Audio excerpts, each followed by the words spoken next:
DJ, turn the music up, put the lights down low. All the worries we had, we just let them go. Wasn't looking for love, I was happy alone. When you put your arms around me, how was I to know?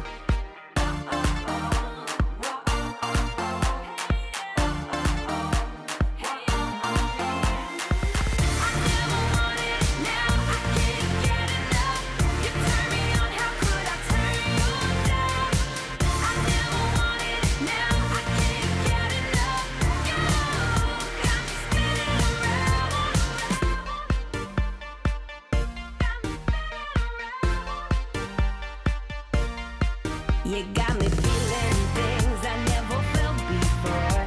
We get lost in the music on the dance floor. If I leave you now, I'll leave you wanting more. If I leave you now, I'll leave you wanting more.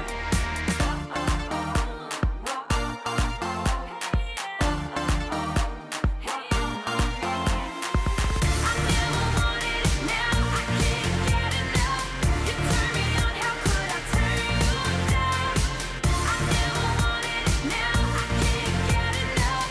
You got me spinning around, spinning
I would fight for the motherland, be all I could, I would make a stand. I'd walk through the fire till the body falls. Don't fall, I would protect you.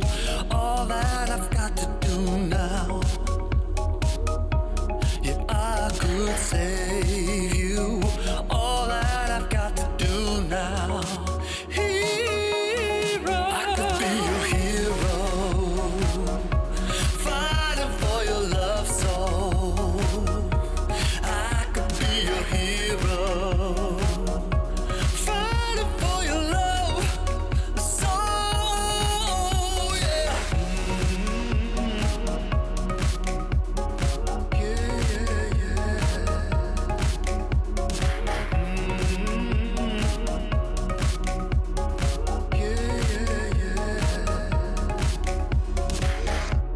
You make something worth fighting for, and nobody gets to choose everything.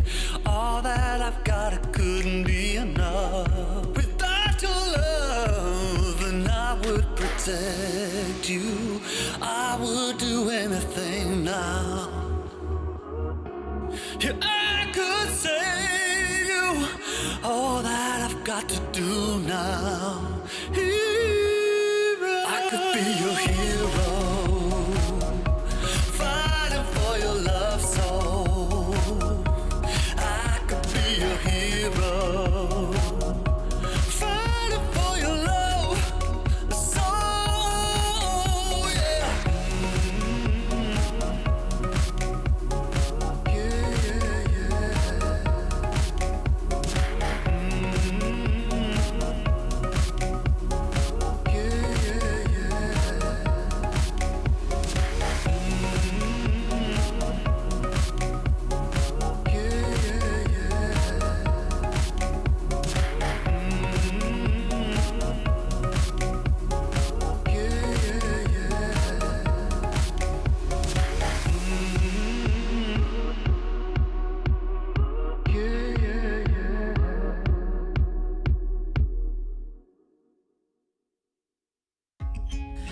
I'll sleep till it's over. I think I'll sleep till it's over. I think I'll sleep till it's over. Broken letters, broken pain, breathing every now and then. Getting hurt but never learn. I'm falling short of hope again. I need a shock to bring me round, to pull my head from underground. I'm calling out but there's no sound. How many times can we make up? How many years will this take up? And never is as long as forever. When it's love but it's over. I've woken up in the headlights, taken from the clouds in mid-flight. Never is as long as forever. I think I'll sleep till it's over. I think I'll sleep till it's over. I think I'll sleep till it's over. I think I'll sleep till it's over. Stone days never end. Words I knew you couldn't say. We pretend we're more than this. Make believe that it's okay. I need a shock to bring me round, to pull my head from underground. I'm calling out but there's no sound. How many times can we make up? How many years will this take up? And never is as long as forever. When it's love but it's over. I've woken up in the headlights, taken from the clouds in mid-flight. Never is as long as forever. I think I'll sleep till it's over. I think I'll sleep till it's over. I think I'll sleep till it's over. I think I'll sleep till it's over. I think I'll sleep till it's over. I think I'll sleep till it's over. I think I'll sleep till it's over.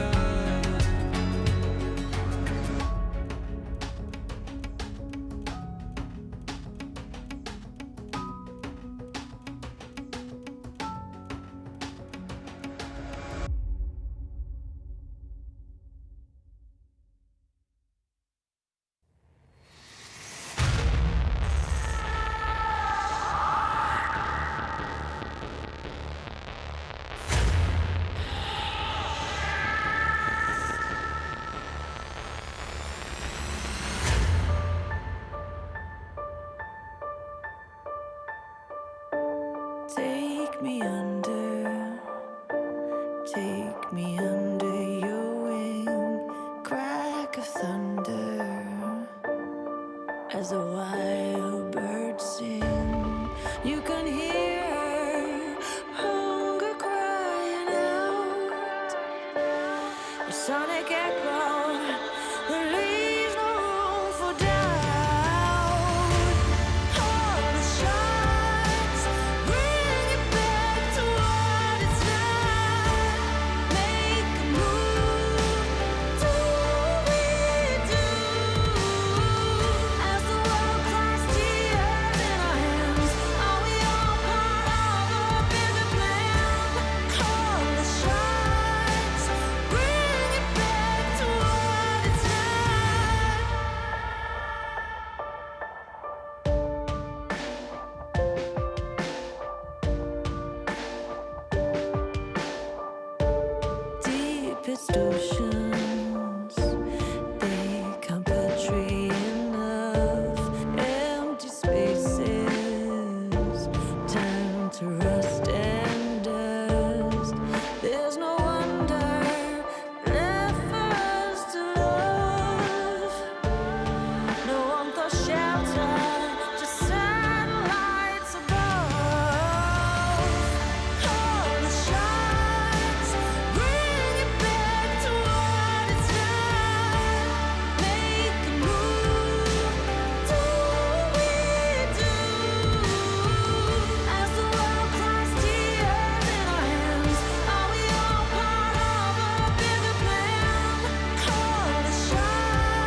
it's more than nice to meet you. I know, baby, that you're one of a kind, with a body perfect and divine.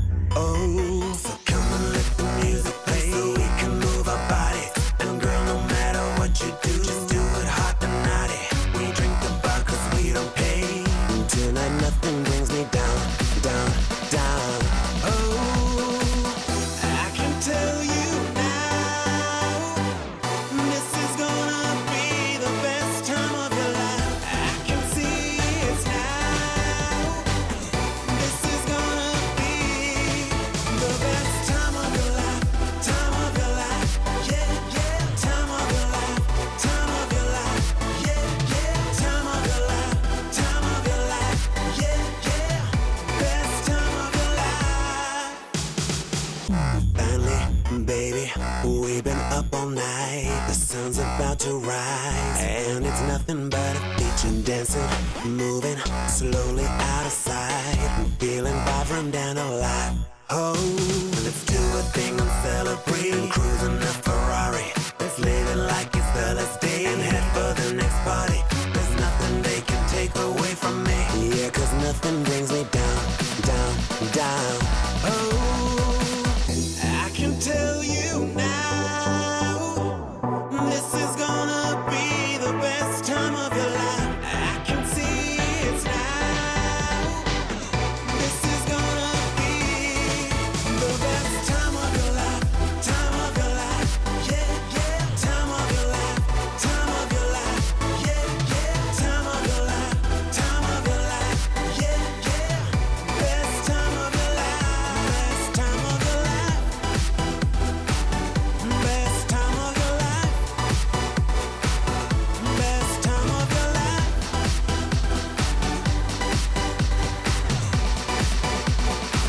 I can feel it now.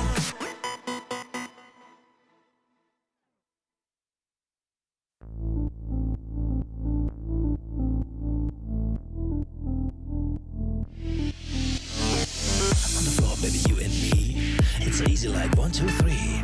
I don't care if it's day or night. We together make me feel alright. It's a feeling that you can't describe. We don't stop till the morning light.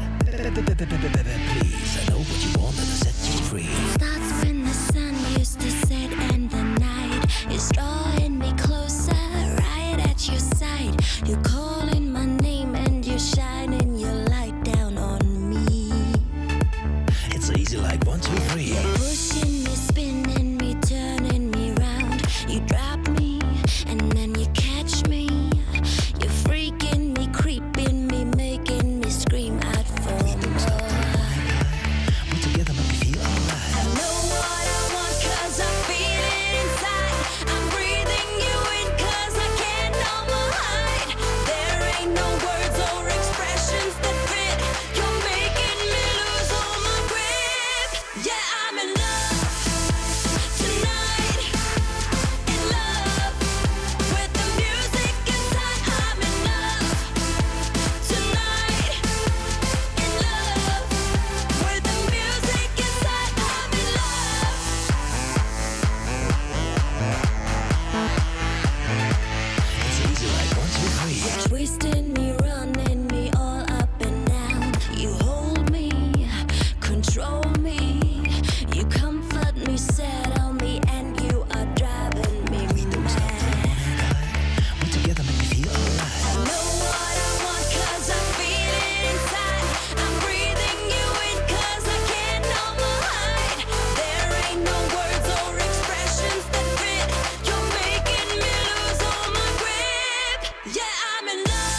to go? We got the body and soul and the future, you know. Are you ready or not? Are you ready to go? Come on, let's get up and let it go. Are you ready or not? Are you ready to go? We got the body and soul and the future, you know. Are you ready or not? Are you ready to go? Come on, let's get up and let it go. Come on, let's get up and let it go.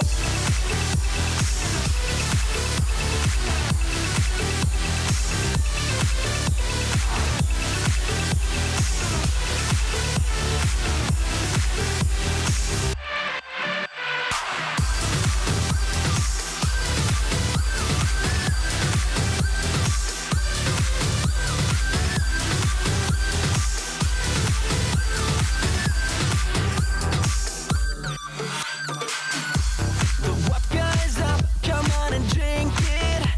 The moon's in our cup until we sink it.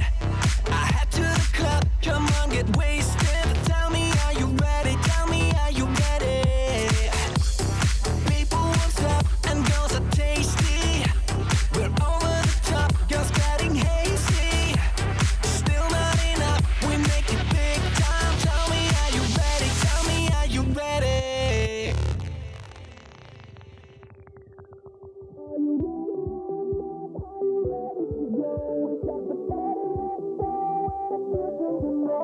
Are you ready or not? Are you ready to go?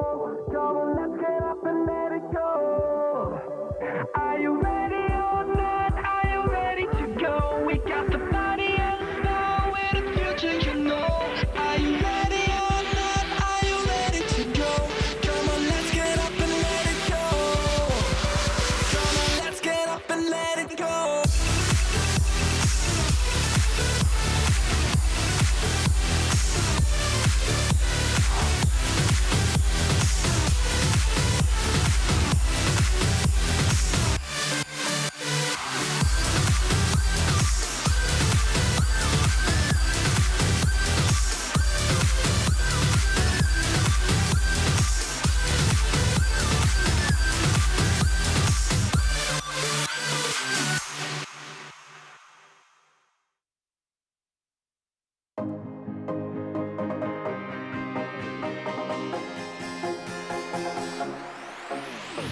Right now, I got this beat in my head. Right now, I want to dive into this world. Let it out for the crowd, let it out, yeah, be proud. Right now, this is a real good atmosphere. Right now, superficialities are here. No excuse, no rules, no one to judge. Just give a fuck. The time has come to lose control. Don't be so shy, just let it flow. We are the masters of our own world, of our own world. We pray for fire in the sky. We show that desire is alive. We stick together, together, together. We're alright.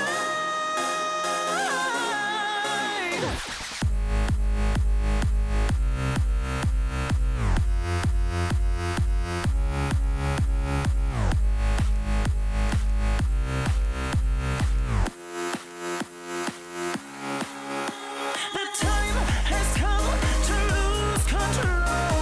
Don't be so shy, just let it flow.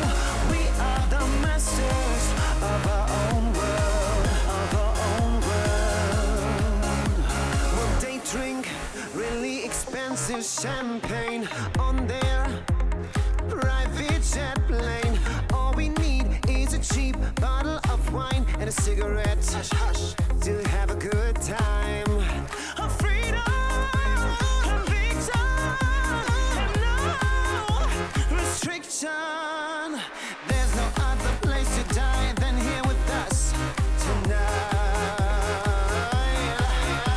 The time has come to lose control. Don't be so shy, just let it flow. We are the masters of our own world. We pray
outside your door.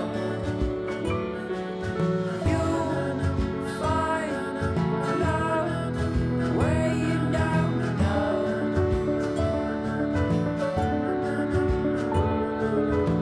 You know that if you ever tried your last, call out on me if the old wind broke your mind.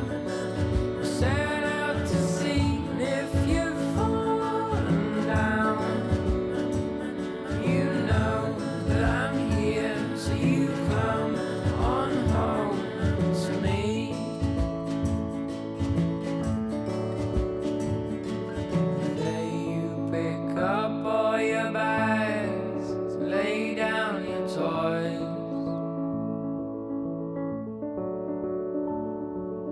Oh, my son, stay curious, my boy.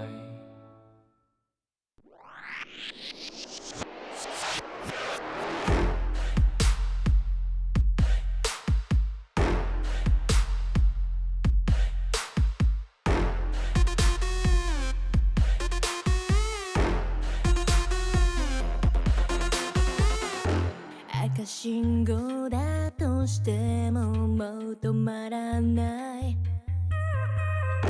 理解不能のスピード100倍速い地横なんて哀れよねねえ聞いてよな負けの準備でもしておきな Come draw me get you down 悩んでもやめないわ No more 苦い思い消えてよ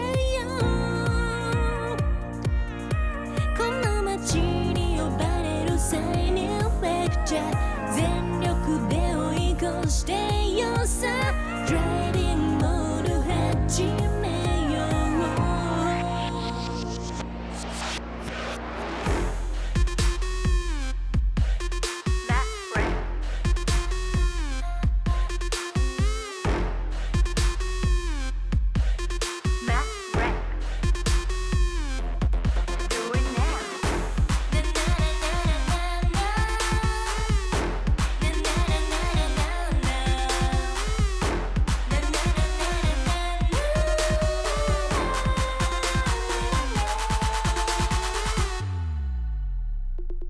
うもう安全な近道なんてのの完全にアウトだからあんたの後悔楽しみだわすげた気づいてよマジでベイビー一番でノックアウトするわ You better be listen 地横なんて哀れよねねえ聞いてよな負けの準備でもしておきな Come try me yet when you were down 悩んでもやめないわ No more 苦い思い消えてよ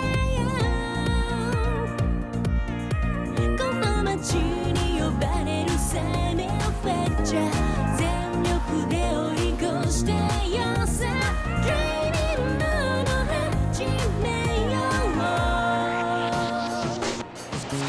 う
身も蓋もないわねマジでメール既読無視でもてめトラブルならすぐ相談してよだなんて細い指先が僕を指す Please come this way ピンヒールで突き刺す血の味が欲しいまで純粋だと思ったバカねゴー赤いリップで踊るネオンライトがきらめく騙されたなんてめめしいやつねゴー通報するならすれば罪深いの私よこの世のクズどもよかも民がひれ伏す農場の世界へようこそ落とし穴に落ちたあなた Please come this way ピールで突き刺す血の味が欲しい前に純粋だと思ったバカね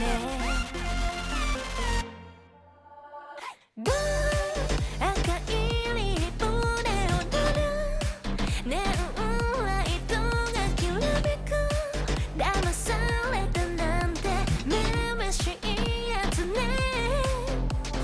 ゴー通報するならすれば罪深いの私よこの世のクズどもよかも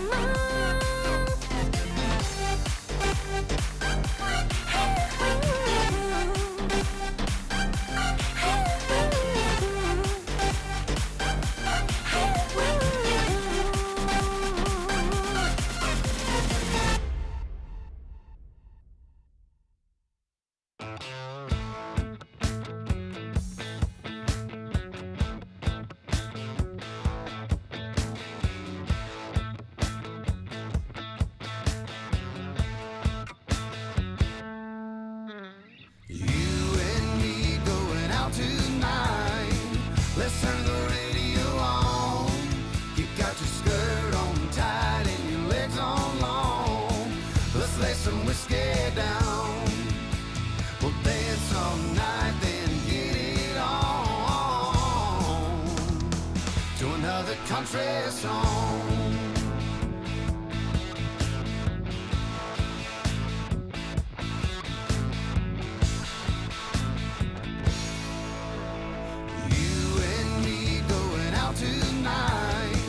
Let's turn the radio on. You got your skirt on tight and your legs on long. Let's lay some whiskey down. We'll dance all night, then get it on to another country song.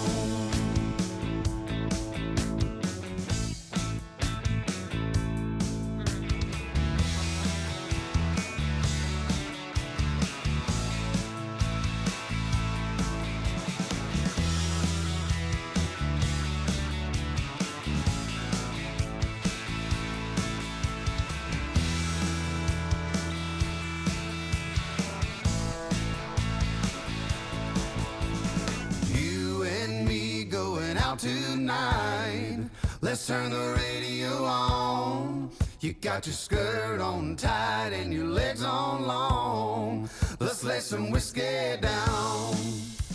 We'll dance all night, then get it on to another country song.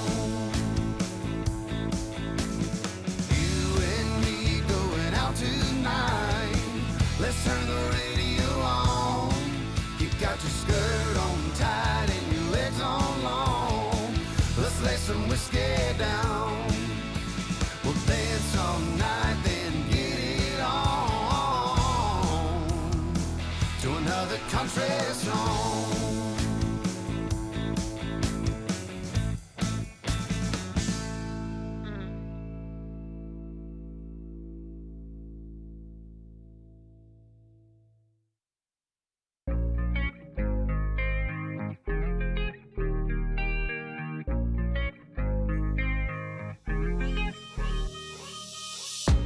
Stop playing with my heart right now. Girl, I need you in my life right now. Though I'm all tied up, need your love right now. Stop playing with my heart right now. Girl, I need you in my life right now. Though I'm all tied up, need your love right now. No, I'm balling out, yeah, but my heart plays loud, yeah. And I'm all freaked out, cause I got nothing to say to you. But while I be down, yeah, when you come around, yeah. So let's get right down, cause we ain't got much time. And every time you hold me, I think about the times that I was lonely. Keep reminiscing about how you the only one that makes me wanna look into your eyes and say, stop playing with my heart right now. Girl, I need you in my life right now. Though I'm all tied up, need your love right now. Stop playing with my heart right now. Girl, I need you in my life right now. Though I'm all tied up, need your love right now. Yeah, we could take time to work things out, oh, yeah. But I want you in my life so we could have each other, yeah. I know it seems hard to shine, but you're a million stars at all the same time, yeah. And you know I really mean it. And every time you hold me, I think about the times that I was lonely. Keep reminiscing about how you the only one that makes me wanna look into your eyes and say, stop playing with my heart right now. Girl, I need you in my life right now. Though I'm all tied up, need your love right now. Stop playing with my heart right now. Girl, I need you in my life right now. Though I'm all tied up, need your love right now.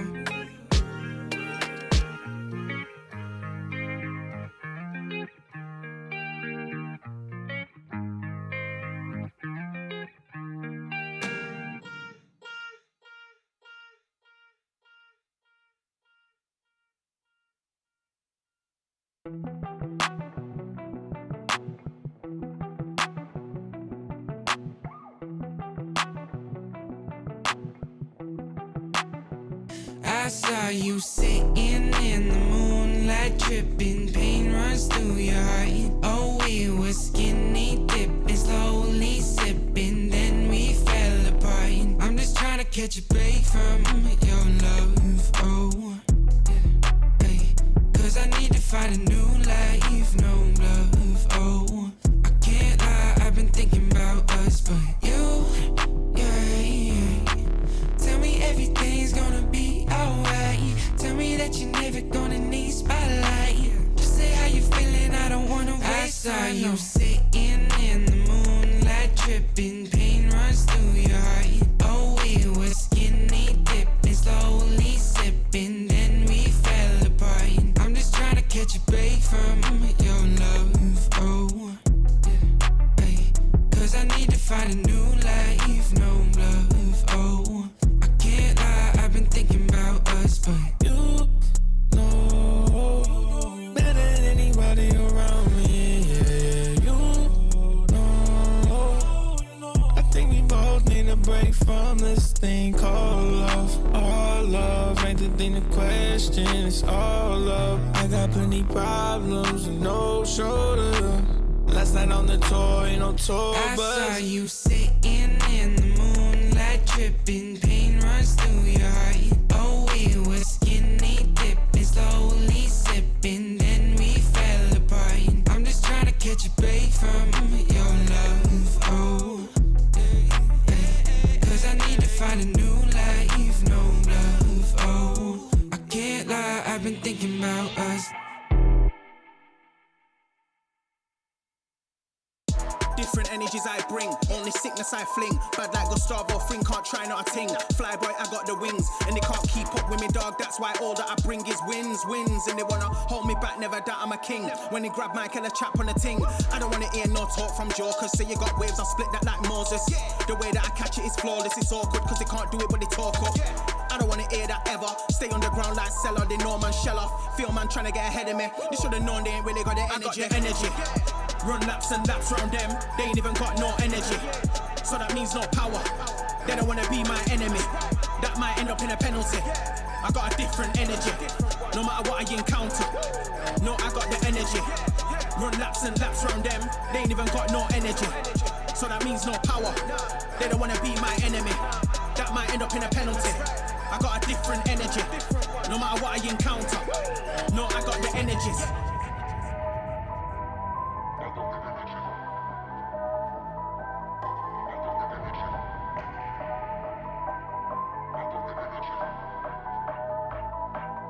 I got the energies.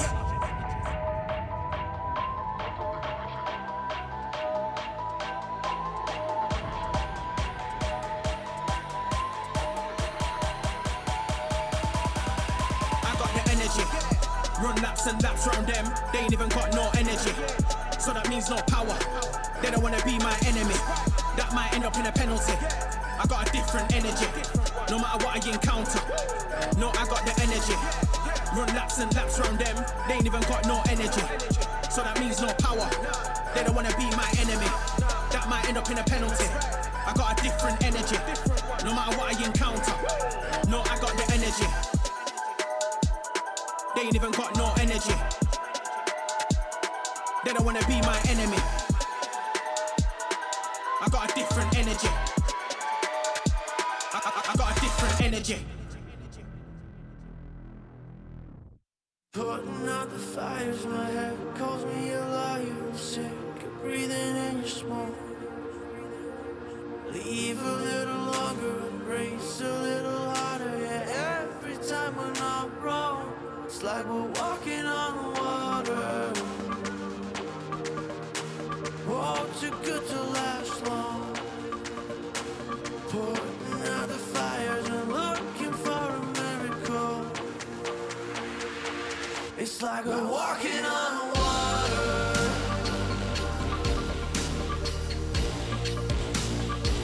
It's like we're walking on water.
see my bad side, bad side.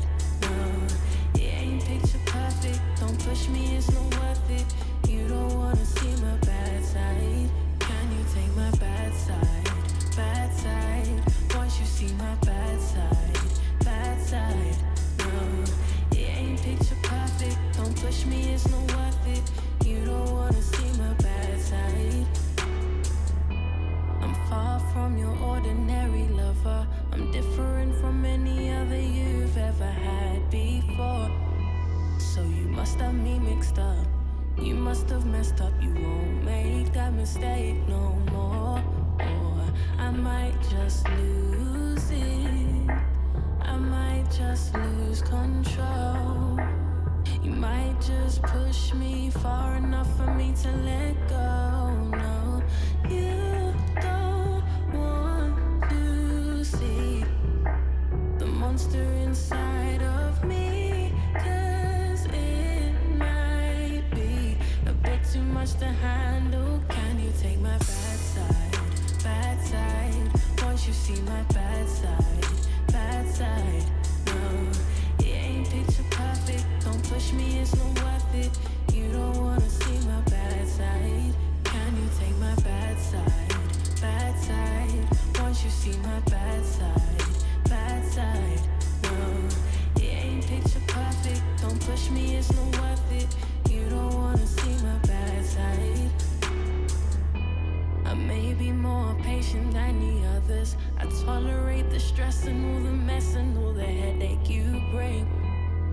But listen to me, you'd rather have my good side than a dedicated enemy. 'Cause I might just lose it. I might just lose control. You might just push me far enough for me to let go.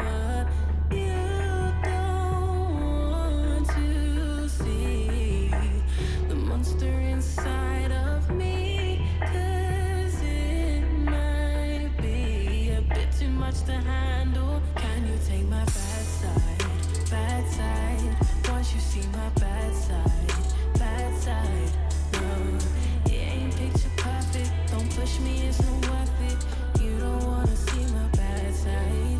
Can you take my bad side, bad side? Once you see my bad side, bad side. No, it ain't picture perfect. Don't push me, it's not worth it. You don't wanna see my bad side.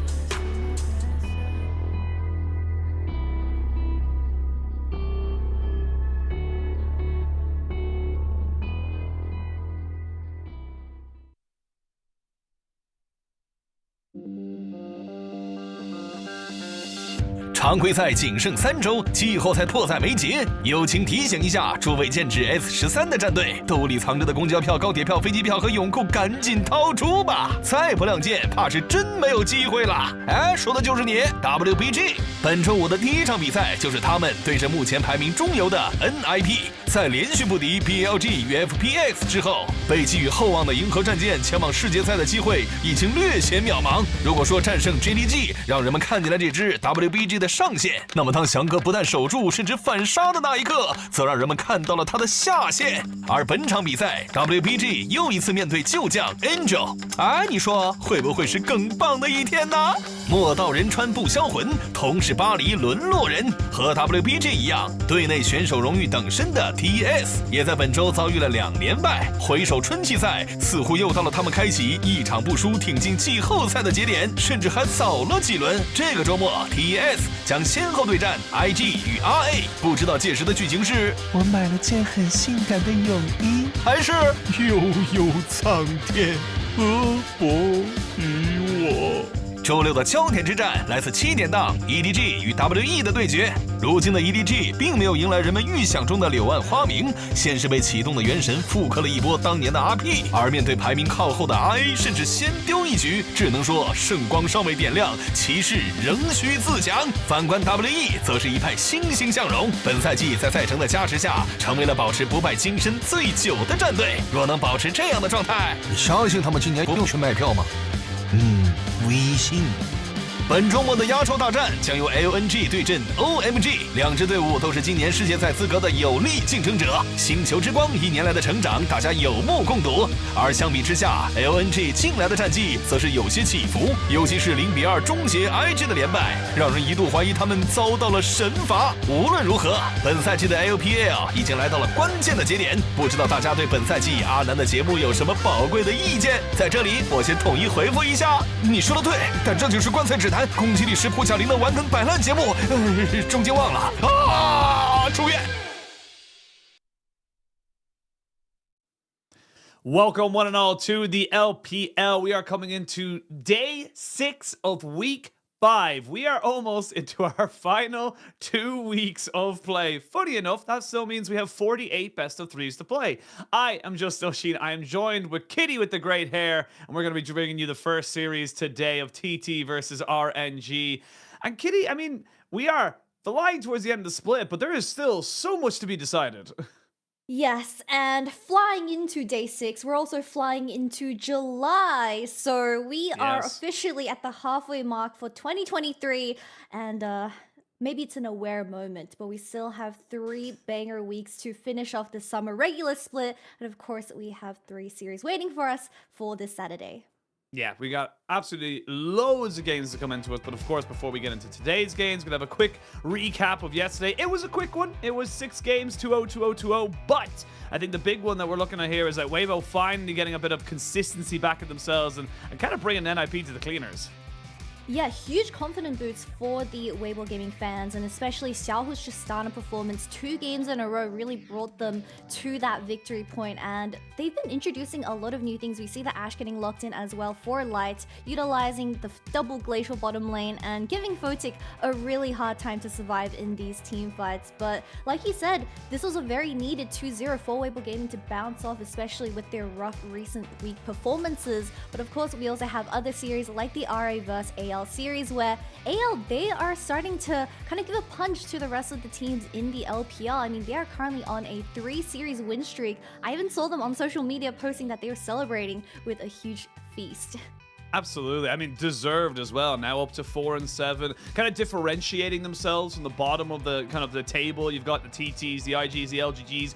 They're kind of your definitive bottom 3, and then you've got another kind of 4 wins, 5 wins. They're only a couple of series off of the likes of, RNG, EDG, NIP. So definitely not out of the question to see whether or not this team will be able to make it out to playoffs. But we'll see how they're able to do. And of course, Top Esports kind of dousing a little bit of, kind of the party on IG. Of course, IG taking down LNG earlier on in the week was a huge win. They did lose then again, and they were hoping maybe they could do another upset. Not today. Top Esports, very definitively currently our third best team in the league. Yeah, Top Esports, I mean, taking this 2-0 sweep up against IG, they're currently in the discussion of who our LPL representatives will be for Worlds, but I think that's still 2 months away, so I'm gonna stay away from that just for now because we don't know about some teams have definitely fumbled it midway into the second half of playoffs. But of course, huge performance out of Rookie, and I think Wei would also doing extremely well in this series as well. So yesterday results, like you said, 6-0, very quick day, but I feel like Top Esports, Weibo Gaming 2-0, very well deserved, and the fans are feeling confident once again. The mojo's there.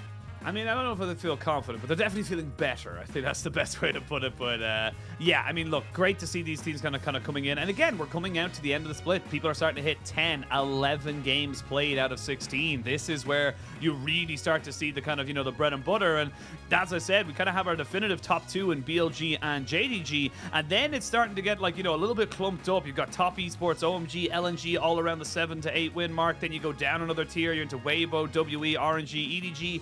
And then you kind of like, figuring out a kind of the scrappiness between the likes of Ultra Prime, RA, FBX, and AL to try and see if they can bring themselves up into that top 10 mark. Yeah, and congratulations to BLG being our first team in the LPL Summer Split for hitting that double-digit win mark. But I believe due to how some of these series will play out for later today, some of our teams might secure that playoffs position, especially sitting far up in BLG and JDG. But we'll have to wait and see because today it's not going to be easy, especially for our first series, TT up against RNG. Both of these teams are coming off losses, and it's going to be kind of a mystery to see which one takes the cake. And we obviously have two super teams to end of the day as well. Yeah, I mean, look, the big thing is that we're only covering the first series. There are going to be starting to see some people locked in for playoffs, as you did mention. So for TT versus RNG, if TT, I'm going to have it written down right here in front of me. If TT beats RNG, just TT beating RNG, that will lock BLG into playoffs. If JDG then win, that will also lock them into playoffs if those two results happen in that order. There's a couple of other things to happen. There's a lot of different scenarios that we can kind of bring in a little bit later. And of course, later on, once we're done and Mazel and Jamada take over, I'm sure they will be right there with it to be able to kind of keep you all informed. But yes, we are starting to lock people into our top 10. We are starting to lock in places into our playoffs. And not only that, but also, you know, as the weeks kind of go on, you know, we're kind of looking into the second to last week. People are going to start to realize that, oh, wait, maybe it's not possible to get up to maybe top 10 or even top 6, top 4 to get those further on in playoff kind of locked and loaded. Yeah, most definitely, especially coming into today. TT, this series is super duper important because they're falling into the dangerous territories of not even qualifying for the summer playoffs, even just considering that 10th position, right, the very last one, because I was looking at their schedule. Well, they still have to verse EDG, OMG, LNG, and JDG, and I don't want to be a negative Nancy, but this series up against RNG, especially when they just came off a loss up against AL, might be the perfect chance for them to really start that mojo once again. And my eyes are on UCal, and he gives us a bit of a pretty introduction to today's series. He's feeling a bit better about it. I think that's good to see the positivity come in. And again, I think TT are definitely one of the more disappointing rosters, to be perfectly honest, in this summer split. They after making a spring, run that was very much kind of off the back of a very cohesive kind of setup around that meta. Talking to Lyric about it on the last cast, is that it does feel like, unfortunately for TT, they are a team that have been kind of screwed by the meta a little bit. They're not able to play around UCal. They're not really able to try and utilize him to the best of their ability. Unfortunately for them as a team, the meta is about kind of enabling your AD carries. It is about making them those late game monsters, and your mid game kind of just has to be a facilitator 9 times out of 10. So on the other side of this one too, a team that has gone from strength to strength since the start of the season, in my opinion, has been RNG. A lot of question marks over this roster, very much looking at a different era for this team. Obviously losing Xiaohu in the start of the year, losing Gala and Ming in the end of it, and now we're looking at a team that's 5-5, not playing badly. And if I'm being totally honest, Tang Yuan as a rookie mid laner has been really a nice breath of fresh air. Yeah, Tongyun definitely stepping up, filling in Xiaohu's shoes, and of course Angel from the spring split. But I feel like it was very surprising for AL to hand over that series loss to RNG, because they were riding up the mojo after beating both Ultra Prime and EDG in very convincing fashion. So they really need to be in form for this week in particular. NIP and WE is going to be next in their schedule. But I feel like, yes, huge credits to Tongyun being able to kind of introduce something new to the roster, where we all knew him as that utility player who was willing to play setup and set the ADC up for success, in this case LP, and he has also been showing a bit of stabilization. But we also have to criticize why they kind of lost their series up against AL early on in the week, and I feel like there was a bit of a disconnection from Breathe, Wei, and the rest of the team, and unfortunately that resulted in Tongyun and LP not being able to play to the best of their potential. And coming into today's series, I do really want to focus on the mid lane matchup. We have Tongyun versus UCal, where I feel like both of these teams have kind of experimented with their identity, where Tongyun introduced something like the Jace. They did fantastic against AL in that first game, and it was through Tongyun just being a very confident carry. But on the other hand, UCal, I mean, we see him experimenting with the Annie, the Azir, and I was just looking at his career history. I mean, Azir is his most played champion, 56 games. His second most played is sitting at 29 on that Talia. So TT very prioritizing this Azir as that blind into Tongyun. But I feel like TT, they find more success through playing through macro. Something like the Sade Shiv LeBlanc, something like the Tristana could be introduced coming into today's series, but it really depends on what approach they want to take up against RNG, who's more stock and standard. Absolutely. I love that you brought up the champion pool for UCal as well, because we saw it in their last series against Rare Adam, that Rare Adam just said, nope, ban, ban, ban. Tristana, LeBlanc, Azir. They did it on blue side, they did it on red side. And the big thing for me as well, TT found themselves banning the Cassante, the Vi on blue side. Things that are normally just red side, kind of, you have to ban this, you can't give over these power picks. And that is a big issue for me coming into this draft. It does feel like TT, they do have the potential, but the way their meta is formed and the way they play the game just do not align. So need to see if, obviously it's only been a couple of days since their last series, but have they been able to try and, cook up some different strategies, bring in some different kind of like approaches to the game? Because if they don't, I mean, against a team like RNG, like you said, kind of much more set in standard of the meta, they know how to play the meta as such. It's not even, it sounds like a negative, but it really isn't. It just feels like they know what's strong right now and they know how to play it.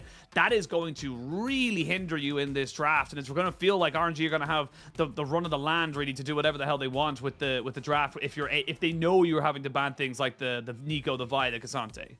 Yeah, most definitely. And TT struggling to even out that early game, even prioritizing the Azir and the Ophelia so far up in their draft. You often see it getting first picked away from the enemy team on that blue side. But, I want to just thank Riot for actually shifting the meta just a little bit, specifically towards the bottom lane. We see the priority on Zeri and Aphelios dropping to 4 and 5, but that means that we get introduced to more aggressive pairings in recent weeks, like the Kai'Sa has been resurging, and we also even see in the LCK Samira and Alistar huge priorities coming into patch 13.12. So I'm really excited to see what the bottom lane 2v2 will be, because 1xN, he's only shown us kind of the hyper carry type of playstyle where he is a very stable laner and hoping to get to that late game stage. But TT, what is going to be your approach to really even out that early game? Well, we're not going to wait any longer. We're going to jump straight into picks and bans. And the Azir is still left open. The TT coaches have definitely been one to lock that one in for you, Cal. It's something he has been able to pop off, but it does put you in a little bit of a box. It says, look, we're not going to be able to make amazing aggressive moves in that early game. It's not the mid-jungle combinations we've been seeing of late, and they do lock that one in. I wouldn't be surprised if RNG just trades something like the Wukong and Ahri, where we've seen a lot of success playing through Tangyuan and Wei synergy when it comes to those skirmishes, and they love making things happen in that early game, specifically due to Wei, where he is forcing a lot of those ganks towards the top side. Well, it really depends on what the bottom lane 2v2 will be as well. The affiliates getting locked in. So TT, I mean, you still have champions like the Rakan and Zai up available. Maybe something like the Jinx where you go even and you wait for that late game, but something that I wanted to criticize about how TT keep relying on this Azir is I feel like you need to have at least a bit of a punch when it comes to that early game, so at least you get to that late game stage. And I would love to see a champion like that Tristana that can bully out the Aphelios in the early game. Yeah, unfortunately, he is banned away, so they won't be able to kind of get that bully straight off the bat. But they do have the Renekton and the Sejuani, so a good top-side synergy here. And with the Wukong being locked in, it does mean TT can get ban away things like potentially the Gwen, or even something like a much more tankier version like the Cassante to try and, make sure they do have a much stronger top-side setup. But RNG now kind of bring themselves back into the fold. They say, look, we've got the Aphelios. There's no way you can ban tops and supports, so we're going to go ahead and take away some of these AD carries, and we'll have first rotation off of this anyway.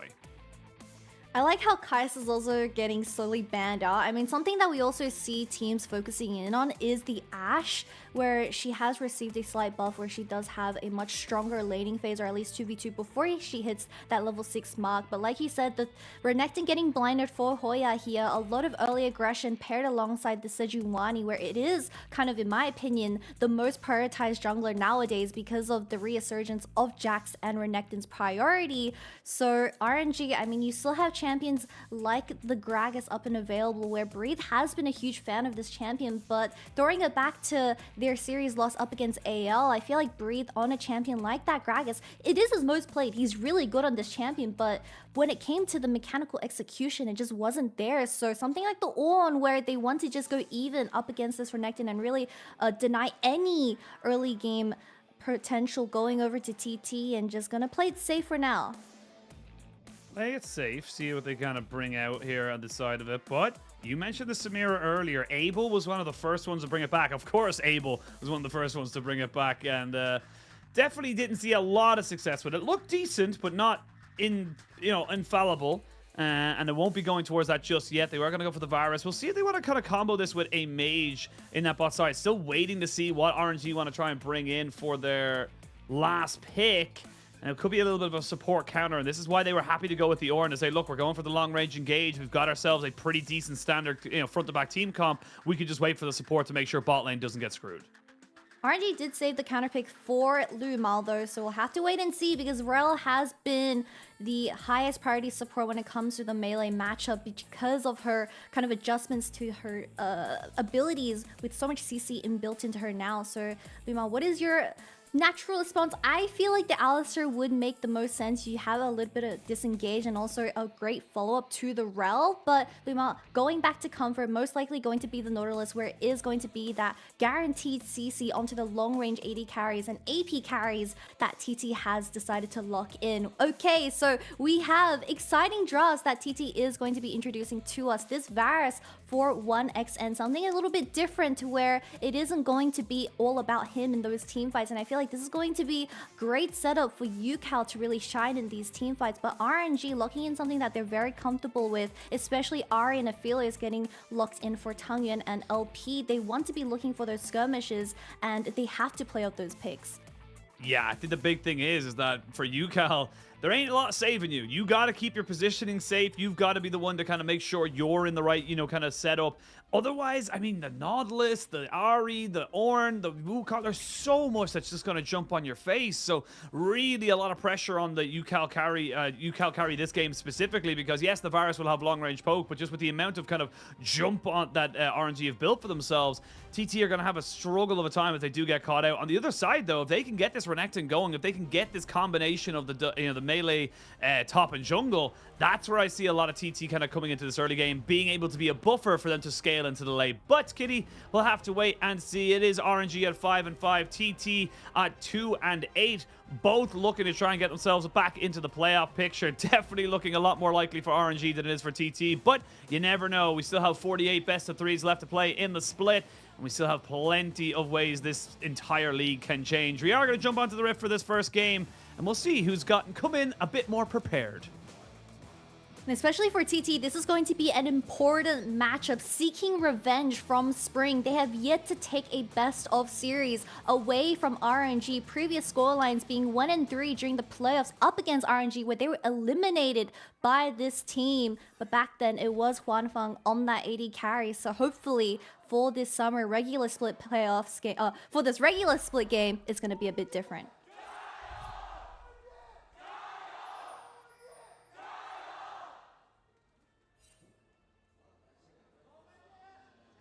Well, I thought there would be a little bit more there at the end.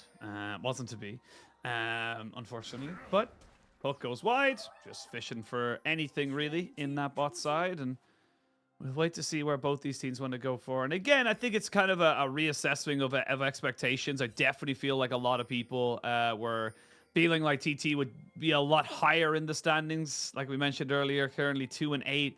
Very much a part of that bottom 3 of 15th to 17th. But we'll see if they can kind of turn those things around, because they have had moments. Even in their loss against RA, they had a moment which made me look like a fool, if you will. But it was I remember that one, the Aphelios.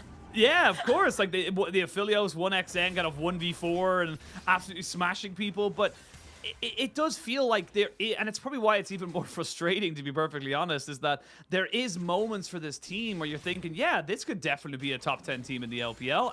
But then outside of that, it's just because they go for such late game scaling, the early game just kind of falls away and they never get a chance to show it.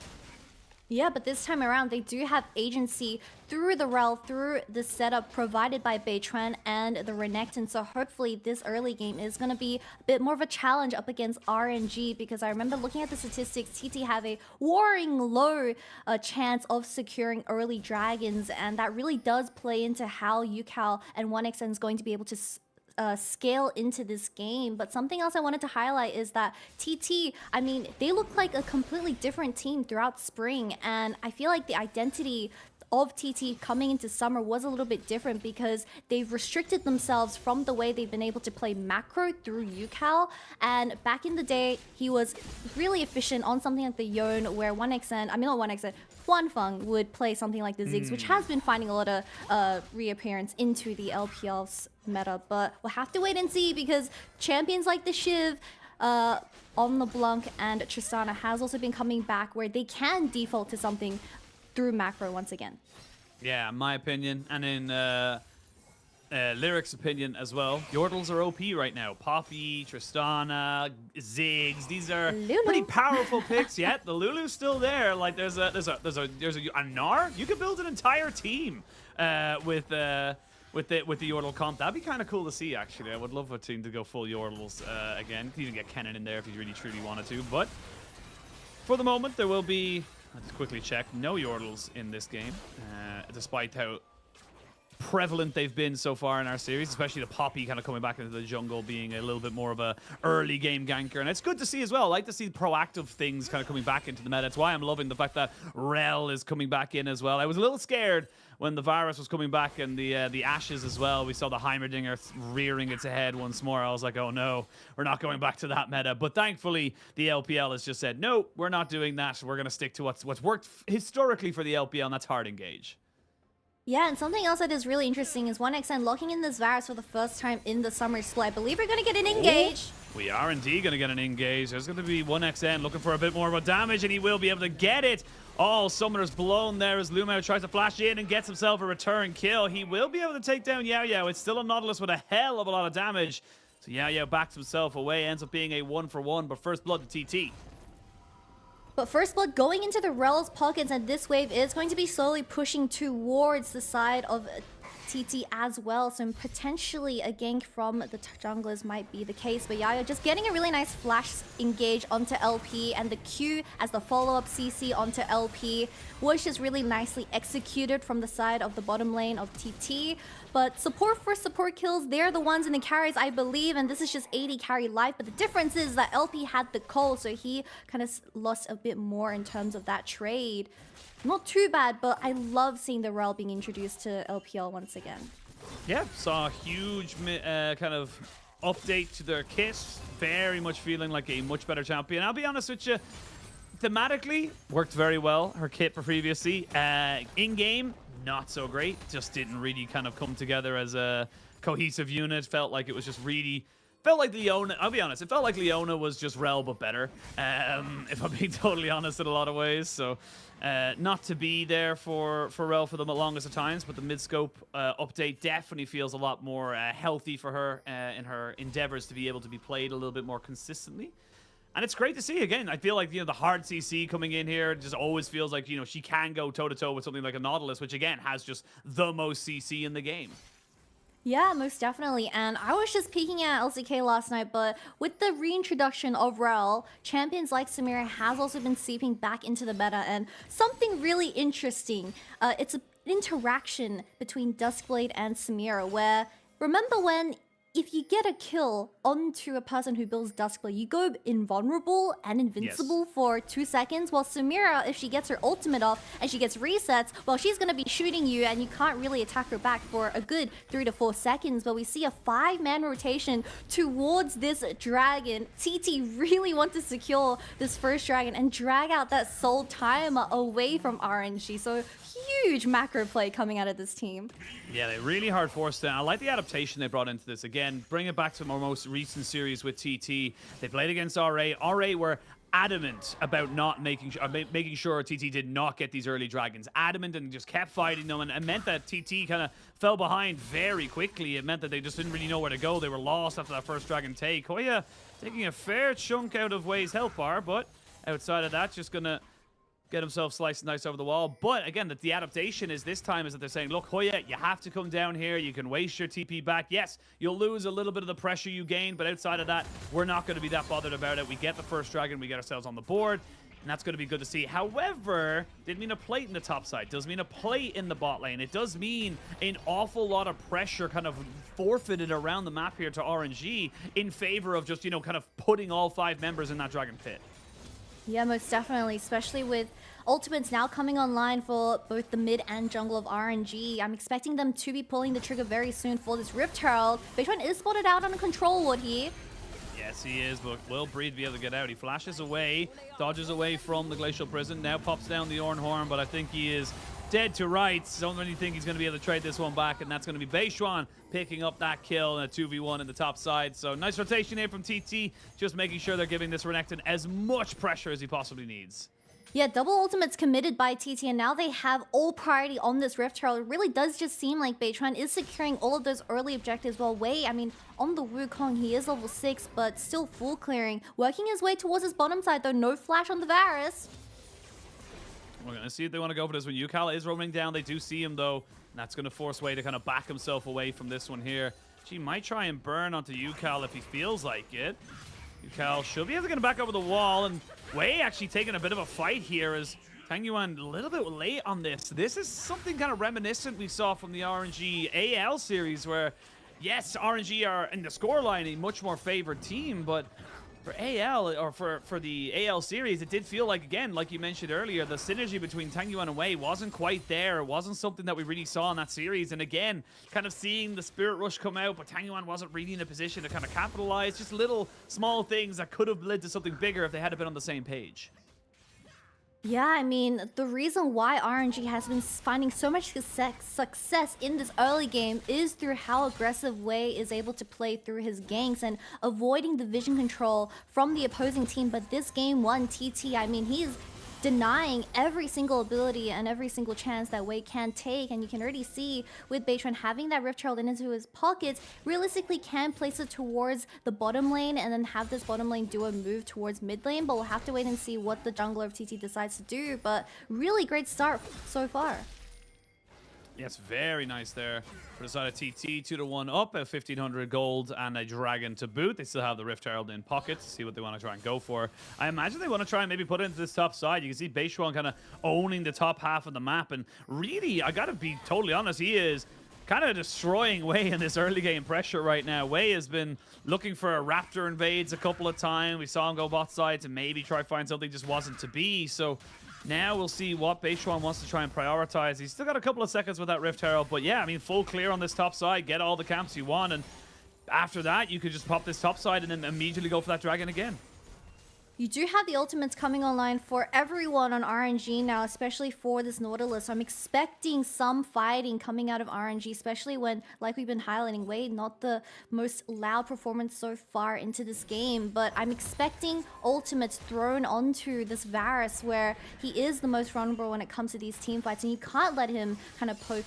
I believe he is going the static Shiv build, and that reminds me of something where I believe Varus, he is getting played a lot more nowadays because Varus is one of the only AD carry. Oh, Tang Yuan. Okay, gets 2 ultimates out as he was just trying to kill off the Rift Herald, and Shelly will not get to do her favorite thing today, which is a little sad. She will die before she even gets to headbop the turret, and that's a little bit unfortunate there for the side of TT. And again, I've seen this a couple of times from TT. Their utilization of the Herald is something that lacks a lot to be desired. As we do see Beishuan. And yeah, looking to see if they can jump on the Tang Yuan. He will have to flash. He should flash himself over the wall, but Beishuan covers it, and they flash in, crash down, secure the kill, and they just covered all angles of escape, so there was nothing Tang Yuan could do. I mean, Beitran even went over the only escape route that Tang Yuan could have taken, but RNG now not having their mid laner here, they want to contest this. We do have the TP available for this Ahri, but such proactive gameplay from the side of TT, and this is exactly what we've been wanting from this roster. It's exactly what we want to be seeing. I will say, doesn't lead to a dragon just yet, and it is still only about 1,000 gold lead, and actually RNG with the fact that TT committed so much on that top side, to try, the Emperor's Divide, the Glacial Prison, just not really going to be able to try and contest for this dragon. So that's going to be RNG equaling that one back up, and we are going to have ourselves a Mountain Rift. That's kind of significant. You look at the people on TT, and if you could see the amount of Mountain Soul could do for them, that could be a huge buff for them in the later stages. Yeah, most definitely, and especially with items coming online now, we have both AD carries picking up their first item. I wanted to go back to my point where Varus and Kai'Sa have been quite highly prioritized when it comes to the drop, because they're 2 of the only AD carries that can switch between either going the Kraken or the AP build. But Varus, being very comfortable working off his passive, which is going to scale with AP, can go that alongside the static Shiv and do a lot of HP damage to Breathe and Wei. But we'll have to wait and see, because we have so many ultimates coming back online for the side of TT, but not a lot of action towards his bottom side. I'm getting a little bit afraid for RNG's bottom lane, because Luma and Wei, they are lacking that synergy coming to this game one. Yeah, not getting the most out of it. We will see the static shiv, as you mentioned, from the Varus, just kind of pushing it in the things. I will say, and this is only my own personal opinion, Kai'Sa with the static shiv, if the best Kai'Sa in the world, aka Gala, is not building it, it's probably not optimal. Just gonna put it out there. So, you know, just because it's the flavor of the month doesn't mean you all should build it. I still think Kai'Sa with the Kraken Slayer is still exceptional. You know, especially in those late game fights. But now we're gonna see Wei and Tang Yuan maybe moving up to stop this proxy coming in from Hoya. Yeah, he's gonna get knocked up. Welcome to the bounce house, my dude. You did not respect the fact that you did not have priority in mid, and that means that you are going to give over a easy kill here for RNG. Hoya, you had no right to be that far pushed up into your lane, and like you said, the kill going over to Wei, bit of a taste to come back into this game, especially with Rift Herald spawning in 30 seconds. We do have the TP available for this Renekton though, and that's ultimates committed by both the jungler and top side of RNG. Well, Breed's dead. He's not going to bother flashing because he knows that he's just dead to rights. And Yukao picks up that kill. So both top laners finding himself on the receiving end of 3-man ganks in their respective lanes. And does mean, though, that LP recognizes, hey, there is absolutely no bot lane to be spoken of here in this bot lane. So we're going to take this first tower and we're going to get ourselves back on track with this gold. Or is Yukao going to take it? And, ooh, I feel like that was a little bit of a misstep there from LP. Yes, he wants to deny the minions, but that extra little local gold can be a lot in an AD carry's life. Not to be. Yeah. I mean, isn't that what an AD carry's life is all about? Just gold in the early game and try not to die. But after that exchange, we have so much deep vision planted by Yaya towards that top side. So it's going to be really scary, whoever is going to be matching that top side. And you definitely don't want to be overextended. And this is great kind of synergy coming out of Yaya and Beitran, utilizing their CC setup to really catch people off guard. And Yukao now just going to free farm. And he's very comfortable with the game. So we usually see Yukao building something like the Shadow Crown, because he's under so much threat in the early game, but this time around the Nashes gets picked up, and that's just kind of exuding how much confidence he has for this game one. Absolutely, and we are seeing the AP as well. Kind of very heavily AP, but again, when you have the Renekton on your side, it does mean that you are able to kind of dex a little bit more heavily into that particular style of play. Does have plenty of AD, and the healing we're seeing from the Renektons these days is absolutely insane. I always remember Bin's 1v4 position of just absolutely smashing people, almost dying, and then literally getting back about 1000 HP out of one Q. So one empowered Q, I will say. But for now, game's been a bit slow. It has been 6 kills, but they've been scrappy kills, if we're being honest with ourselves, Kitty. They haven't been the cleanest of engages, but in a minute 10, we are going to have our third dragon. We're going to have ourselves a little bit of a moment. There's going to be the ultimate thrown out from Beishua, and should be back up in a minute's time, or just over it, so not the biggest thing in the world as they try and unlock this mid lane here with Shirley. They do secure this tower in the mid lane, though. I don't think Shirley should have any health going down. Yes, exactly. Ooh. Oh, Charm hits onto 1xN. It does, and that means we're going to see the Moonlight Vigil coming back out. 1xN is now down to just being a from range carry, as we do see a flash away by the Nautilus to make sure he doesn't die. Hoya taking a little bit of damage, but the legacy of Shurima is up and available, so they are just gonna get themselves reset and backed away. The big thing here is that now no cleanse on 1xN makes it a little bit more dangerous if you only walk towards this Dragon Pit in 30 seconds. TC once again securing their priority on the second dragon, like you said, but no ultimates available from the side of RNG, especially Luma and LP. So much setup gone, but like I said, this RNG squad, they need to play off the picks provided by Tang Yuan through those charms, or else I feel like in a straight up 5v5 playing front to back, TT, they're going to come out on top every single time. Well, TP coming back in from Tang Yuan as he does join back in the fray. Luma's on the wrong side of this fight. Yeah, he does not have flash, and yeah, he's almost certainly going to die. The aftershock will wear away. Eventually gets himself back to his team, but he's already lost half his HP. I will say, Hoya has popped the Dominus. That's a big tool no longer available now to TT, but they are feeling a little bit stronger right now as they move forward aggressively into this Dragon Pit. I feel like RNG, they should just trade this dragon for the mid lane tower. They no longer have the priority on this anymore.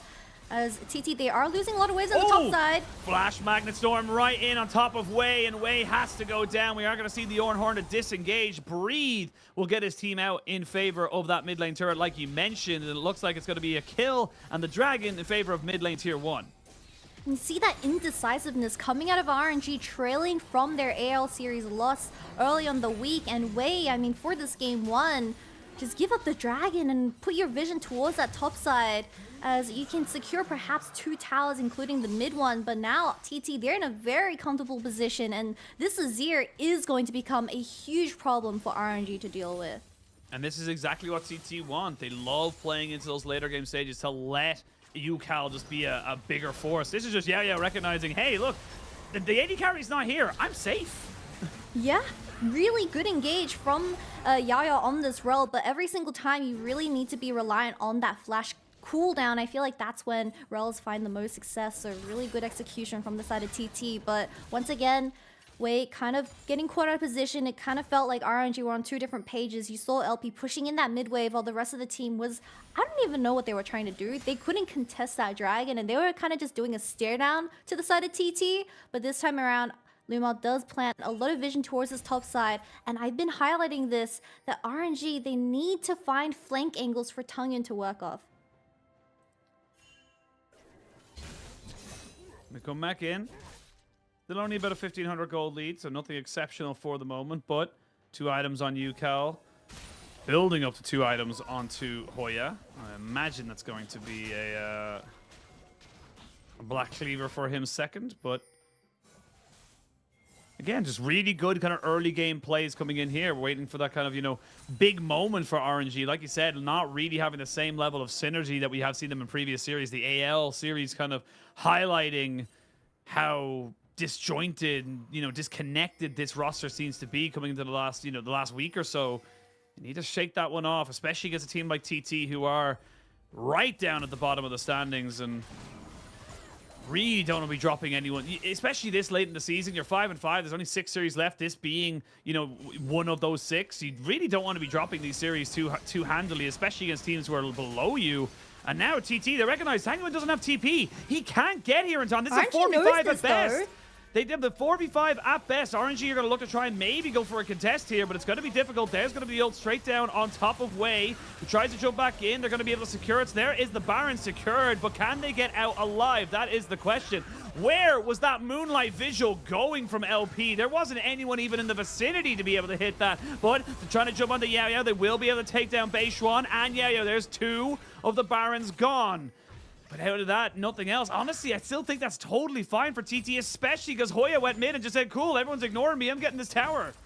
I mean, obviously, Tangyun didn't have that TP available, so it was a 4v5. Hoya was in that middle lane, but surprisingly, TT just took the 20-minute Baron under RNG's noses without putting up a single fight, and that brings so much tempo for TT to work off. You already see Hoya taking that tier 2 tower in the mid lane and opening up the map. I mean, they can realistically just throw out the game for as long as possible and just play for RNG to be desperate and make those kind of engages from the Ari and Wukong. But once again, Wei, I mean, he was looking for the fight. He wasn't trying to steal it because he already knew that Baron was gone, but we didn't see any follow from Luma on this Nautilus. He was just walking at them menacingly while we have Yaya occupying Wei this entire time. Luckily, they did manage to get 2 kills, so that's -2 Baron buffs, but still, TT are more than happy with the result of this Baron. Yeah, I will say, look, it is still a net gain in gold for the side of RNG for the moment. So normally you get 1,500. Oh, I'm going to stop myself there. Nice buffering of the CC there by Luma. Yeah, great buffer. But with double Nashers now for the side of TT, minute till Dragon, they're going to spend majority of this Baron, honestly, just kind of posturing around them, this, you know, this side of the rift. They're not really in a position to push any more lanes. The mid lane tier 2 was already just taken by Hoya, so they can't really go for that kind of a position. But Lumao, 3 levels down on Beishuan, looking for something else. There's the crown being shattered on top of UCal as Wei just wants to get a bit of a bonk down. Beishuan there, though, to play bodyguard for his mid laner. And RNG, they're trying to find something, and they're going to look for an engage straight off the back of it. We are going to see Yao force the flash away. Beishuan with the aftershock, keeping himself nice and healthy. Hoya in the mix of things. Gonna see him getting tanked up. Oh, immediately has to pop into the Zhonya's. That's a great ultimate from the Nautilus as well. Breed trying to see if he can do something. Yao goes in with the Magnet Storm, and they do take down Breed. Finally taking down the Nautilus as well. There just doesn't seem to be enough damage from the side of RNG. They have 200 years, but they don't have enough to put in the DPS. 200 years, but you so desperately rely on that Lord Dominic's as that third item on the Aphelios. And like I said, TT more than happy to force these 5v5s. They have the much better front-to-back team composition where they're waiting for RNG to become desperate and being the ones to pull the trigger. You see it from Breathe, using the Call of the Forge, but now securing this third Dragon and Soul Point for TT. Soul points, extra resistances as well, which are fantastic on someone like a Sejuani. But, I mean, this is such a scrappy engage. And again, this is without the Glacial Prison. They think they have an opportunity, but 1xN just flashes away beautifully, gets away from all CC. Yeah, and Tonyan misses the charm onto 1xN, and no one is threatening these two long-range carries in the backside, as Yayo was very patient this entire fight with the Hex Flash as well, managed to get his hands onto two members of RNG, and they ended up trading 2 for 0, but I feel like RNG, you look at their carries, it's the Arias, the Aphelios, but we all need to take in consideration that Tonyan decided to go the Everfrost and Banshees as that second. He doesn't have a Rabadons or the Void Staff, so it's all about LP. But unfortunately, that team fight, he didn't have the Lord Dominic's, so it wasn't just anything going right for the side of RNG. And this is just coming back into what we were talking about from that series about with AL. RNG seem to have lost that synergy, and honestly, it comes down to, we were highlighting, you know, Tangyuan and Wei having such a great combination. It really hasn't happened there. Did LP just use his Gale Force? I believe he did. I believe LP... Been there? No, he wait, still has it. Well, how did he dash? He definitely dashed there for a second. I'll need a replay. Hopefully the observers, they do tend to love a bit of a troll, so hopefully they'll bring us back a little bit of a thing. But definitely looked like he dashed there. I'm not crazy, am I? Am I crazy? I'm not going to confirm or deny because I blinked and I definitely didn't see the dash going off. So Sheen, you're on your own for this one, buddy. But TT getting that deep vision control towards the top side, now working towards the Baron. TT can realistically just start it and turn the fight around on their terms, as Hoya is going to be consistently pressuring the side lane. They don't really have any win con unless RNG picks someone off right now, but it has to be through like a flash charm onto someone like 1xN who has that cleanse available as well. Kitty, I have been informed by our beautiful Twitch chat. It refreshes once the Ornn item gets upgraded. So he used it, then the Ornn item came in, and then it refreshes. That's kind of busted, not gonna lie. That's crazy. Imagine that happened in the middle of a fight. That'd be so cool. Thank you, Twitch chat. So you rather your Ornn banging his anvil and upgrading your thing, so you get double dashes. I am on the Aphelios. AD carry. You will do as I say. I mean, well, for the moment, we will see kind of what way it goes, and Glacial Prison comes out, but there's no follow-up whatsoever. Oh, LP? the Magnet Storm is massive! And now they can move in and get all of these health bars down. RNG thought they were safe, but the Magnet Storm brought them all back in. Yao Yao saw an opportunity, and the rest of TT took it. That's literally game. We got a beautiful ultimate coming out of Yaya as RNG's ADC way too far up by himself and everything was used late, but this game was always in TT's control and they're gonna end off this wave.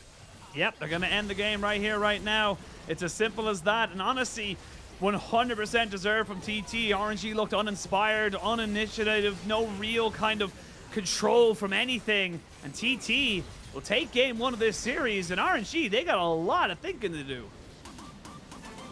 A lot of thinking, and perhaps maybe just bring in a bit more spice, especially given your composition for this game one. But congratulations for TT. I mean, this is huge momentum coming in for this team, where I feel like TT is that team that works off the mojo, and they are more than happy with how the entire game went for the side of that. But of course, I just didn't expect the game to end there. It was so unexpected. I thought LP, So he was cooking anticlimactic. something. He was gonna bait the Sejuani ult, but he tanked the Sejuani ult, and then it took like a good 2-3 seconds for him to react to, oh, I'm getting CC right now. And he uses double summoners after he's 1 HP.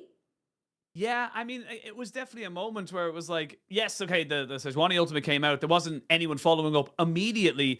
But then Yao Yao comes in with the Magnet Storm. The Hoya kind of, Call the Meek is huge to just kind of decimate health bars. And it does feel like we're seeing RNG just having indecisiveness, uninspired moments, and really just kind of like, I don't want to say the brains are being turned off, but it's just really not reacting, as you mentioned, in the way that we have expecting so many teams to react in those moments.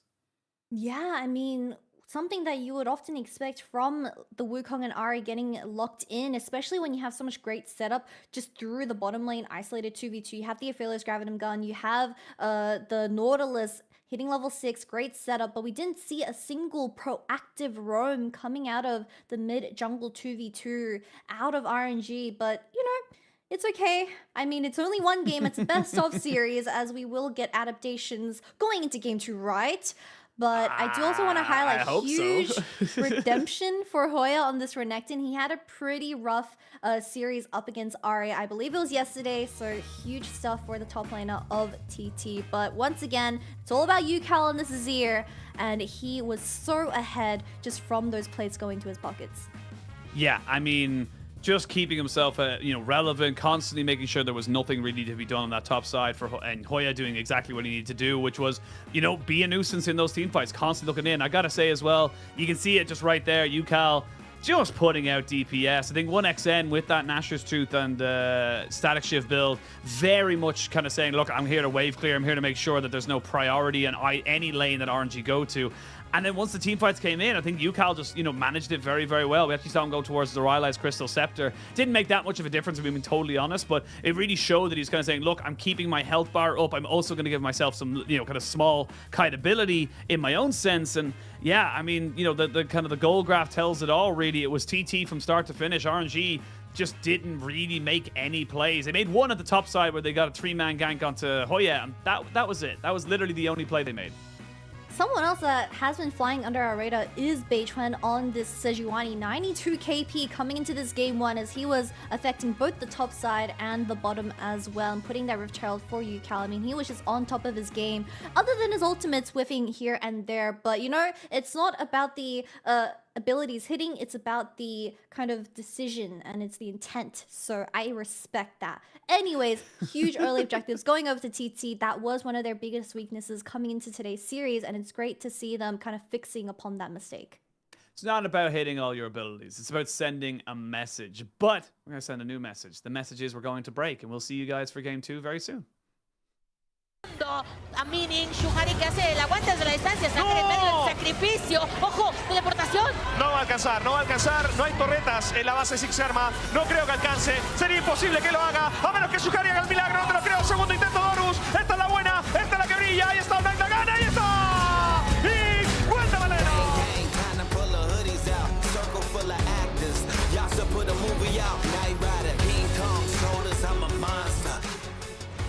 Oh, they're just going to pull him in. He can't ult if he's dead. That's what the LG say. But they all die as well. Scout doing so much work as Gala jumps in to finish off that double kill for Gala as he looks for Bin as well. That's GA, but no reset to try and get onto On. He can just auto him though. The Hex Splash is too slow. But Bin turns them into shreds. Triple kill instantly on the Renekton. And that's going to be game.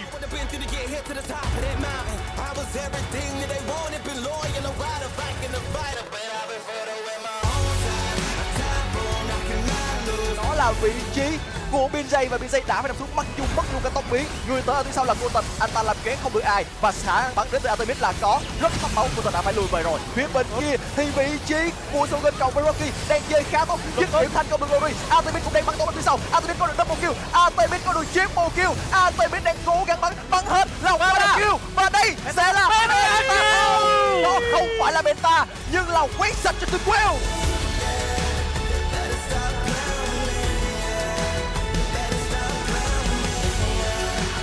Tried to strip that purple from Golden Guardians, and Huki might lose it. Buki goes to the back with the twisted advance, and Licorice swings away to get a lock on the Chime, who flashes on forward. Lots of hits from Gory. The damage is good. Licorice coming out. Stixay manages to blast one down. No Turtle here for no more damage. Stixay one into lock eyes with Gory. Upon the members of TSM. Triple kill. Stixay with the quadro. Stixay wrapping it up with a pentakill!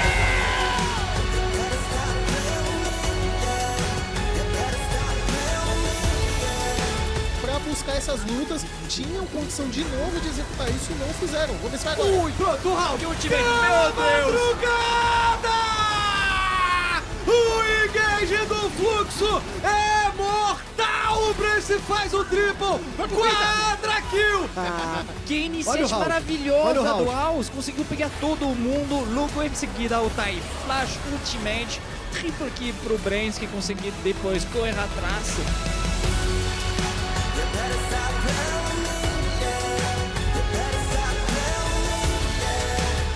If he doesn't get that ult off, I think Vitality might wipe them. See, Perks looking for Caps. Caps with the pushback, not quite under tower. Yes, he is under tower, getting locked up, but it just stands there hitting them. Look at him go! What the hell, Caps? Oh! What? Yeah, stop push. Maybe if you pressed it, he could have lived, but my god. Wanna wake up in my bedroom with you right next to me, holding my hand. Something I could get used to, 'cause you're by my side. When city lights blur the evening, hollow skies grab my feelings, and shooting stars have no meaning. I know, I wanna be where you are, forever and ever. I wanna be where you are, forever and ever. I wanna be where you are.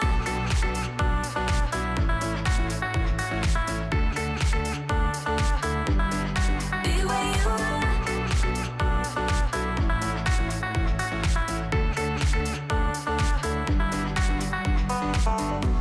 There's nothing like this feeling.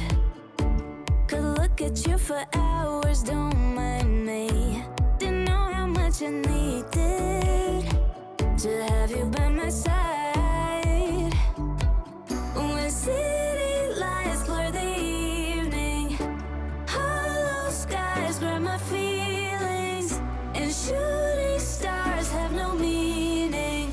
I know, I wanna be where you are, forever and ever. I wanna be where you are, forever and ever. I wanna be where you are.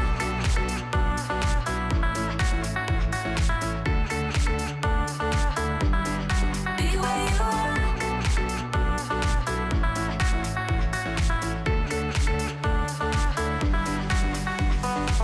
When city lights blur the evening, hollow skies grab my feelings, and shooting stars have no meaning. I know, I wanna be where you are, forever and ever.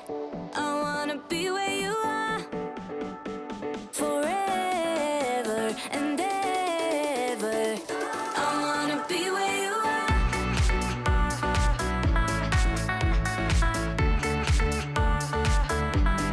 Be where you are.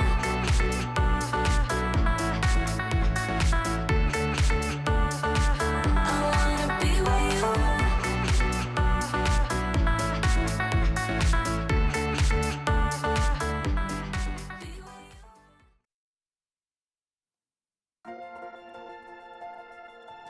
Welcome back, one and all, to the LPL. We are in sunny Shanghai here for our first series of the day. We're heading over to 3 separate venues today. We are flying all around the beautiful country that is China. I am still just Ushy, and I'm joined by the absolutely courageous Kitty as we are jumping into our second day, but nearly our second game of our first series. Gotta talk about our MVP though, Yao Yao on the rel. Just doing exceptional work with those engages. Even right up until that last team fight, it happens because of him.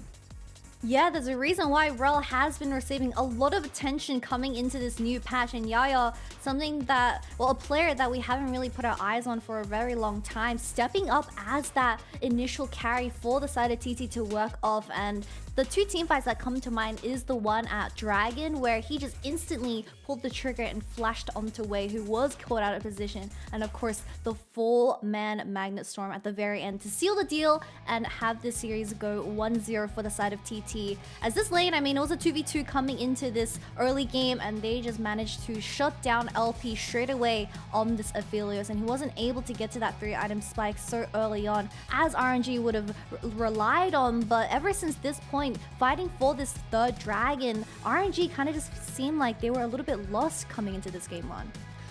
Yeah, I mean, it didn't feel like, I think, you know, obviously we were praising Wei and Tangyuan coming into the series. We said, look, maybe the AL one was a blip in the radar. It happens. It's the LPL. There are 17 teams. Unfortunately, you're going to prep for more than others. You know, it can happen in that regard. But it really did feel like RNG just didn't really have a clue how to play with this, you know, kind of with what they had. It felt like it was very just, what are we doing? They didn't really know, and we were kind of questioning it as well. Wei didn't really do anything, to be perfectly honest. He cleared his jungle, and that was it. We didn't see him go for any kind of, you know, creative plays with the Cyclone. We didn't really see him try and move around the map in the early stages with Tangyuan. There was nothing really from Wei in this game. I really need to see him step up if we want to try and see RNG kind of take this series. But for TT and for BLG fans, don't forget, if TT win this series, TT keep themselves alive for potentially going back towards the playoffs. Not only that, BLG will be locked into our top 10. So there is still very much kind of, you know,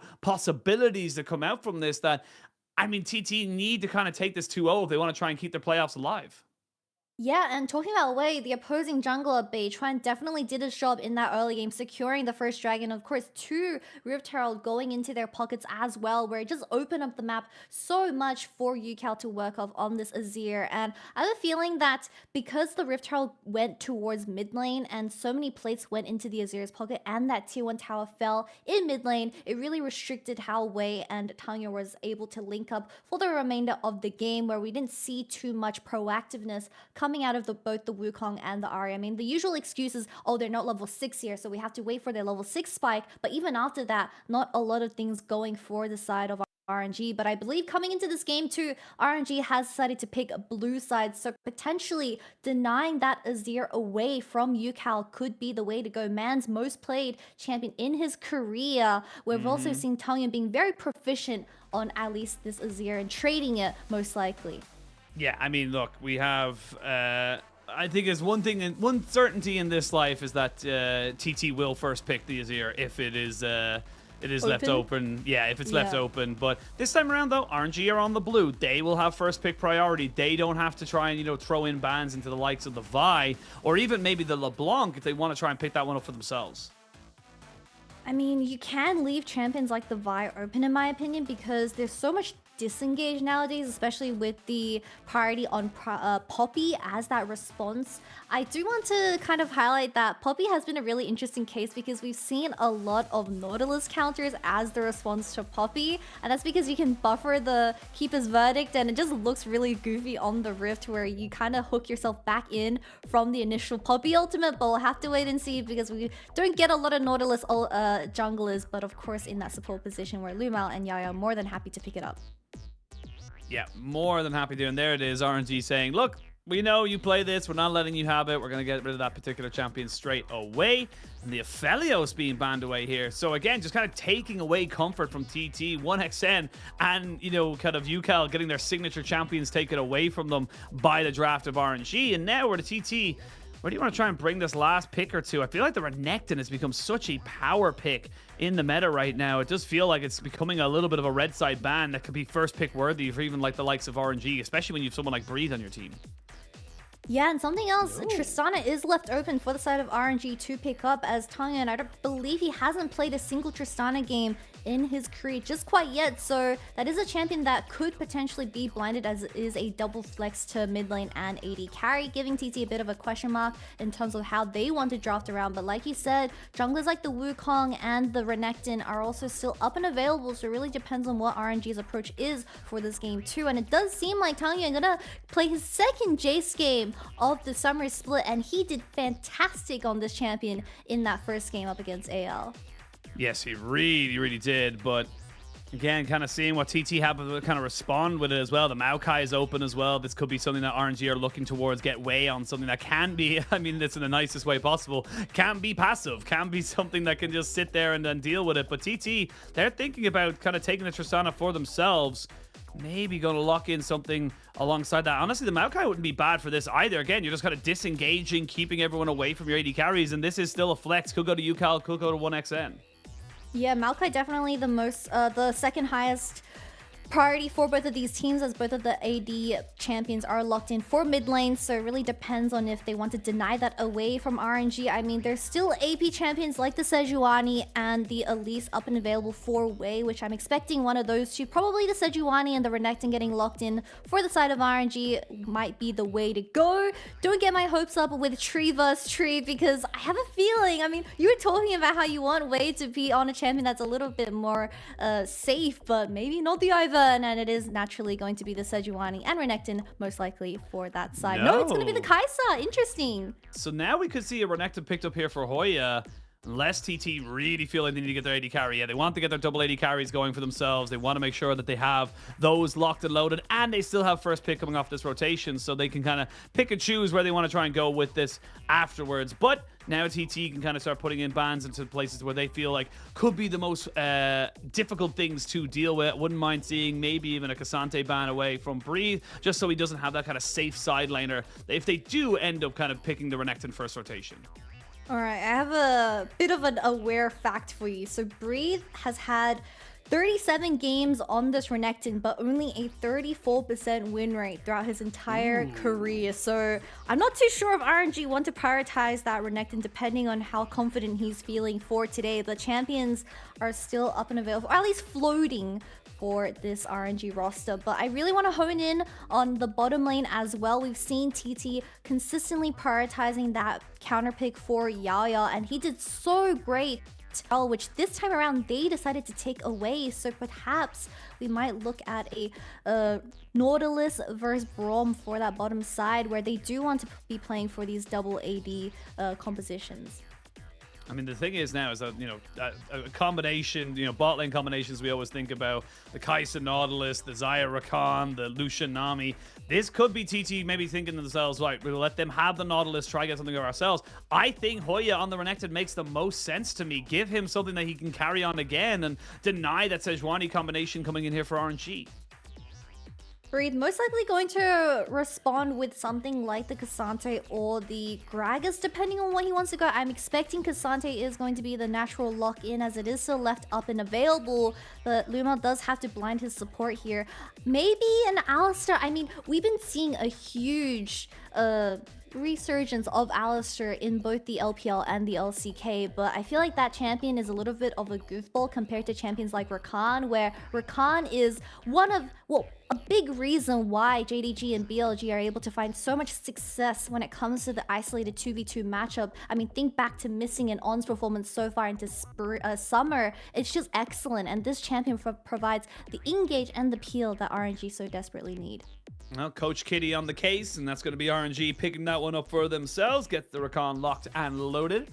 And we'll see what TT want to go for. Again, Yaya MVP in game number 1 was given that counter pick in that bot side, and we'll see if they want to try and kind of continue towards that.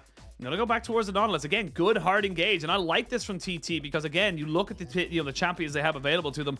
If you catch out pretty much anybody, maybe bar the Cassante on RNG, they're going to die. The single target CC is just absurd. It's almost like 5 seconds of pure CC that's going to be able to come out from TT. All right, get those mic treads online for the side of both of these teams, honestly, because there is so much setup to play off. But of course, RNG locking in the Kai'Sa and the Jace for the game 2. They want aggression, but specifically Tang Yuan, he has the shining light on him for this game 2 in particular, where he needs to stand out and get to those 3 items as fast as possible and do that damage through the poke and the man immune, of course, coming online. But we're expecting a lot of shivs for the side of TT, the Tristan and the Varus getting locked in. 1XN doing great on the Varus in the game 1, so I'm not surprised that they decided to go with this once again, but their game plan a little bit more different now. They can't go and default to the front to back through this Tristan, and they have to play through the side. Yes, they absolutely do. Well, the teams are locked and loaded. TT find themselves 1-0 up in this series. RNG need a bit more inspiration, need a bit more passion, I would say, to get them through this series. They did not have any kind of, you know, positive plays really to come to talk about in game number 1, but Game number 2 is a different kettle of fish, different moments in time for them to try and make back what they have lost. For TT, though, you need this win. You need to get this momentum going for yourselves. Get yourselves up to 3-8. It's not the best situation in the world, but it's definitely a hell of a lot better than you could have been. And a 2-0 would be absolutely fantastic for their game score as well. We'll have to wait and see as both these teams jump onto the Rift, and we'll see who ends up coming out on top of this clash.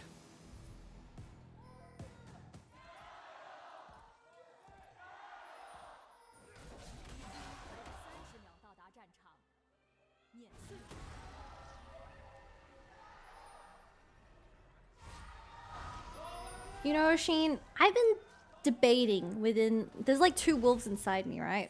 Because there's a lot of Sejuani's getting played in the LPL nowadays, I've been trying to decide which Sejuani skin is better. And Poro it's between Rider. Bear Calvary Sejuani and the Poro one, of course. So which Poro one Rider. Poro all the way? Poro Rider all the way. I mean, one's a bear, that's cool, though, but it's a giant Poro. Like, how can you not love a giant Poro? Tanguan... He's going to go aggressive here. Yayo is in the vicinity, as we're going to see a jump on top of him just to try and trade that one back. And everyone's just kind of posturing for the moment. Both mid laners taking a fair chunk of their own health bar. But back to your absolutely imperatively important question. It's Poro Rider, and I refuse to accept any other answers. Thank you so much. That's all I have time for today. I'm too scared to kind of fight you on this because I personally prefer the bear one because it's a grizzly bear. You don't It have looks two wolves epic. inside you. You don't have two wolves at all. You just wanted an argument. Maybe two bears. I don't know what's happening. Two but... bears inside you. Oh. Talking about the mid lane, obviously both mid laners were extremely chunked out, but the difference is Yucal, he does have that fleet for a tiny bit of sustain, so he can realistically come back from that initial engage. But bottom lane, I mean, we have so much action for this level 1, but level 2 is going to be a huge spike for both of these sides as Glacial for Yaya, so he wants to be looking for that hook. Just thinking about it, level 2 is hit both by both bot lanes, so nothing really kind of to come out of it just yet. We will see the trade back max damage though onto Lumao. See, this is the thing with the Kai'Sa early is that you need to really be proccing off your passive if you want to try and trade effectively. Otherwise, you're just going to fall a little bit further behind. It is going to be the on-hit Varus. We're not going to be seeing poke Varus today, as on-hit does seem to be the flavor of this particular meta. You can't really be going towards that lethality anymore. Just see it from time to time, but definitely not as prevalent, especially when you have a hard engage bot lane. But really good ward. Yeah, very good ward. It's going to spot out Weiwei, and now Beishuan's already in position to try and be there for when Wei, excuse me, too many ways, tries to go for this one. He's going to look to try and maybe just steal out this blue buff, and Beishuan doesn't really know what's going on. Now he will, but I think it might be a little bit too little too late. Is he going to maybe go for a little bit of a smite fight? Not quite there. Wei does get the steal. Beishuan keeps himself safe, though. Interesting. So even though Wei was spotted on multiple wards, he still secures that blue buff away from Beitran, so that's going to deny a lot of the clearing ability of this Maokai, where you do want to be working towards that demonic embrace. But Yucal, very disciplined and knowing that Wei was trying to cook something up, but so much priority for RNG to work off here and bullying Beitran in this game too. Pulling him just a little bit. We are going to see maybe a 4v4 right now. We are going to go in with the aftershock. Beishuan flashes away. Doesn't want to be the reason to give away first blood. Nice double knock up there from Lumao. Another flash burnt here from TT. They opted into this fight, and they're the ones losing out on all intents and purposes. Tangyuan flashes in! Gets himself the accelerated shock blast, and that is the kind of RNG start they needed. Tongyan didn't have much mana, but all he needed was that EQ and a headshot Beitran into another universe. I mean, great start for this Jace. And once again, I mean, you don't want to be giving these early kills to Tongyan. He's definitely proven to the audience that he can carry once given something like this Jace. I don't know what TT was trying to fight off there because the Scuttle Crab has already left them. Great hook. Oh, Lumao. Don't forget, there's no combat summoner available for Yao Yao. He is going to walk himself away. 1xN as well should be able to do the same. Everyone is kind of back away. I love that Lumao is still being so aggressive despite how low his health bar is. Needs to be careful. Ooh, did not know if that was going to be able to hit or not, but does keep himself safe. Beishuan now moving himself up into the top side, knowing that the Sejuani just showed bot. We are getting a bit of a trade in sides, but like you said, I mean, this is the RNG that we really wanted, kind of bullying TT away from any early on aggression. RNG, they were able to secure the Scuttle Crab for Wei, but we didn't see too much of a follow-up from the initial mid laner from this Jace, and I thought this was a winning fight for the side of TT, although they really weren't fighting for anything. But Tangyuan coming in clutch, there's a reason why he was the most valuable mid laner of week 4. And he's stepping up to those expectations once again. He saw Beichuan on a ward and just a really clean execution on the Jace. But still, RNG looking to kind of play towards this Jace even more as both ADCs working towards that static shift. And we come back. Good start there for Tangyuan to kind of capitalize on a very aggressive move. We do see a very popular Tristana, 11-4 in the mid lane, 10-3 in the bot side, doing exceptionally well, all things considered. Now at level 6, should be able to kind of maybe be a little bit more aggressive towards pushing those lanes. This is the thing as well, like, you know, the Jace is great early just as well as the Tristana is, but the reason why the Jace kind of works so well into this matchup is because he's able to knock you back, because you can't just all in on him with something like a Maokai, because he has got such great disengage with that phase rush. And great to see, you know, Tangyuan kind of utilizing that one perfectly. We will see Hoya taking a little bit of a poor trade in this top side as he looks to try and just be just as much of a nuisance as he was in game number 1. And gonna do just as well with it. Yeah, Hoya utilizing this matchup very well. We see the Renekton as a counter pick to the K'Sante as he's able to bully out the K'Sante 9 out of 10 times when it comes to the early game. But this time around, like he said, Tangyuan in a very good position. No flash available, however, but due to that exchange, Beichuan, I think their only way of getting onto this Jace is through a flash W route from this Maokai. Here we go. RNG taking away the first dragon, but can they get the fight afterwards? Lumao gets caught down. This is a trade of jungler for support. Now it's a 2-for-1 trade. It's going to be Wei finally getting himself a little bit more on top of this one. Good flash here for 1XM, but they both flash in on top of him, and Hoya is here, and everybody shall be going down. The slice, the dice. 1XN survives right at the end. And yes, RNG get the dragon, but it was 4 kills over to TT. TT completely sandwiched RNG after they secured that first dragon. It really seemed like RNG, they didn't know how to get out of the pit after that, and just not the best fighting circumstances for RNG to take, as like I've been highlighting, Tangyuan very vulnerable without that flash available, and TT instantly caught on to this, and Beichuan on the Maokai, locking this Jace down, and Yukel, of course, focusing down the main carry of this team, but Lumao just got instantly deleted by the remaining members. But Hoya got here first just through rotation, and he just walked it there, and there was a numbers advantage for TT to also work of, and great stuff. And Yukel comes back into this game. Oh my god, 1XN, how does he survive that? The Triumph coming in absolutely clutch. Now 2-0-2, and yeah, Hoya just kind of roaming down, making much more of an impact in this game compared to Breathe, as we do see more trading in the spot side. This is where the power of the Varus comes in. You can see Lumao really struggling, losing half his health off of one combo. If that happens again, half and half, that's one hole. He's dead. When you have 0 HP, you die in League of Legends. You're correct, Oshin, but we do get expert a analysis. trade you know, I'm a professional. out of RNG as they prioritize the Rift Herald, which will be placed towards that mid lane, I'm assuming, to open up the map. But TT, they're not going to go down without a fight, and they're zoning LP off 2 ways from this bottom side, and 1XN eating at least 2 plates, I'm assuming, with how much time Beichuan Yaro's buying. Yeah, and again, just kind of denying a lot of XP and gold coming out from this bot lane. Yes, you will lose a little bit of plates in the mid lane, but I mean, this Kai'Sa is going to be very far behind in this early stage of the game, especially when you're talking about mid-game spikes. 2 items onto things like the Varus and the Kai'Sa, so pivotal, especially as they both end up rushing that static Shiv. So right now, it is just kind of a trade back. Both teams equal in terms of the gold. It is 1 dragon in the good for RNG. They also got the Rift Herald as well. So TT, I gotta give, you know, props where props are due. They, despite them losing both objectives, they are the ones kind of, you know, keeping in tow with the gold. So always great to see teams kind of, you know, not just fall behind and give up an objective and not gain anything else afterwards. Yeah, I mean, we talked about how great stuff from TT setting LP behind on the static Shiv Kai'Sa, where in this meta, it really is just who gets static Shiv first, and in this situation, 1XN through this tower plays 1v1 on the top side. Hoya does get away, I'm assuming, unless the Q3 hits from Breathe. It will, and he doesn't even pop the Dominus. Breathe going in with the flash. Hoya, yep. He also realizes that's a bit of a mistake on his end. Should have just flashed away. Should have just respected that the Cassante was going all out. And that's just Breathe kind of capitalizing on what was just straight up a mistake from Hoya. I mean, this is Cassante. 4,700 HP, 329 I don't need you to whatever quote the it whole was. thing. And the W goes out. He just goes on, and Hoya had the flash available as well, but he wasn't able to react to the final Q3 flash from Breathe.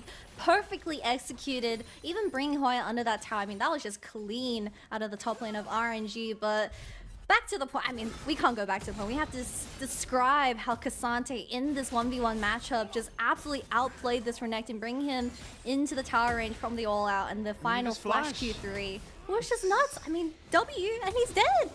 Yeah, I mean, like, it is just lack of respect from Hoya, keeping the flash, not popping the Dominus. Like, if he pops the Dominus, he gets a health steroid, and little things like that that just really kind of, you know, are honestly kind of like, you know, testament to what's been happening to TT so far this split. It does feel like Hoya has been a massive sore point for TT. It's, you know, specifically in these kind of matchups where we're in the LPL. We have some, if not, you know, a lot of the best top laners in the world here. This is a, you know, a very stacked role here within the league, and you cannot let things like that happen. You will be punished for them.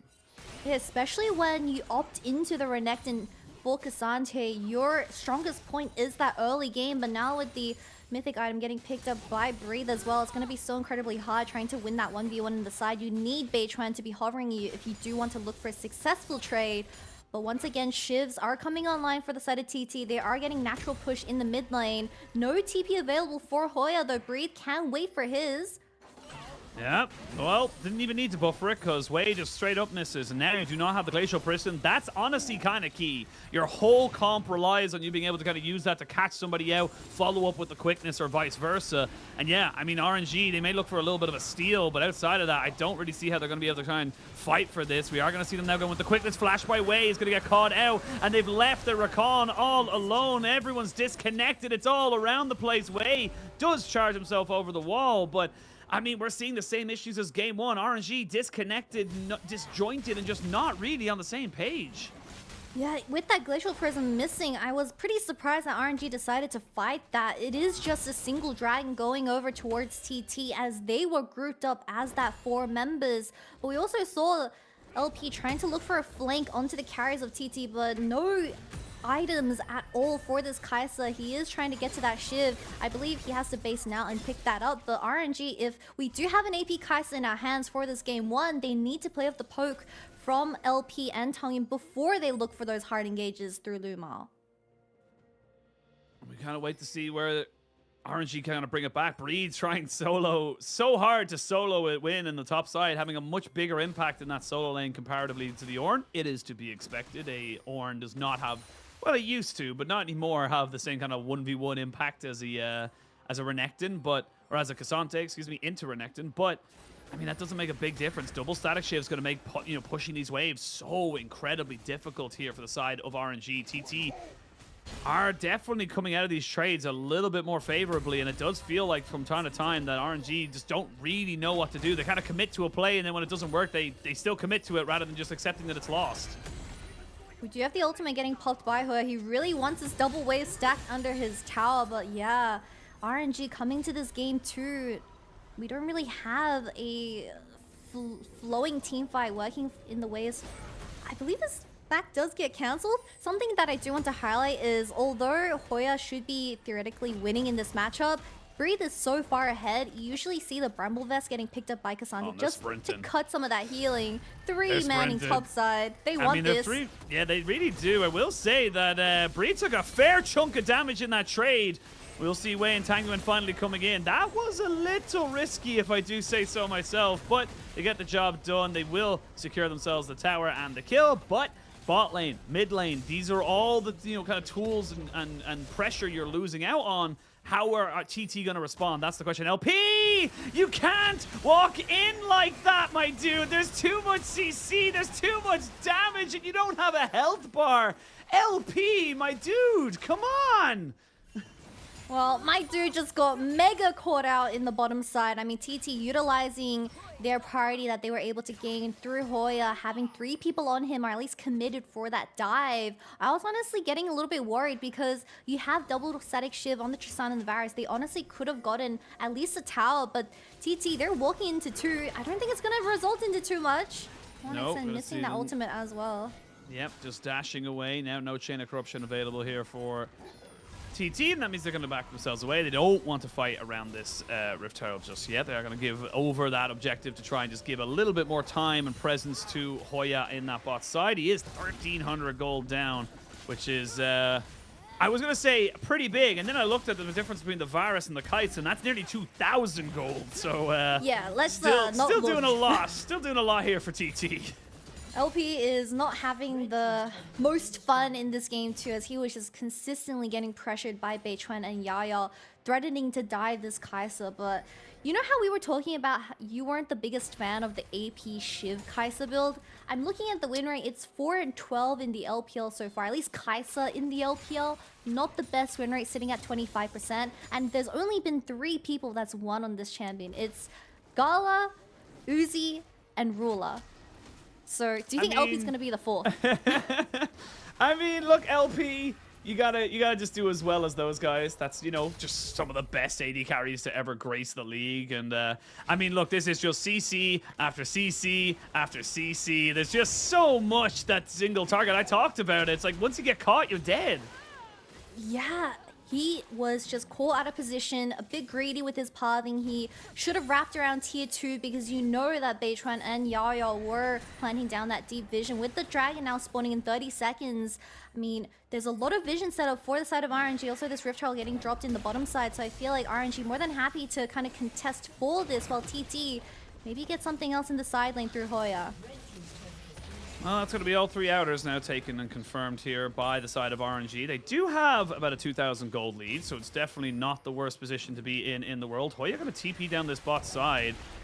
Just make sure they're not going to lose this Rift Herald. I don't know if that was wholly necessary, to be perfectly honest, but it looks like TT want to try and maybe contest this. This is difficult to say the least. They don't really have the vision, and they're getting pushed into a choke right now, so this is going to be hard for them to do. Lumao on a fantastic flank with Flash and the quickness. Spotted. They now know he's there, and he's going to have to back himself away. We're going to see the ultimate thrown out. It only lands onto Yao Yao, though. Perfect target, double knockback. They're going to try and maybe burn down the Cassante, and they should be able to do it. Dead to right. Quickness stops Beichuan from getting any damage down or any CC. Now Wei will be taken down. Assuming just Wei will be taken out here. LP cleanses as Hoya tries to jump onto his face. Yukal was slowing him down. Not quite able to make it work just yet.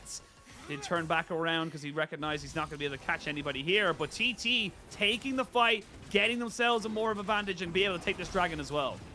Another 5v5 headbutt, and now you're dealing with a 5-0 Varus, 2 games in a row for 1xN, and he is delivering every single time. But I keep highlighting RNG, you need to play with your poke, you need to wait for the 3 items Kai'Sa, and of course Tangyun to get to his mana immune, but there's just not enough in terms of DPS. You see the initial engage coming out of Wei onto the support of TT, but only 1 Jace Q hits, and LP, he doesn't offer too much with only sitting on a static Shiv, so it really just felt like there was a damage difference in terms of the 5v5, and a really good follow-up from Hoya as well, burning the cleanse out of LP, so that is going to be the next target for this upcoming fight, which is going to be the Baron in 1 minute.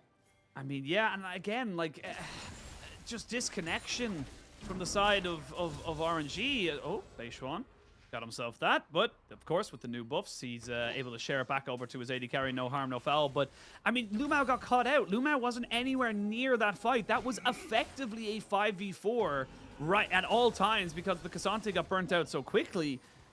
It's just, again, why we're having such a struggle with kind of, you know, gauging how good or how, you know, far RNG could really take themselves. 1 week they're exceptional. This week they are, for lack of a better term, struggling. They lost they're 0-1 down this series. They lost 2-1 against AL. These against 2 teams that are much lower in the standings than they are. That is just not good enough in the LPL, and they will be punished for it if they're not careful.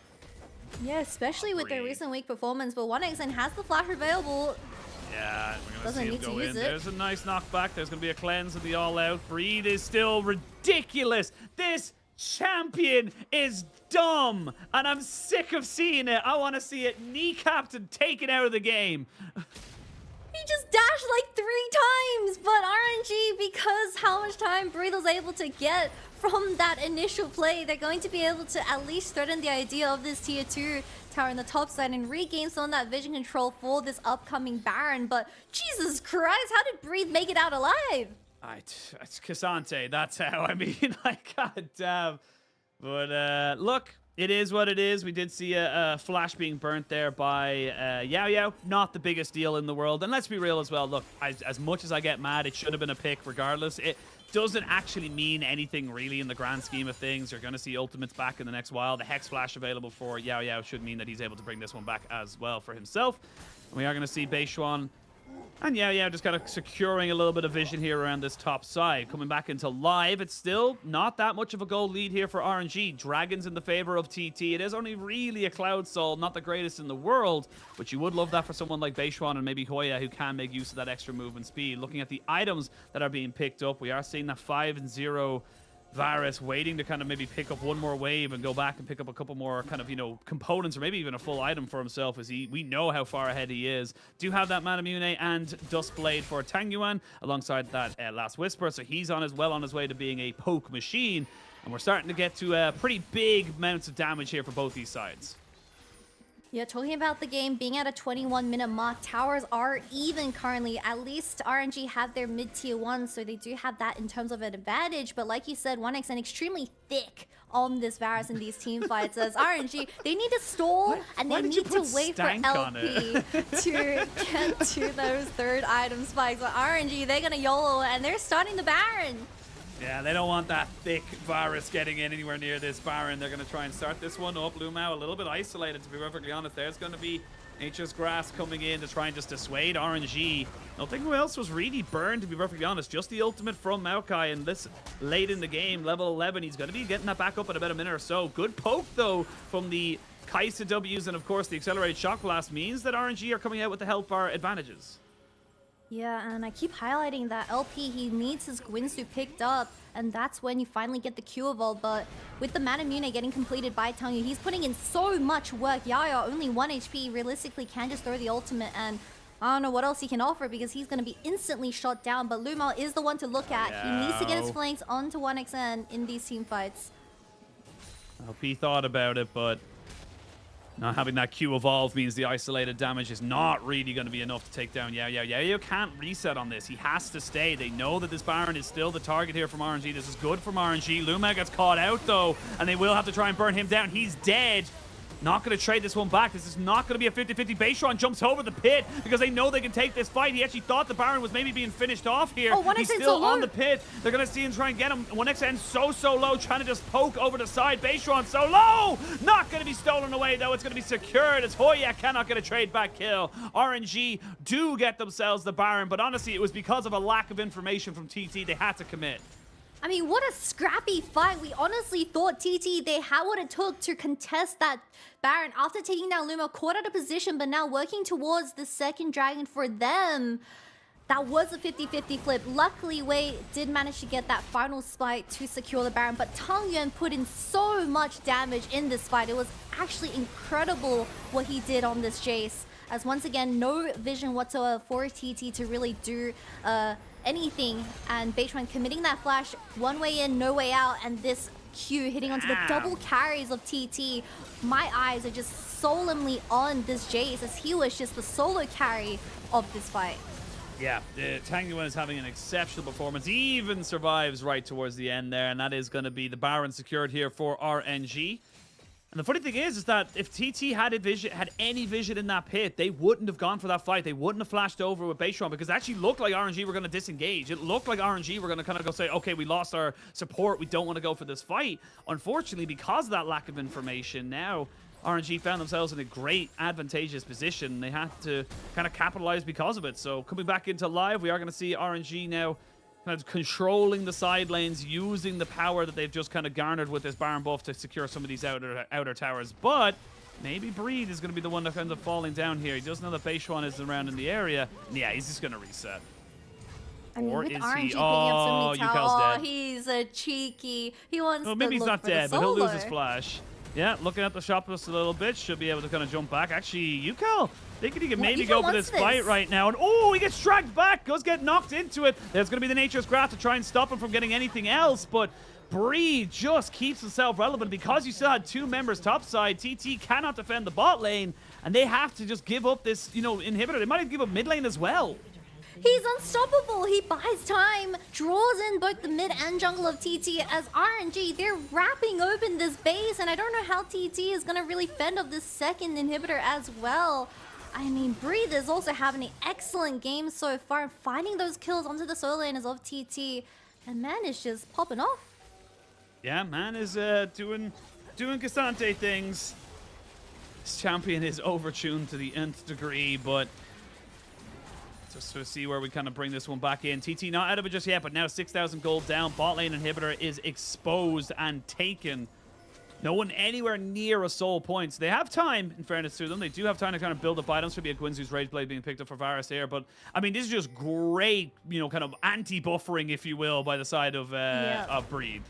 The initial W coming out of Yukal was a little bit questionable. It really seemed like Yukal was very confident in terms of the 1v1, but a great buffer from the all-out out of Breathe, and the final Maokai ultimate not connecting, even though Cassante is unstoppable. But with the build that Yukal has introduced us, he is not killing Breathe in any circumstance, so really good pick by this Cassante. And once again, I mean, the whole map is under RNG's control, and I feel like I keep highlighting Lumon needs to find those flanks onto 1xN to shut him down from the back, but Tangyuan hitting every single Q, there's no need for that, so RNG realistically can just play front to back.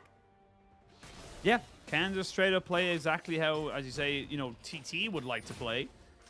Kind of come back in. We do have the Gwynzus and 3 items, honestly, for across the board between both AD carries. So doing very well in that regard. You would love to have a Bloodthirst to finish up here for Yukal, but not really in a position for. And this Tristana just hasn't really had the same level of impact that maybe Tangyuan has had. Is 3-1-4, still doing damage, but, really needs that Lord Dominix, you would imagine, before he's going to be able to do anything kind of exceptional with that. Going to go back down towards that bot side to try and defend this, but that is all outer towers now taken here by RNG, and Beishuan kind of by himself, isolated. Bramble Smash to keep Breathe away from him. And that means his Aftershock is down. He's going to have to go back to the base. Talking about damage, we have the Gwynzus now in the pockets of LP. 3 items completed by Tangyuan. They're playing through the poke. And you already see a single Kai'Sa W landing onto 1xN is so much damage as he is 2 screens away.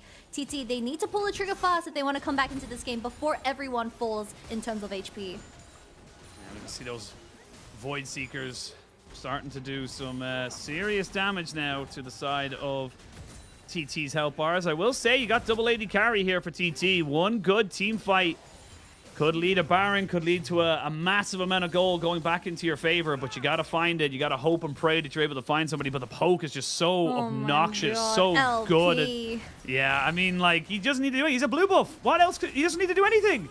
The cooldown's like 5 seconds. Not even, I think. It's like 3 or 4. It's insane. It's just so quick to just kind of come back up, drop it out again, and he has got the wave clear with the static shiv as well.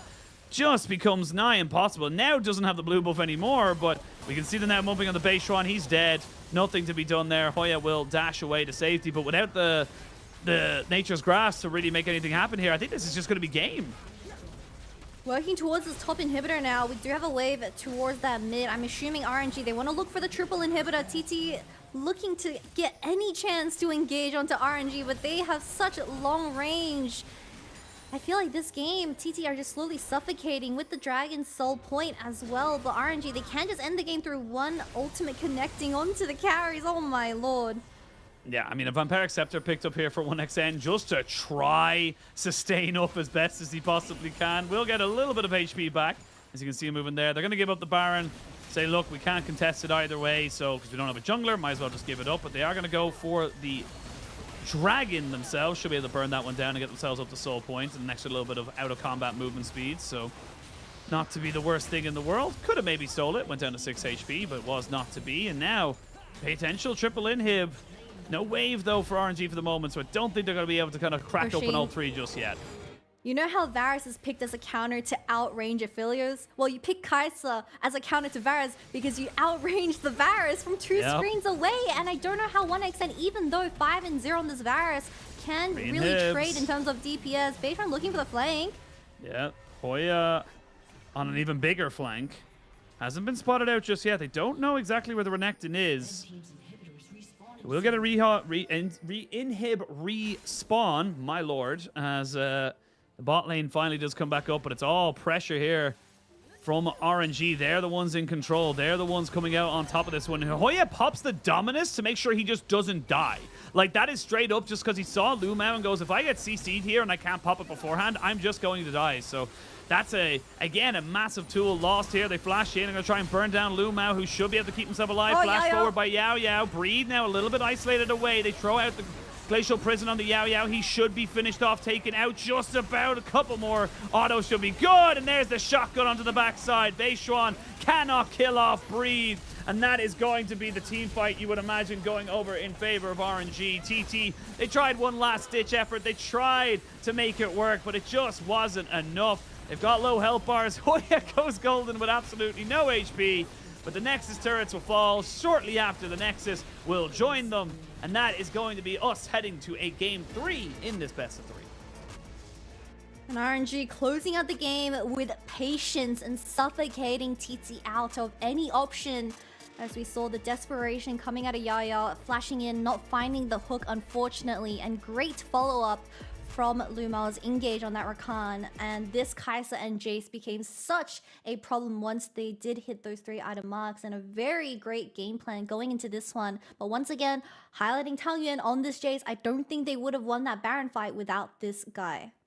Yeah, I mean, Tang Yuan just doing so much work on the backside there, just able to kind of constantly find the carries with the accelerated shock blasts. Did he have the most amount of damage? Or, sorry, not the most damage, we'll find out very soon, but did he have the most amount of kills? Definitely not. But that wasn't what he was built to be. He wasn't built to kind of, you know, kill off everybody. He just needed to do enough damage in order to make sure that they couldn't fight. TT couldn't find themselves an opportunity to get this Tristana in there. And again, the woes of TT kind of compounding and building up a little bit more in this series. It just feel like, again, we're seeing, again, the same issues they've had all split, where the meta just does not suit them very well. And unfortunately, if they don't get Azir, they are struggling to find a champion that UCal can carry on.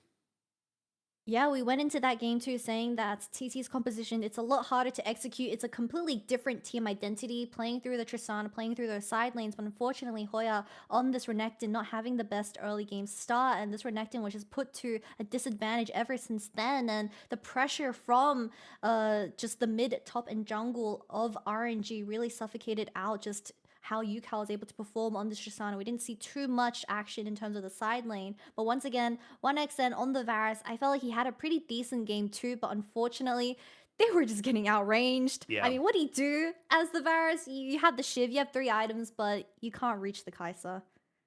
Yeah, I mean, like we saw there, the Kai'Sa with the W's just constantly from afar, just whittling down health bars. Again, it's a poke war, so there's going to be some pretty high damage numbers here between Jace and the Kai'Sa in this game for RNG, but there's just not a lot you could do. The amount of times we saw Hoya pop his dominance just because he was like, I'm going to die. And honestly, it felt like almost like PTSD for Hoya, because he didn't pop it that one time in top lane, and therefore just kept constantly popping it to make sure he did it. But yeah, I mean, goddamn, like Tang Yuan and LP just coming out with almost identical damage numbers here.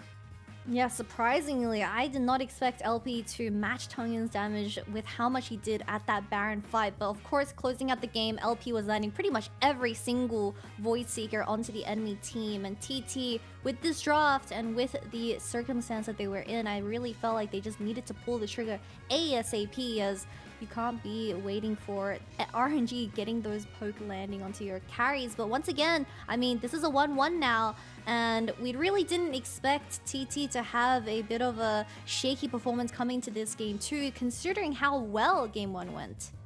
Yeah, considering how well it went, and again, it does feel like it is that situation of, if TT don't get the Azir, they do not know what to play. They do not know how to really kind of find an advantage. And again, like, your AD carries got huge. 4-1 and 4 on UCal, 5-1 and 3 on 1xN.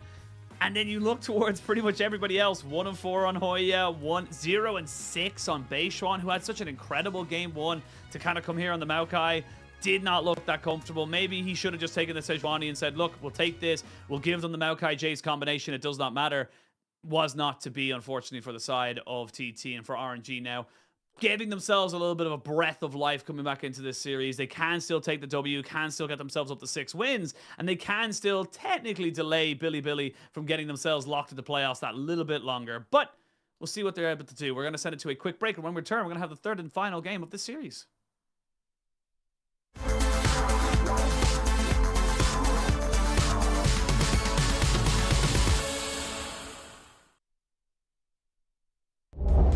Yeah, I mean, Angel's looking for something now. With the flash available to him, they can see they're trying to corral everyone around here. They will be able to get something going, and I think WE recognize something is in the air. Nice ultimate, good flash. Not going to come and steal plate gold. Just going to keep on mentioning that. Lien is Fofo. He's found Baolan, and we know he's going down. Fofo grabs a kill as Lien re-engages it. Mako has to flash away, Strive with a chain as well. Fofo the target for now. Uzi is kind of alone on the top side, but they don't really focus him, and Strive's in trouble instead. Uzi's just charging at them, and Strive forced away. Assume now, under the tower, on his own. Root goes wide, but the minion wave is moving on in, and Uzi's behind him. Featherstorm comes out, and the pull's gonna be good. Uzi is surfing on RA. It is brutal. Gonna pause though, because Forge in a bit of trouble. There's the flash. Oh my god! A level 2 solo kill. Scout does it again. 3k gold lead for FPX. They've had full map control for the past 10 minutes. Okay, hang on, why is Cam? What? Just solo kill Jojo in front of the team and he's out! Oh, they're just gonna pull him in. He can't ult if he's dead. That's what the LG say, but they all die as well. Scout doing so much work as Gala jumps in to finish off that double kill for Gala as he looks for Bin as well. That's GA, but no reset to try and get onto On. He can just auto him though. The Hex Blast is too slow, but Bin turns them into shreds. Triple kill instantly on the Renekton, and that's gonna be game. Tell me what you're dreaming of, waiting for your fate to come. There's another day of sacrifice. Are you never gonna try to fail? Never gonna stop to give in? Never gonna try to reach up for the stars? You gotta fight with all of your life. For the doubt change, show me your name.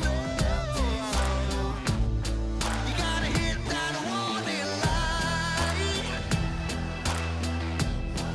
Are you done with the waiting on why? Oh why?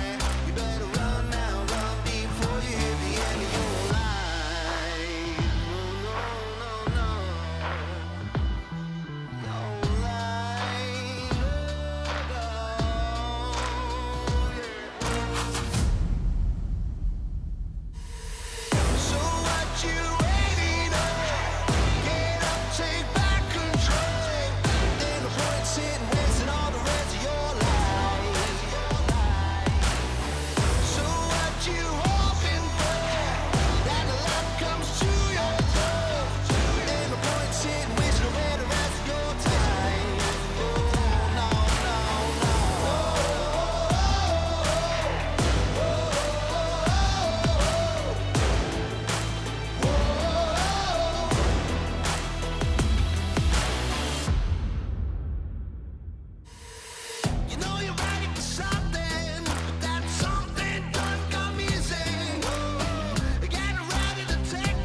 gonna stop to fail, and don't you ever stop to give in. Never stop reaching for the stars.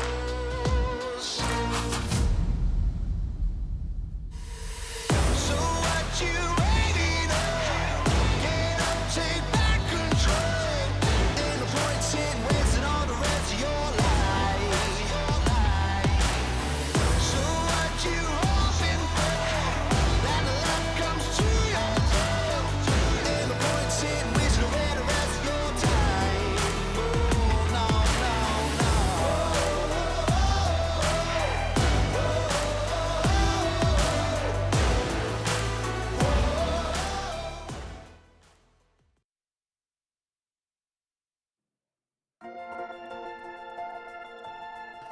Welcome back, one and all, to the LPL. We are going to be finishing off our third game of our first series, which means we are going to be falling a little bit behind some of our other series because, of course, we are going from Shanghai to Beijing, then over to Xi'an. We won't be doing that, however. It'll be Mazel and Jamada, I believe, who will be doing that. I am still just Dusty. I'm joined by the absolutely fantastic Kitty. And we got to talk about our MVP. We hyped him up a huge amount in that game, and Tang Yuan on this Jace did his job. It wasn't flashy, but he got the job done. I'm just gonna start calling Tang Yuan Shin because that's his nickname in China, and it pretty much just means Yuan God, as every time on the Jace, he takes me by surprise and he's able to deliver with the start he is given. I mean, this game was just all about him from start to finish, through those team fights, through the poke that he was able to provide that allowed LP to kind of come back into the game. I mean, it wasn't a clean game. It was definitely a scrappy one, especially considering how the bottom lane was set so far behind, but man was just clutching onto every single factor for these team fights. Yeah, I mean, just constantly putting in work, constantly putting in DPS, and really kind of just, this particular one was just so huge. And again, just kind of little things that were able to kind of go right for the side of RNG, wear off of the back of the poke from Tang Yuan. I just feel like he was able to just be relevant at all times and constantly keeping TT at an arm's length. Someone else that also I feel like we should credit is Breathe on this Cassante. I mean, yeah, he's playing probably 2,000 years on the patch, but still, man was finding consistent kills onto the enemy team through Yucal, through Hoya, and providing, at least drawing so much pressure away from TT, where they were kind of distracted away from their original game plan, which was playing through the side lane. It was playing through how Yucal was able to find push on this Tristana and get those towers early on. But unfortunately, I mean, with just how the 1v1 went in the top lane isolated, Hoya was put really far behind, and we didn't really see too much out of this Renekton, and that is a very worrying trend for TT. I feel like Hoya, coming into summer, he is that inconsistent player when it comes to the overall roster, where 1v1 and getting solo killed, these tiny disadvantages shut down the way Beichuan is able to path around the map. Yeah, I mean, again, like we said, the Hoya Beishuan combination just not working out in this particular game. I think Beishuan looked very uncomfortable on the Maokai, didn't really know what kind of role he was playing, and they were punished for it, I think, very much effectively so by the side of RNG. Now we're coming into game number 3, though. It is going to be TT back on the blue side. RNG are coming back over to the red. We'll see if the Azir gets let through as well. And again, this is something that RA kind of, like, really highlighted in the last series against TT, is that you can kind of leave open the OPs. It does feel like you can just kind of let these ones go, because it doesn't really feel like TT are going to be able to first pick them first. They will always go for the Azir. So I feel like if you leave open the Azir, ban away things that maybe like, the Renekton or such, or maybe even the Sejuani, and then kind of pick up maybe like a Vi and a Nico, it's potentially something you could go for yourself. Yeah, I mean, looking at the draft, I was pretty surprised that TT gave over the Sejuani, as Sejuani, I feel like when it comes to the top lane meta, at least, Renekton and Jax and Cassante, all of them synergize so well with this champion, where, like you said, we didn't see too much of a voice coming out of Beichuan on this Maokai, a little bit uncomfortable, so we'll have to wait and see. Mid-jungle synergy, definitely the most important thing coming into this series, as we see both mid laners shining for both of these teams, but I still feel like we have a lot of answers to be shown from TT, because we need to see something else from them other than that Azir, which has been banned away. So, yeah, taking that one off the board, and the Sejuani. And this is what I was talking about. You can kind of leave open a couple of different quote-unquote OPs here from the red side bans, because I just don't think TT play them that often. So it is something that We will have to wait and see. For the moment, it is going to be TT kind of forcing themselves in it. Do RNG ban the Nico? That is the question, because they could honestly leave it open, take the Tristana for themselves, and move forward with that kind of an idea in mind. Tristana, Wukong, or even a Tristana and a Viego could be a big combination they could look towards.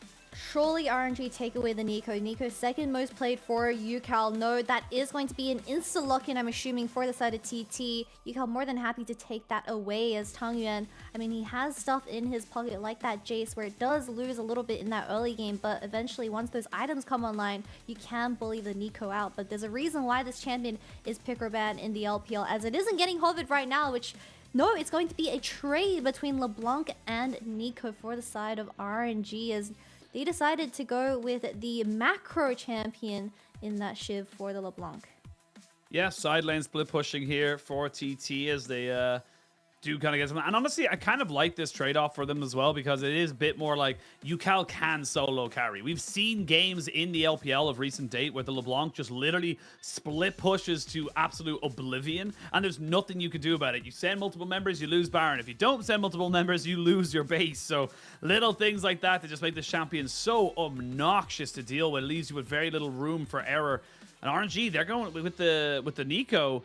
And Afelio is going to be locked in here. They're looking towards maybe getting themselves a much more, much bigger team fight composition, similar enough to game number 1. But for TT, if they can keep them away, if they can just kind of constantly, keep RNG away from those big team fights without them being able to use those big AoE ultimates, they're fine. They're going to keep this LeBlanc on the side lane. I mean, depending on what Beitran wants to pick up to synergize alongside this LeBlanc, I'm assuming it's going to be something like the Sejuani or the Wukong, depending on what he wants to pick. I personally would prefer the Sejuani, but you need to remind the audience that something like the Poppy is still up and available, and that can shut down UCal extremely early on into the game, denying that Shiv spike as that first item. But we'll have to wait and see what RNG decides to take as a response to the mid-jungle duo being hovered right now. But I'm very surprised. I mean, this is great because we highlighted the mid lane matchup head-to-head between Tangyuan and UCal, and they're delivering, because I personally think Tangyuan a more teamfight oriented player, while UCal on the other side a different type of playstyle where it is solo carrying the side lane, and they have been committing to that. Get the Viego going and building some kind of, big burst composition here for TT. If they can catch somebody out with the LeBlanc and the Viego, there is very little hope for them to stay alive. And on the opposite side there, you got a lot of AoE just coming in here from the Venn diagram of death between the Cyclone and the Pop Blossom. You can add the Moonlight Vigil in there as well for good measure. But now we'll see where RNG want to try and take this kind of next few bans, see if they want to try and focus in towards those AD carries, which is exactly what they're going to do. I wouldn't be surprised to see TT ban away the Cassante, get that off the board, get it out of this game. I don't want to see it. You see, the problem is Renekton's supposed to be a counter to Cassante, especially in the early. Renekton's supposed to be bullying out Cassante, not if Hoy is playing the Renekton, so... Not if you tank that extra tower shot, which was extremely well played by Breathe. But once again, bottom lane and support and top lane being left open for RNG to kind of pick up. But I'm assuming once again it's going to be the support being the counter pick, as we keep highlighting Blue Mao and Yaya have a lot of say when it comes to the initial engage. But we saw how prevalent the Rel was, especially in the hands of Yaya in that game 1. Honestly, was the reason why they were able to kind of take that first game away. It was through his initiations and how cutthroat he was, getting his hands onto the carries of RNG and shutting them out every single major objective. Also working alongside Beitran, but this time around he's on the Viego, something more carry, so yeah, he needs to make up for that engage. You make a lot of sense. You make a lot of great points. I still need TT to ban this Cassante. I just don't want to see it. I need them to just respect it, to respect me, to respect everyone here. No, they're going for the Jax, which, I mean, yeah, Cassante, easy pickup here for RNG, and we saw how that matchup went last time. I just expect the same thing again. But now TT maybe going towards that Tristana and possibly a Nautilus themselves to try and round out this bot lane. I wouldn't be mad if 1xN does lock in the Xayah, but Tristana and Rel does seem a lot more fun, especially just Goomba stomping the Sephiroths out of existence when it comes to that early game. So it really depends on what TT's approach is. They have relatively aggressive side laners coming into this game 3, the Renekton and the LeBlanc. A lot of pressure drawn in, so maybe something that is a little bit more stable when it comes to the 3-man unit in the mid lane that can't be easily engaged on by the Wukong and Nico is the way to go. But Rel does get locked in for Yaya 2 times in this series, and there's a reason why he was MVP in game 1, and hopefully he can redeliver on that as well. But maybe something in the Braum where it does provide a bit of protection for LP in those team fights could be the final pick of RNG. Kitty, I'm still mad. I'm still mad. I'm still upset. You're not letting go of this, are you? I just, like, I don't know. I feel like it is a little bit of ego that kind of comes out from players. Like you mentioned, it's just like, but the Renekton counters the Cassante. It's like, yeah, but obviously not that well. It's not like, you know, like a Zed into a Teemo or something where he's just going to absolutely obliterate you every single time you show your face. That's just not how it works. But we'll see if Hoya can have a slightly better one. I will swallow my feelings. I will get less upset about this because obviously I don't want it to control how I feel about this particular game, unless, of course, Breathe 1v4s, and I will just lose my mind. But we are going to see the Alistar getting locked in and loaded here. You've been wanting to see it pretty much all series long. Finally, you will get your wish, Kitty, and we're going to have a little bit. And it's great because, like you mentioned, you mentioned the Braum for disengage and protection. This kind of does a little bit of both. It has that disengage with the headbutt, but also with the pulverize being able to kind of combo in and make it that, again, you still have really good front-to-back team fights here for RNG. This is scary. We've seen this exact matchup played by EDG Maker, and he was the Alistar being that counter pick up against the Rel. I unfortunately forgot who the receiving end, but I remember it was an absolute stomp. It was the Ezreal Uzi game. So I need to take a look on that. But terrible matchup when it comes to the bottom lane 2v2. Very hard to find your hands onto the opposing enemy AD carry, where your combos will just get disrupted by the Alistar. So Yaya on this route 2 times in a row for tonight has to choose his angles very carefully. Honestly, might need to get a little bit creative, not just engaging in a straight line because of the Alice's presence, and also the Nico, which is going to be extremely tough for him to pile around. But once again, TT locking in a static Shiv user in the mid lane. They want to play through the side lanes, and they want to get LeBlanc ahead early. Well, we'll see what they can do. We are no longer theorizing. We are no longer hypothesizing. We are going to be jumping onto the riff for game 3 of this best of 3. It is down to this one single deciding factor. Whoever comes out on top, that is the question. And now for RNG, a win here puts you up in 6 and 5, gets you nicely snug up there into that top 10 position. I believe actually it will put them just above the likes of Team WE in 7, so they'll actually just kind of take a little bit of a leapfrog for the moment. However, for TT, a win here will put you on to 3 and 8. It doesn't sound great, because guess what? It's not. However, that will lock in Billy Gaming into playoffs, 100% confirmed, if TT do take the win. So there's other people waiting on the result here, not just these 2 teams. I mean, TT, if they want to make it to playoffs, they realistically have to make the miracle run. If you look at their future weeks ahead of them, they still have EDG to play. They still have OMG, LNG, and finally JDG in that week 7. So this win, or that series win up against RNG, is going to be super important. With RNG's recent performance, this is the most vulnerable state that they've shown us so far into summer.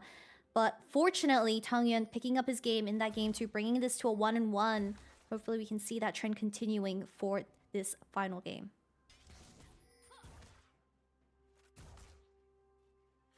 And Kitty, normally at this stage of the game, we'd be like, what do you think about this? What do you think about that?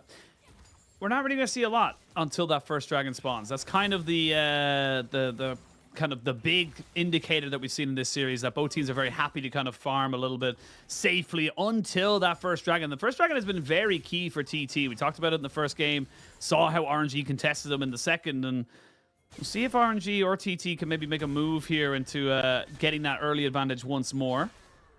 And again, finding out where and when they can get themselves a little bit of movement. But I love the fact that we saw an early move here from Wei. He got help from both solo laners. He has the angle. He does, but does get spotted out almost immediately. I feel like he did, or maybe he didn't. He did dodged Hoya, it. I don't. Oh, we'll have to see a replay. I would love to see a replay of that. Yep, slice and dice. He definitely did not see him. Now Hoya is in a very unfortunate position. Will flash away, knocked back. He is dead to rights. Nothing he can really do. And this is just really smart move coming out here from RNG. As I say that, looking at towards the bot side, Yao Yao got punted back in towards the turret, but did not really have any aggro, so wasn't going to take any kind of a trade back. This is the way that we all expect, and he, once again, dodges the vision perfectly for that top lane exchange, even getting a flash for flash out of Hoya. So realistically, he is once again vulnerable to something of a regank, as Beitron desperately trying to crawl back anything he can in this bottom side jungle. But Wake picking up that Sheen from the first blood does mean he is significantly stronger than Beitron if he does spot him out here. Yeah, well, he will spot him. I don't think he'll be able to do it. Spot him for a second. That's about as much as he'll get. Does notice that 2 of his camps are gone. Yao Yao now here with 1xN with the priority they had garnered in bot side. They're going to be able to make sure Beishuan can keep farming up. This is the thing. There's always an opposite and equal reaction to every action you take. So RNG, they gave early priority to top side. They pushed away and said, look, we're going to throw in a, Nico leash. Breed's going to give you a leash. Everyone's going to give you some time here to make sure you have an early clear off these Raptors. And they turn into a first blood. Very well done by them. But does mean that they are going to give up a lot of farm on the other side of that. Look at the difference there. You can already see 12 camps. It's going to be 4 camps now. Double the CS already is between the junglers. Yeah, but this entire time I was just hoping that we get a replay of that top lane gank, because RNG played it very patiently, playing up the Q3 from this Cassante. No flash available for Breed. Beishuan is here. Yeah, Beishuan just perfectly aligned to try and make this one work. There is a Q3, but it's not going to come out in time. And that's going to be Beishuan getting a taste of the power that is the Cassante. I mean, it really was just whichever jungler made it to top lane first, but the wave slow building towards Hoya does mean Breed was a little bit caught out of position. Great! CC coming at Yukal, dodges the Alistair combo. Fancy feet. Yukal just making sure he gets the much more favorable trade in that particular exchange. And just able to kind of CS underneath the turret. So this is a lot stronger here from TT, a lot more aggressive, especially between their jungler and their top laner, making sure Hoya doesn't fall too far behind. I like that adaptation. You don't want that to be a bleeding lane, because like you said, the Renekton should have the early advantage. You don't want to be giving that one up too early. Most definitely, and with TT locking in the Tristana and the Rel Renekton, there's a lot of angles for Beitran to kind of impact these side lanes, and Yukal on this LeBlanc very mobile to rotate towards your skirmishes. But I'd love to see a bit of aggression for this first dragon for the side of TT, but they have to play very carefully, because you need to consider the fact that the LeBlanc isn't going to offer as much 1v1 on the top side. No flashes, ultimates are getting burnt. We are going to see 1xN getting flashed upon, and he's going to cleanse and flash himself. Does about not quite get the buffer going for himself, and it means that he's going to lose both summoners on the bot side. However, with Wei being spotted out, we do see Hoya getting very aggressive in the top lane, and finally gaining some bit of an advantage. And that was in, kind of a nice little moment there for the side of TT top lane, but does cost them the priority around this dragon, and probably going to be that first dragon take. It's insane to me to think that Breathe had an entire Sheen on Hoya. Another engage from TT. Yeah, Luma's dead. He's going to be donated over to the Tristana, and that's going to stop the dragon from taking as well. This game is getting very scrappy all of a sudden, Kitty. This game is starting to kind of fall apart, and we're only 6 minutes in. 3 kills at this stage is unheard of for most teams in this meta. Yeah, and Lumal in this series in particular, very exposed with how he's positioning for these skirmishes, and gets often caught out before it even begins. So once again, this Alistair is 0-1 and 0.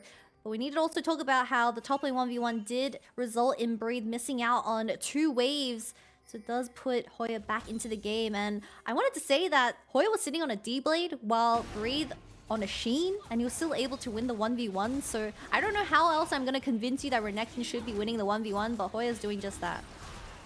Well, Dragon started up. I talked about how important this is for TT. They do have level 6 on Beishuan. That can be Reset City here alongside the Tristana. Yeah, I mean, this is just not a fight you can take. Good to see RNG recognizing that and just backing themselves away completely. We talk about that replay. Did they just literally replay to show... Okay, I thought they were just replaying to show the one cannon, but that's 2 full waves. Oh my lord, that was an incredible trade there. And that's why we're seeing such a huge level discrepancy between these top laners now. Yeah, most definitely. And Hoya going in once again for the trade. This Renekton is going to slowly become a problem, but something that is an ongoing trend for the past 2 games is whichever team secured that first Rift Herald did seem like the mid laner was 10 times stronger than the opposing team, as that Rift Herald got dropped in the mid lane and tower plates going to either Yukao or Tangyuan. Hoya, oh my lord. He's having a much better time of it this time around. This is the counter you were telling me about so much, and that's going to be Breathe resetting again. That's I'm more like a XP. salesman. I know, right? It's just I mean, look, you know, you gotta be able to kind of put out the information there, tell people what's good and what's bad. But I mean, you know, Dragon, the Rift Herald, Beishuan kind of having a much better time. And Beishuan, because of all those extra camps he took, is still twice the CS ahead almost from Wei. Wei will just about hit level 6, but already the first 2 objectives being taken is massive for TT. I mean, TT, they're on their game. You even see 1xN slightly hovering towards that mid lane, securing this first Rift Herald going into Beitran's pockets. I wouldn't be surprised if it gets dropped in mid lane to get that static shiv online ASAP for Yukao, as we have both supports just hovering in the mid lane. But with how the game's going, very great start for the side of TT, and Hoya lucky to come back into this game through Beitran. And I think this Viego is going to become a huge problem, as he is now 73 CS on this champion. Yeah, this is why he's picked the Viego. You hard farm, and you just kind of get your advantages from that. And the fact that you might be like, oh, he's hard farming, he's not doing anything else. No, he's hard farming, and he's ganked top, and he's taken Dragon, and he's taken Rift Herald. He has kind of done a lot of things around the map, and this is the biggest issue we're seeing with Wei so far this split, is that once he falls behind, he really does look a little lost. He doesn't really know how or when he wants to try and take things and take fights particularly, and just kind of doesn't really know what to do with it. So his time gets very, very much inefficient. 30 CS lead in that jungle is huge this so far in the game. And again, this is just RNG's kind of, this is 2 teams honestly struggling with their form coming into today. This could be a momentum swing for either of them. Yukao does pick up the Shiv as well as the first item, so huge wave priority for the mid lane to work off. But wait, like you said, this Wukong, we expect a huge wombo combo. The Venn diagram out of RNG for this upcoming team fight, which will be, I'm assuming, happening soon towards the bottom side, because we have the entire squad of RNG hovering this. But once again, RNG, they need to be the ones pulling the trigger. They need Tangyuan out of his lane and work alongside Wei to get their hands onto someone that is vulnerable like Yaya or Beichuan. Try force and static shiv, so big power spike here for RNG, or sorry, for TT over RNG. Minute 40 till that dragon spawns. We'll wait to see where they want to try and bring that power. We'll see if the LeBlanc should have priority and where they want to bring that priority. Like you said, kind of maybe roam around, get an advantage either on top or bot. Would like to see them maybe just kind of look to try and make sure this Aphelios doesn't get too far ahead. Is sitting on about 10 or so CS ahead of his counterpart. Lumao hits level 6. That's going to give him a little bit of scary, extra tank stats. Go on. Beichuan didn't drop his Rift Herald mid lane, and Yukao already has his Shiv. That is insane. He didn't get a single tower plate from the mid tower. And we do have a gank in mid lane. Yep, Yukao does flash away though. Does keep himself safe on that one. So that's a flash for an ultimate. Very much worth here for Wei. And this is good to see from him. I want to see him kind of be a bit more proactive, but needs to come back into this lane. Yes, it's still a LeBlanc, but you can still make that, flashless mid laner work for you. From RNG's perspective, it is really hard trying to catch out either 1xN or Yukao. Luckily, he was able to burn the flash out of this LeBlanc, but the amount of mobility and buffering that they can provide when it comes to these trades, they have to take their chances very carefully. And I even said, I mean, it wasn't the case of Yaya get creative, maybe go for a flank angle onto them where they don't expect it. But I feel like this top side, we keep panning back here. The Renekton's just going to take over the game. He has the Gold Drinker. Usually you see Casante's building heal cut like the Bramble Vest to really cut down on that. Unfortunately, Breathe not having that available, so he's never going to win the 1v1, as Rift Herald does get dropped in mid lane. Yep, you do get your wish. Coach Kitty back on the scene. As we do see that's just one plate going to be confirmed there with 2 seconds till Dragon. TT know how they want to try and continue this game. They want to start stacking this objective for themselves. Wei, not really in the vicinity. Nowhere really near this. So this is just going to be an easy take here. 2 dragons to the good here for TT. We'll see what soul they end up getting. As Tangyuan and UCal having a little bit of a tussle. There's the dragon secured as Wade just kind of showed himself. It's going to be a Hex Rift, so very powerful there, especially with the way the augments work. 1xN jumping over that wall to make sure he's in position to collect this wave. And Hoya was on a little bit of a rotation, but very much needed considering he maybe thought there was going to be a little bit more of a scuffle than there was. Yeah, especially with RNG burning that Cyclone for the mid lane, not having the setup for that second dragon. I was surprised that RNG was honestly hovering. They should have just pushed in their ways and look for tower plates into LP and Tangyuan. Hoya using the luxury of having so much priority in this top side, obviously putting that pressure towards the dragon as well. But we see both of these teams being very reliant on momentum and how the early game goes. And this time around, it's TT picking up 2 consecutive dragons. Also, the Rift Herald denied from RNG, where they are slowly creating that gold differential, and I feel like that is through the mid jungle of Beichuan and UCal. That's definitely not what you want to be giving over as this Wukong, where you need to be looking for those skirmishes, especially when the Rift Herald spawning in 50 seconds. Rift Herald spawning, we did see some early vision being popped down. You can see it on the mini-map there behind the Rift Herald pit. The Baron pit. Rift Herald's only rented. Oh my god! Oshin, we have a Kraken Tristana! We don't have a Shiv abuse on our hand other than UCal, but still, he's a Kraken. He wants to look for this 1v1 I'll be honest, maybe. Shiv on the block's pretty busted, so I'm totally fine with that. But yeah, I mean, you know, good to see it coming out from 1xN, recognizing, look, I don't need wave clear, I need damage. Like, that's straight up. He just needs to kill Cassante. That's kind of his whole deal. And the Alistar. Yep. Really dependent on that Lord Doms as well as the third item, but I'm surprised both of these junglers are hovering towards the bottom side when Rift Herald is spawning in around 20 seconds or so. I would have liked Beichuan to be hovering this 1v1 in the top side, as it is going to go down, but no flashes or anything burnt. Ultimate does get used by Hoya, but still, 4v4 on the top side. I'm assuming RNG, they do want to look for this flash available for the Nico as well, where they need to get their hands onto Beichuan and shut him down before those resets. LP coming in, both AD carries off of a reset. Gale Force first item here for LP, so he has got his Mythic up and available to him. So see if he wants to try and go for this full fight. Yao Yao and Lumao kind of sitting here. Oh, they knew exactly where they were. Goes in with the Magnet Storm, but can he get the damage down afterwards? That's the question. Pop Blossom does land straight onto Beichuan, and he is dead. TT now very much in the ascendancy here. Flash and an ult from Breathe almost took down Hoya, who had to flash away without his dominance. He was very exposed. An RNG fight right back into this series. Yeah, RNG cracked back into this with that 4v4 happening, and it was the initiation from Yaya on this rel, but not enough follow-up from 1xN and UCal. I mean, I don't even think the Tristan was close enough to do the DPS onto that initial Magnet Storm from Yaya, but we'll have to look at the replay. Double CC onto Wei, and I believe the support of RNG, but not enough DPS from Beichuan and 1xN to really finish everyone off. And this is what I highlighted. Shut down Beichuan before he gets those resets. Really nice flash Pop Blossom from the Nico as well. UCal. Should be he's a fine. LeBlanc. Yeah, I was going to say, he's still a LeBlanc. Goes right back in there. Not quite sure if he really wanted that, but does have the support of his team.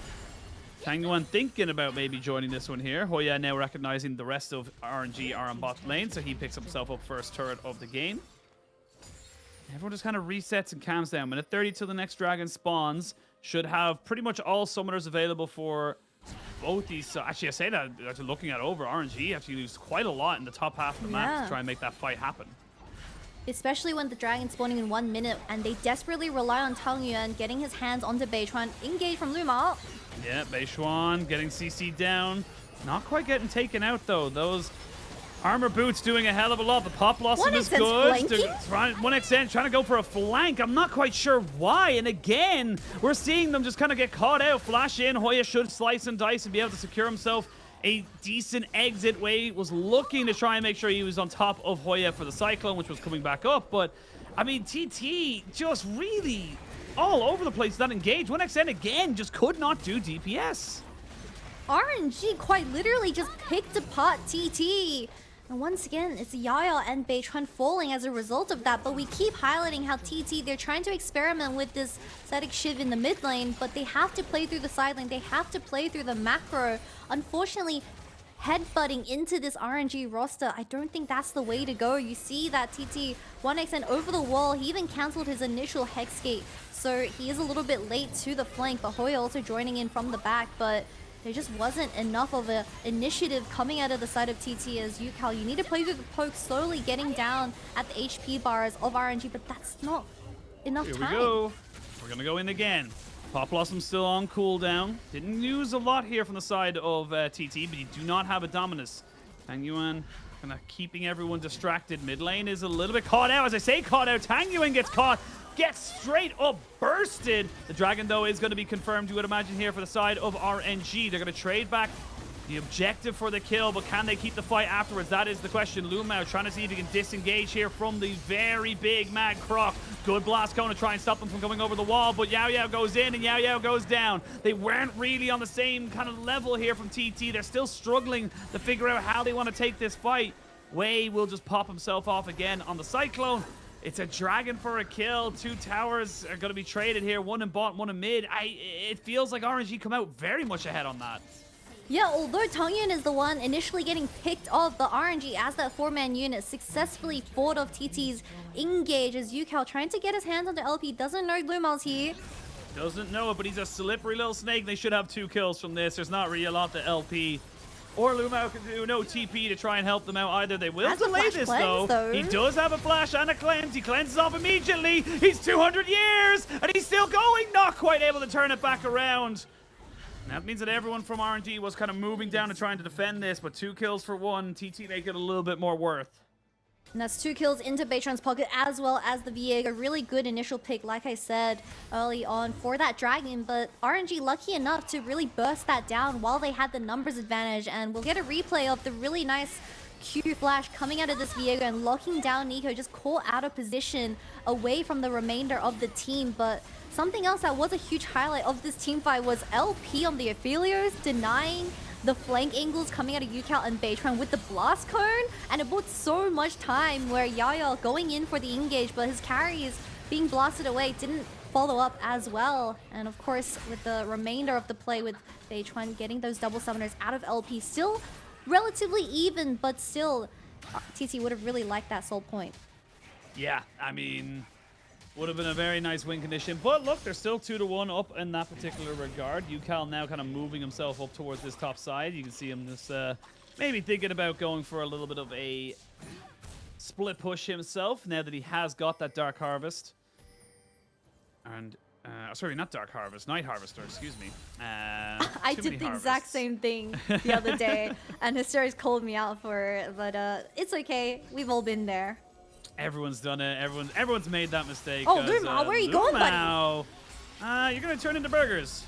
You're going to be turned into burgers. He does end up getting over. As I say that, he does have Breathe now kind of sacrificing himself a little bit. Does get decent damage down. A TP going to be confirmed by Hoya, who should just die. What? What? What did we just experience, Oshi? That was RNG throwing, and then TT throwing back, and then RNG threw again, and then TT threw it right back. Now in the 4v5, RNG are trying to secure themselves. Do they want to go for this? Pop Blossom is good. 2-man knockup, Baron secured. They even get themselves a little bit of damage down with the Moonlight Vigil. RNG just picking apart TT. I mean, that TP from Hoya was criminal. Criminal, to say the least. It just went from bad to worse, that series of events. I mean, as casters, I truly don't know what just happened. UCal caught out of position as well. Another kill over to RNG. They're fully in control of this game now, picking up that Baron buff at 20 minutes, now working on the tier 1 towers in this top and middle. I mean, Jesus Christ, that was the opportunity the RNG played for, but I don't know if that's the way they expected it to be. I mean, like, this is zoom out. You're in a bad position. You pop your ultimate. That's unfortunate. Why, oh why, does Hoya wait this long? The TV, he's waiting, and then he realizes, wait, I've waited too long, and now I'm just screwed. I like how everything started with Lumao and Breed taking the Hex Gate. We thought TT were the ones getting those picks, but a really nice flash Pop Blossom once again from Tongyun onto Beitran. This Viego is not getting to play the game, playing through those resets, which TT so heavily rely on. Doesn't matter that you have a 50 CS lead in this jungle matchup because Tongyun's onto you. I mean, Hoya does no damage. Breathe wins this 1v1 now. Like, literally went for a full combo and is now running away as fast as he can. Yeah, goal difference was TT, now it's RNG. As you can see, Hoya finally gets towards the Hex Gate and gets himself to safety. But yeah, that side lane is no longer an issue for the side of RNG. This Renekton is just not relevant, to be perfectly honest, in any of these side lanes. And look, gotta give props are due. Like LP 7-1-3, almost 100% kill participation here on the Aphelios, and this early priority on this pick proving to be massively beneficial here for the side of RNG. Especially when you consider the fact that 1xN locking in the Tristana, she wanted to look for those early pick angles onto this Aphelios, shut him down early before he hits those 3 item spikes. I believe he's sitting on 2, working towards that 3rd. Does have the stopwatch in hand as well, but it's going to be so extremely hard. We see Yayo consistently trying to look for angles on this rel, but into the Nico, into the Alistair, it's quite literally impossible unless you look for a flash engage from out of vision to catch the enemy team off by surprise. But unfortunately, not given those circumstances, RNG playing front to back, they're more than happy to be in this position. I mean, RNG will get themselves another Hex Dragon. 5,000 gold. Just everything available to them, to be perfectly honest. Still waiting for 1xN to finish off his second item. Like, you can see just how little gold he has, considering he's just not really been available for fights. He's just either been off to the side or not really in a position to, you know, put out the DPS that's needed. He finally gets the Navori Quick Blades, but Wei might be finding himself a perfectly timed opportunity to kill, but double distortion. Flash. Double distortion, though, makes it a little bit harder. And Yukal has his, so... But they He's have to wrapping flank. Look at the Alistair. Lumao is on the flank of flanks. Yukal flashes, trying to make sure he gets away. Lumao does not commit to the play. And after all said and done, it is just going to be the flash burned. I believe I saw 4 dashes coming out of this LeBlanc as, like you said, flash burnt out of Yukal, and also vision regained by the side of RNG for this upcoming Baron in 2 minutes. But this Aphelios sitting on the GA now. I'm surprised he didn't go the Lord Dons, but honestly, you don't really need it because you just have to survive the flank from Hoya and Yayo, where it is going to provide those resets for the Viego. But so far, given the lead to Beitron, we haven't seen him really pop off on this Viego just quite yet. No, not quite yet. It went from, I think, 3-1-2 to 3-3-2. Not really having the impact he needed. He's been caught out so many times. Now with a GA here on LP, it makes it so much harder to try and burst out those big DPS carries here on the side of RNG. We'll see, though. 3 minutes 30 to the next Dragon, 1 minute 40 till Baron. Plenty of time here for either of these sides to kind of go for it. But RNG are in control. Let's not make any kind of, you know, mistake about it. RNG are the ones that are basically, you know, kind of their game to lose. And I feel like for me, it's just going to come down to I feel like either a moment of brilliance or a big mistake. And from knowing these two teams from this series, it's probably going to be the latter of those two options. Yukal really just needs to start pressuring the side lane and bring as much attention of RNG as possible while TT able to plant down their vision for these major objectives. But you do see Wei protecting this only pink ward on the pit, but I still feel like it's going to be really hard trying to approach this upcoming team fight. 1xN, the Tristana only does extremely well once you find those W resets. The Viego only does really well once you find those ultimate resets, but you have to look at RNG's composition. It's Nico, it's the Cyclone from Wei, it's also an Alistair. You can't be jumping into these people. You have to play off those picks.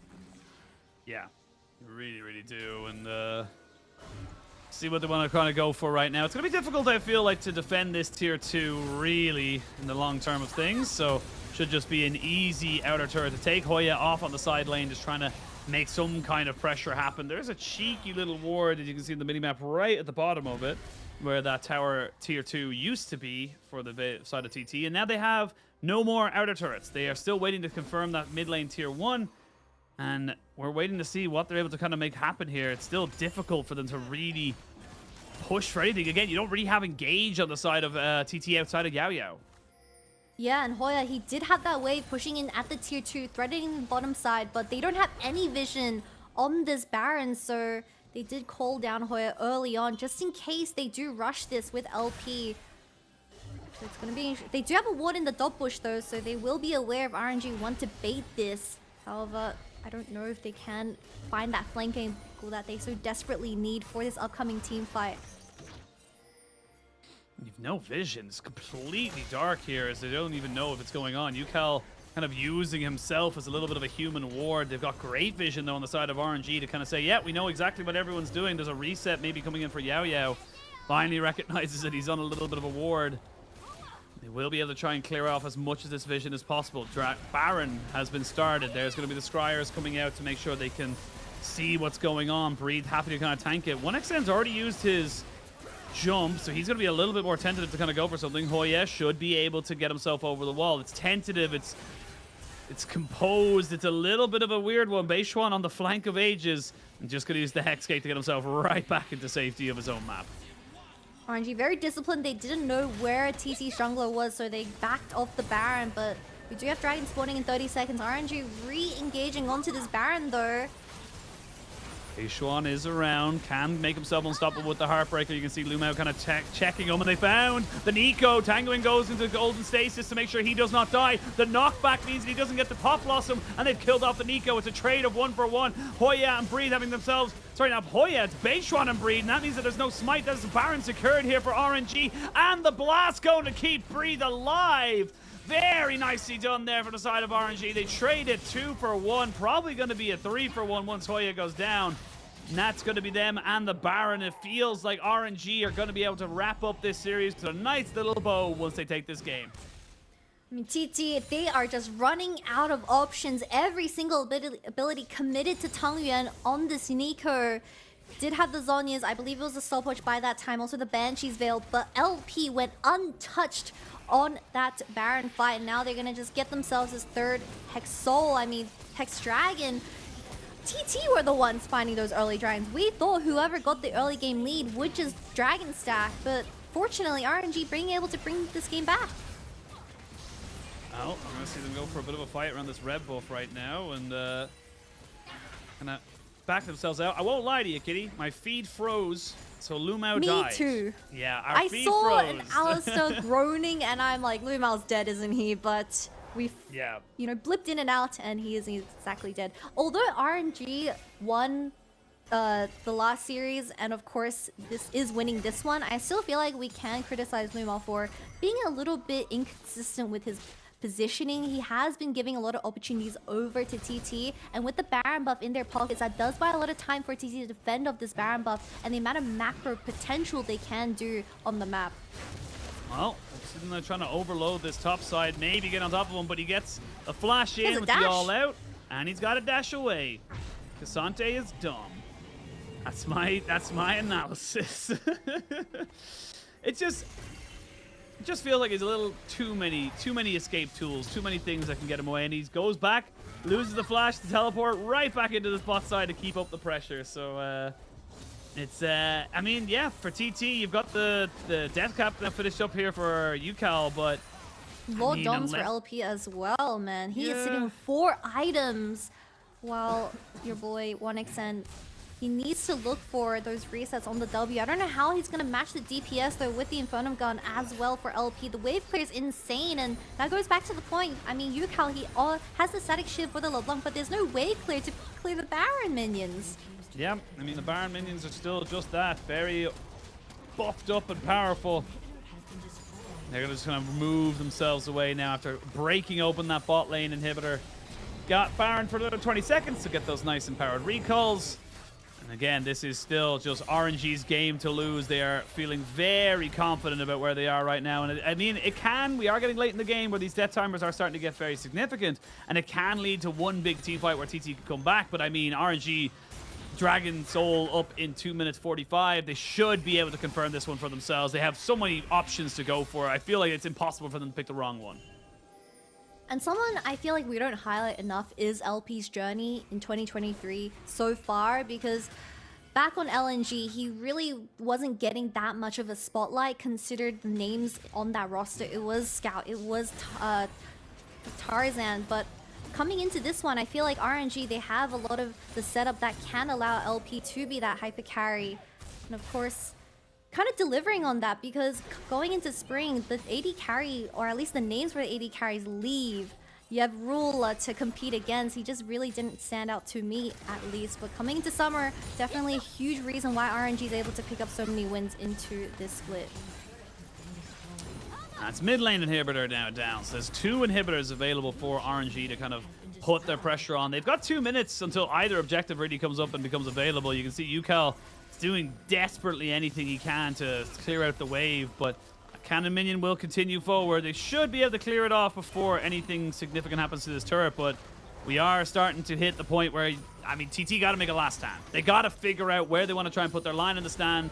You do or die, and unfortunately, with the way games are going, it's probably going to be the latter of those 2.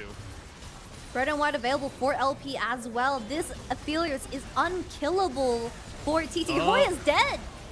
He'll have a GA. The Guardian Angel will come down, descend upon him, and say, "My son, you have been given another life," and immediately go back into him. 5-man Magnet Storm. Have they got the damage? This is the only way they can do it. No, they cannot.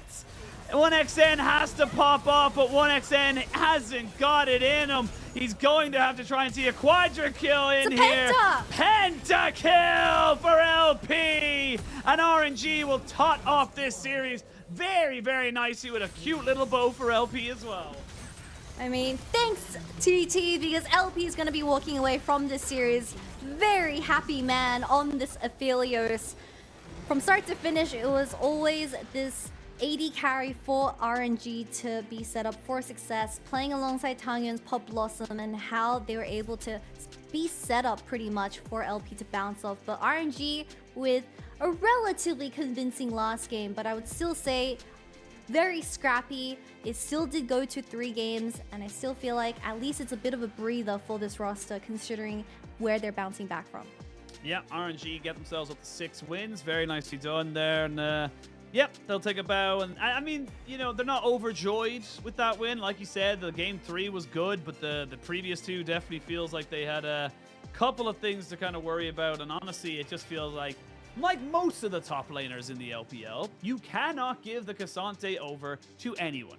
I actually think it's a permaban. I don't care what anyone else thinks. I feel like it has to be banned, possibly even first rotation pick. It's that powerful, and it does feel like the more I see it, the more I'm just like, why is it just being constantly left open? Again, like, yes, you win the early game. It was kind of similar to what we saw from a couple of seasons ago when I can't remember the exact matchup it was, but it was always like you picked the Renekton early, and he was like, oh, we're smashing, and then the Jax or the Fiora or something like that would end up kind of just absolutely smashing you in the late, and it just didn't really feel like if it was a counter, but a counter for the first 15 minutes. The game just kind of goes a little bit forward. But Yukal, yeah, I mean, it feels awful. I mean, he's seeing his season moving further and further away from 2-9 now. RTT, it doesn't get much easier. And I mean, very, very rarely do we see a 7-9 team ever make it into playoffs. So I think the writing's on the wall, Kitty. I think he knows what's happening over the next 2 weeks. Yeah, you could see the devastation through Yukal's face pretty much, and how he reacted to that series loss. And this was the week for TT to bounce back if they wanted a chance to make it to the playoffs, because they still have so many Titans ahead of them in the remaining 2.5 weeks. I mean, their last or second last game is up against JDG, and it's not going to get any easier. Honestly, credits to TT. At least they were able to take this series to a 3-game up against RNG, because they still had a bit of a fight, especially with Yukal on that Azir. Once again, man is the moment for TT, but unfortunately, once you take that champion away, I mean, this is professional play. You need a different identity to adapt to when it comes to these best of series. Yeah, I mean, that's why the LPL is just such a grueling competition. It is best of 3s. You don't just get that one game. You don't just get to kind of have a little bit of a moment where someone gave you your most OP champion, or someone was able to, maybe just misjudged how the meta was going. You have to be consistent, and consistency is king in this league. For RNG, they still got the W. They're now up to 6-5. I believe that puts them on a +4 game score as well, so definitely not doing too badly whatsoever. And for me, they are going to be probably a playoff caliber team. I think that this is a team that will make top 10. However, will they make it much further than that? That's something I don't really see happening. I feel like this is like maybe our 9th or maybe 8th best team in the league, and then I look above them and it's like the likes of Team WE, who look fantastic, Weibo, LNG, OMG. Like, I just don't see them losing them. Stranger things have happened, of course, but this is just my opinion here. I think getting the playoffs is still a fantastic achievement, should they be able to do it for this roster. Yeah, it's very hard to pinpoint where RNG will eventually end up with, especially with how their season has went. I mean, to be fair, they took away a very clean 2-0 up against EDG, and then also taking that series win up against Ultra Prime as well. But I believe looking at my kind of notes here, TT failed to find their revenge onto RNG for the entirety of 2023 unless they make it to playoffs and they get to rematch up against this organization. So unfortunately, 0-3 in terms of the best of series. But looking at the damage delta champions, UCal tried so hard on this along, but it just wasn't enough due to the draft differential, and 1xN on the Tristana just wasn't able to find those angles. I mean, apart from the Alistair, every single person, every single champion on the side of RNG is kind of like almost like a best in roll. Permaban, get rid of it off the table. We've seen it multiple times, but yeah, it just wasn't to be here for TT today. And for RNG, look, obviously we're being, you know, kind of very, at least not we, I am being a little bit maybe downtrodden on them and stuff like that. It's just very hard to get very excited about a team when you have teams that are doing so well above them. Like, you're looking at OMG, Top Esports, JDG, who, like, I think they got the fastest game of the split in game 1 of their last series, and then got an even faster game in game number 2, twice in a row against NIP. Yeah, like that's the kind of thing you're looking at. And I mean, look, we'll see how far they can go. I will be very pleasantly surprised to be proven wrong here by RNG, and it's always good to see them kind of going in. And for Tang Yuan as well, like to see a rookie player having a good moment or two for himself. So for RNG, still going good, 6-5. Actually, still remain in 8th because they are a little bit behind on WE, or WE are a little bit behind in terms of the actual series played. WE, I think, play 4 series next week or something like that. Something crazy for WE, unfortunately, as they were part of the Road to Asian Games. And now we can kind of look towards, you know, for RNG, how far can they go, I suppose. The next one's against NIP, then they play WE themselves. Those are 2 huge games now for them, kind of moving in towards the end of the split. Oh, we're going to send it over to, I believe, an old friendly face. Our interviewer today is Iris with our winner of RNG. Thank you very much, guys. I'm Iris, and welcome to our post-game interview. I'm joined by Tang Yuan, the mid laner from RNG. First of all, Tang Yuan, thank you for joining me, and congratulations on picking up your win today against Thunder Talk Gaming. Also, you've honored your 5th MVP in the summer split. How are you feeling right now? And also, how would you comment on your team's performance today? 首先，谢谢你参加我们的一个赛后采访，也恭喜你们拿下了这场比赛的胜利，以一个让1追2这样的一个形式拿下了这场比赛。今天也是拿到了自己本个赛季第5个 MVP 了，感觉怎么样呢？以及说怎么评价今天队伍整体的一个发挥呢？挺开心的吧，然后今天队伍的表现就是整体还是有一些不足吧，但是能赢下来就好了。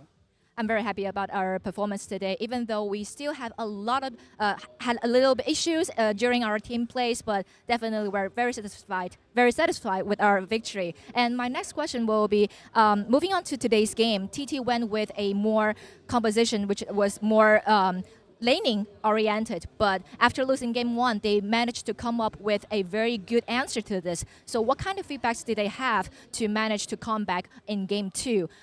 Before heading into game 2， 那今天其实第1、第2局的时候 ，TT 都是选择了一个相对来讲可能偏对线期强势，甚至说边路更加要舒服这样的一个阵容。那你们在掉了第1局之后，其实第2局是有了一个非常漂亮的很出色的一个应对的。那想问一下，你们场间是做了怎样的一个调整呢？提前讨论过吧，然后所以这样我们场间的话应变起来就比较自如吧。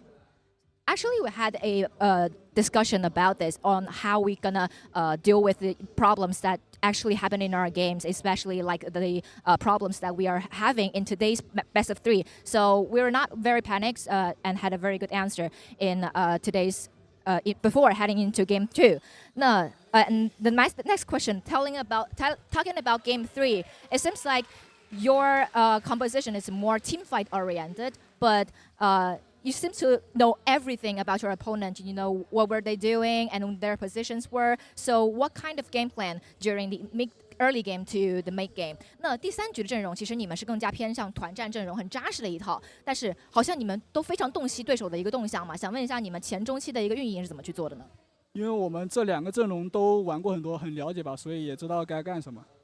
We were very familiar with both compositions, so we know exactly what to do and how to do with this draft. So that's very familiar. And my next question will be starting from July, there will be several games to close up the regular split. So what are his expectations for the upcoming matches? 那其实从7月开始，那我们的常规赛很快就要进入到尾声了，还有几场比赛。那汤圆的一个期待又怎么样子的呢？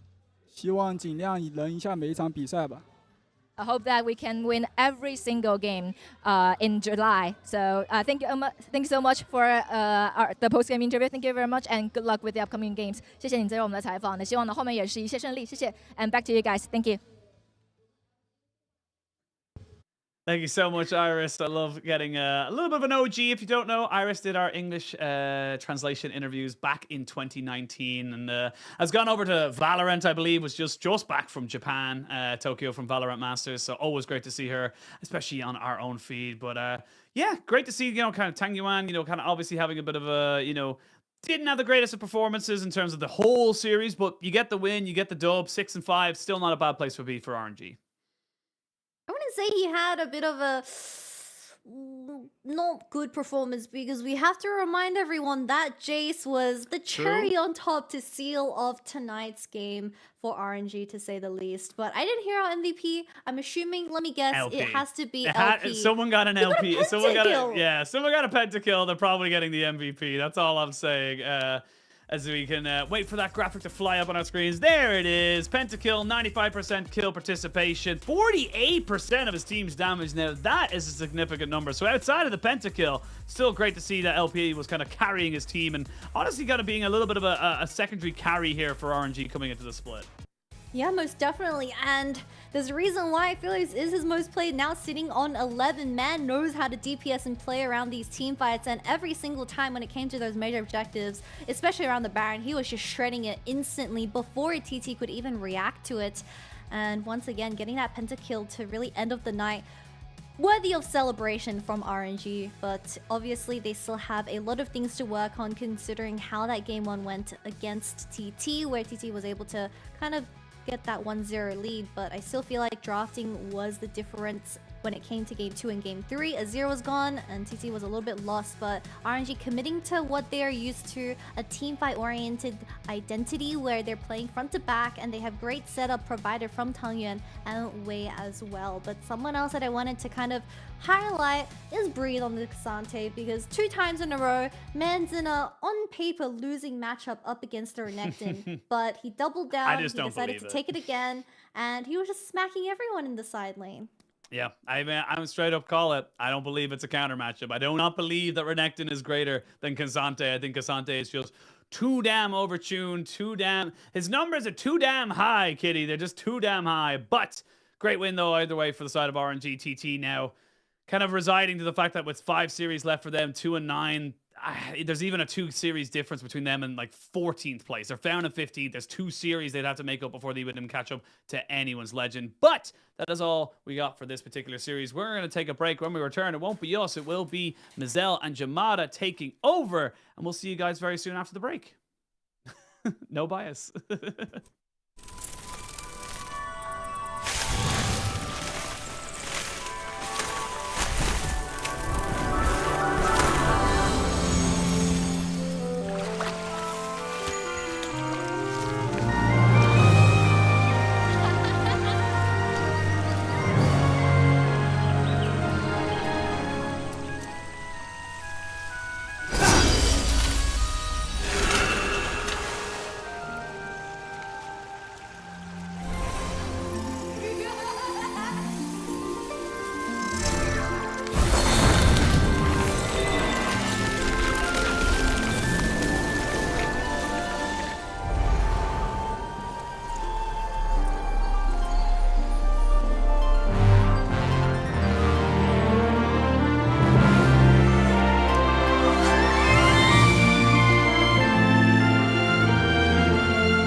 disappear.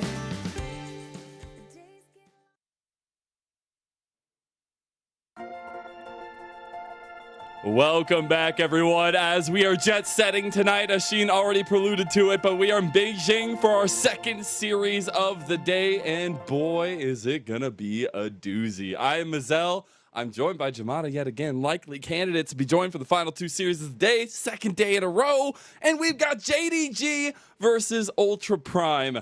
And JDG, it might be looking a little bit like Pacific Rim right now in the LPL. They have destroyed the LPL's defenses, and the Kaiju has come bearing down on the trophy, looking to snag it away and destroy everyone in their path. They're set up for a huge end-of-season push here with a very interesting schedule ahead of them, Jamada. Yeah, certainly. So, love the Pacific Rim reference, by the way. That was an amazing film when it came out, and it still holds up to this day. Anyway, you are correct. They are 9-1 at the minute, and they don't really have another top-of-the-table team to play. So, this is potentially a situation where we could see JDG, if they're on, you know, their business form, shall we say, potentially finish out the season 15-1, which is kind of crazy, borderline unheard of, because even the teams that finish, you know, first place, second place, they're only they're still dropping like 3-4 games by the time they make it over the finish line. So for JDG, this could be a huge summer season regular finish.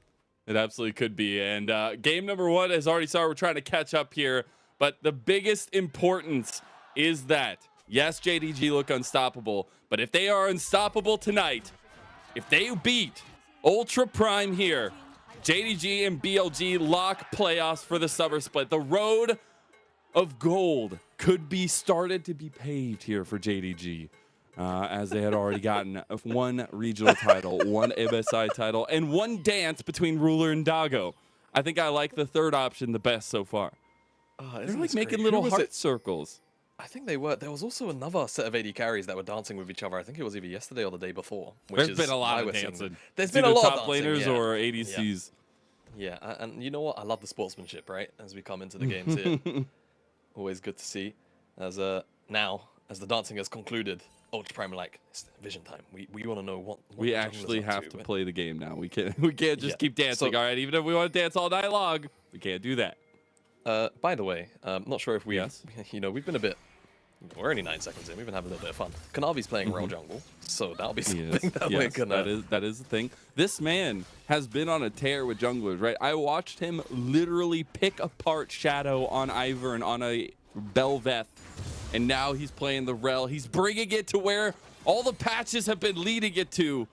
And we'll see if Ning on the other side, who has been the brightest point, I feel like, for Ultra Prime, can do something about it, because Kanavi is that linchpin for JDG. Definitely is. I'm very curious to see how Kanavi does on this Rel pick. I haven't really seen too much of it, especially in pro play, but I know it's been tearing up solo queue. Not just generally, but even by the numbers. Like, it's had some pretty high solo queue win rates, shall we say the least. But right now, as we have the split screen, as I'll talk about it, definitely keeping pace with the Sejuani clear. In fact, I think if Kanavi didn't miss that Q on the Krug when he first got on top of it, he'd probably be ahead of him by a good couple of seconds. See where he ends up going, though, as it seems like he's kind of feigning the fact that he could be going over to the top side, and he's just beelining it down here to the bottom side of the map. So Sword Art Doggo could actually get caught off guard by this. Kanavi's even going to go over the back of the Dragon Pit wall to avoid any ward in the Tri-Brush, so he is looking for an aggressive pathing in here. And this is the kind of stranglehold that JDG always look to grab. And Doggo and Sword Art, they are the primary focus. You got the initial knockup and more CC to follow. One more auto, and it's actually the cow who has the horns this time. Sword Art's going to give that flash. That's all 4 summoner spells burned by Ultra Prime, and that's an easy peasy 2 kills for JDG on the bot lane. Oh my god, this is great, isn't it? This is amazing pathing from Kanavi, and frankly, Doggo and Sword Art just can't really do too much about it. And even on the way back out, getting the heal, the E speed up as well, just to ensure he doesn't take the extra tower shot. The execution, start to finish, was excellent there from JDG. And we see something they've done time and time again is just find early focuses and do not stop. A beautiful use of vision and pathing, at least for JDG. Really, really good stuff. Missing as well. Q flash, very little reaction time for Doggo. Sword Art even knocked back. You know what? I think he deserved that first kill, to be fair. As, yeah, chase down, fairly simple. Almost gets a bit complicated when Kanavi has to go underneath the tower, but again, speed up from the new E, plus that heal just about gets him out of range of dying from that tower. We see there was not much of a response other than Ning trying to get as much ahead in CS as possible. Sejuani's clear time is very nice, but I think the key factor for a lot of moments where we've seen JDG upend teams has been there is a big focus, trying to focus down Ruler and missing, but you never take the King's head off. You always miss, it feels like. And that's something in this series in particular, I really wanted to see if Doggo and Sorda could even put up to the test, right? If Ning can get that support down there in the bottom lane. So far, so good for JDG. We do see Knight also heavily pressing Forge in the mid lane, but taking a bit of an unfavorable trade. Yeah, but I think he's looking for a reset anyway, right? So he's happy to trade out his HP whilst he secures priority. And what it does kind of do is give Kanavi almost an opportunity to steal this way. To be fair, Ning doesn't have Smite, but does he know Ning doesn't have Smite? If it resets, then it's just gone. Forge can also help him out. So Kanavi, he does get all the little ones, I think, but at the end of the day, not going to get the big prize, you know, the big chicken thigh out of the captain. You know, maybe that's a weird question to ask on broadcast, but as a man from Texas, you always ask about meat, all right? And what's your favorite, you know, piece of the chicken? What do you? My favorite It is literally piece of the ingrained in my soul. I could talk about meats or things all day long. All right? No, you're right. You're right. Listen, when I was down south, there was a lot of, hey man, what kind of, you know, what protein do you want to eat tonight for dinner? Gosh, favorite chicken, I would say, you know, I'm a simple man. I do just like a good drumstick, you know, a good leg. Ooh, that's what I'm there for. A lot of the Well, time I don't know if Kanavi's got any drumsticks for Ning, but he definitely wants some of what he's got as Kanavi making it out for a second. Gonna be followed up here with a flash from Ning, though, and a response from Ultra Prime on the map. Ruler has shown up, though, and this is a little bit dicey for Ultra Prime. Knight is on his way, but he's gone the other way. He's got Rocket jump over the wall and missing, goes in for the engage. Forge is on his way, but Sword Art will just die to Knight from that huge buster shot there. Just a solid chunk of damage and a bit of back and forth, but JDG still 3-1 easy. Yep, still find themselves a kill trade as Harry troubles the end. Got a 1v1. Oh, is the ram bigger than the alligator? It looks like we won't find out today, but it's getting a little bit dicey up there for the Slice and Dice Master. Yeah, it looks like 369 at the start of this combo didn't actually have his E up. So what you'll often see very seasoned Orns do is throw out the Q, then the R if the Q hits, knock up with the E, and then you just get this massive bit of chain CC that is often very, very hard to respond to. You actually honestly die before you even hit the ground again. So 369 looked at that combo, didn't quite have the E, so doesn't find the full 100-0 there, and Harry does walk out with his life just almost exchanged. And seems like, given Kanavi's pathing, he really is trying to get involved towards the dragon. Not actually quite possible to pick up this first dragon, but we'll see how long it actually takes for some setup to actually come through. The wave down here on the bottom side is kind of frozen right now for Ultra Prime, so it does feel a little bit bad. They're going to have to shove this one out, so I anticipate for now JDG will just continue to be a little bit more relaxed on the bottom side until we do see another big wave stacked up for them. It's got to be a little bit of that preemptive moves, the thinking ahead. I know we were talking about last night, since we've spent a decent amount of time together over the last couple of days. We were talking last night a little bit about thinking ahead, right? Thinking 3 minutes ahead, trying to figure out what your next game plan is. And so far, I feel like a lot of the games we see JDG, when they do feel like they can just skill check opponents, they don't necessarily cross all their T's, dot all their I's, right? They're a lot of the time looking for skirmishes, looking for fights. They're not going for these big early objectives to start stacking super early and make that oppressiveness happen. We do see oppression happening tonight, though, as he takes that tower shot. Does have to burn that. That was a little bit dicey there for himself as well. Kanavi was right around the corner before Jolbus gets the solo. Yeah, you know, you are right though, Mazel. There is a point where, I mean, look, you know, Kanavi's starting to bust out slightly more out there jungle picks recently. And, you know, generally overconfidence can be a thing that starts to creep in, right? When you are as good as JDG are, there's no denying that. Not necessarily to say that, you know, it's bad to be confident or anything like that, but as you mentioned, sometimes that overconfidence does lead to things like not quite, you know, following rules by the books, right? Making sure that you are crossing your T's, dotting your I's, all that good stuff. All of the textbook League of Legends that you want to be following, so we'll continue to track that for JDG, but generally they're just so good that often it doesn't really matter, you know? So I feel like domestically, it's not really going to be an issue until, you know, they have to face up again against the likes of BLG or you know, maybe if Top Esports decide to be on form or any of the other teams inside of the top 4, top 5. And even then, they still kind of seem a little bit of a head above the rest right now. It has been, right? Like a 9-win streak is nothing to slouch at after taking that initial loss to Weibo. They have lost games, right? Titans do bleed. And we've seen, if you've watched Pacific Rim, they do fall. But it is JDG who have seemingly found exactly what they want to go for in a lot of situations. They're pulling out a lot of flexibility. If you give them the comfort of their tried and true picks of the Cassante, Wukong, Annie, Aphelios, Rakat, like that looks really nice. But they also have shown that they are really flexible with the meta. And Kanavi himself has been flexing on people, man. He's just going with whatever he's feeling. And you know what, for me, that's actually a really good gauge of where a team might actually be in terms of not only confidence, but also like meta read and understanding. If you start busting out some of these like really weird junglers as hello, Knight again. Yeah, we're just right back in deja vu here. You know, yeah, you know what, it's fine. We'll keep talking because these guys love being underneath the tower, I guess. But yeah, like if a team starts to get to a point where they're, you know, developing these, you know, they're cooking up in the lab all of these jungle picks that they feel confident bringing out on stage, it does make you wonder if JDG are, you know, fully playing seriously on the money with the strongest picks available 24/7. As Rula gonna force out the elements, traded back and forth. Oh, -1. I guess that's where the trade really that's really where the trade ends. It's just Rula didn't get the cannon minion. Oh, feels bad, man. Feels bad, man. It is just a little bit of poking fun, though. A lot of pressure from JDG on bottom side, though. Missing is under pressure himself. We'll have to burn that flash. Does have his Hex flash, so returnable there. Ning. He actually has a bit of an angle, but Sword Art and Doggo can't exactly join, so disconnected just a tiny bit, and JDG's bot lane untouched still, and that's a problem. Yep, big problem. I mean, to be fair, Rula, I guess, doesn't have a kill yet, but he's up in CS, and Sword Art is probably fine. I think they're just going to look to disengage. They still know Ning's in the area.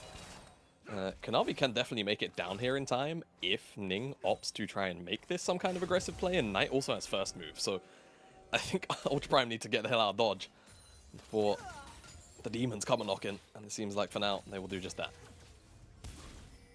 We'll lose a little bit of presence down on the bottom side for Ultra Prime, but Sword Art is out on the roam, and that is huge for me.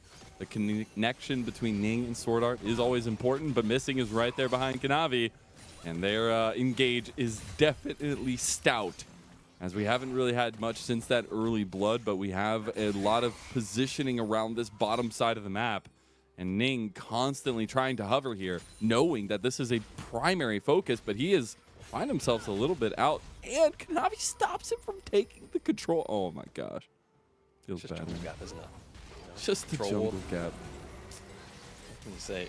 Hello. Dude, Rel Jungo's looking kind of nutty right now. Ruler gets caught, though, and they might have found the king. They do get him down. Doggo gets the kill. Emperor's Divide pushes Knight back, but you've got the double marksman comp, and Knight says you take out one, I'm the second. And it's a nice pickup kill from JDG to capitalize. If Ruler's the king, Knight has to be... Well, actually, I can't really call him a queen. He's the Knight. He's the Knight. So I was going to say he can move wherever he wants, and it's a really cool line, but his name's Knight, and that's technically a piece and... God damn it, Knight. What's wrong? Man, anyway. Point is, JDG still trade 1-for-1 on a trade which realistically should have been Ultra Primes to win. Big headbutt pulverize, maybe. They have so much follow-up engage, man. You just can't get it. Knight... He probably could have killed Forge right there, but he went for the auto attack on the Rift Arrow. Charge still goes through, but JDG are running rampant here, and the Kaiju is looking hungry, Jamada. Yes, they are indeed. 2K gold lead as well. This stage of the game can mean a fair amount. And Ultra Prime, you start to wonder. I mean, we saw a lot of these comps yesterday, didn't we, Mazel? As I actually kind of pondered back, you know, Azir, Zaya, defensive support. A little bit of re-engage through Sejuani. So for JDG, I mean, here's the thing. I trust JDG so much to just close out the game with a lead that I'm not sure that the composition really matters. But definitely if they start to make a couple of mistakes, right, where they do find themselves in maybe numbers disadvantages in the first parts of skirmishes, things like that, they can certainly start to fall behind a little bit. But for now, with the gold lead, I feel like it will be a little bit too difficult as Ruler not quite respecting the fact that Ning can just chuck the Glacial Prison at his face and does find himself dead for it. Doggo, no flash, and Does get assassinated by Knight amongst all of this mayhem, and the rest of the disengaged Ultra Prime is just them using their flashes out. So no Summoner Spells now means, to me, that JDG will have very, very easy targets to try and jump on top of, right? Ruler can always follow up on all of the CC from Kanavi and missing.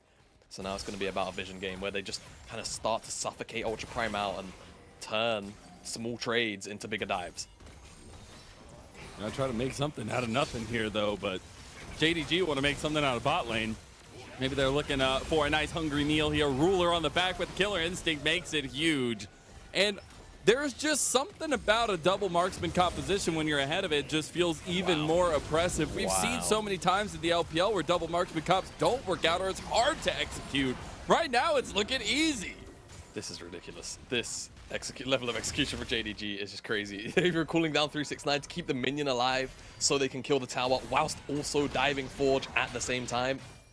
Absurd. I mean, Harry, sure, he's going to pick up this tower, right? But at this point in the game, when you're down almost 3,000 gold, you're probably going to lose the next dragon. Herald is also up on the map, which I guess you'll technically trade back. How much do you care about a Gore Drinker and Nectar picking up this gold at this point in the game? I feel like the answer is going to be not that much when you've got as much PL and CC as JDG have. We'll see how Harry can try and operate inside these team fights, but again, I feel like the hill is one that's going to be very steep for him to climb, as there will be a trade of, at the very least, this Herald being picked up by Ultra Prime. But again, where do you even look to place it at this point in the game? It's the second one, right? It still becomes difficult for them. Like, even the first one was difficult to get in the end. They did get a charge off, but I'll just say, man, that flexibility for Kanavi has been so awesome. But the fact to see the Rel come through on top of what else he's been able to grab out is just showing the strength of this guy and the confidence. And confidence is key in the LPL. And he's got it in full right now. Yeah, he absolutely does. And also, just to kind of touch on, well, you know, we'll talk about the replay first, because I want to talk about the jungle matchup for a second. Why it's so interesting too, even though we're kind of past that stage of the game. The execution here, 1 minion left, 369 are just based. Teleport keeps the minion alive, and it just ensures that the dive onto Forge is very, very easy to access.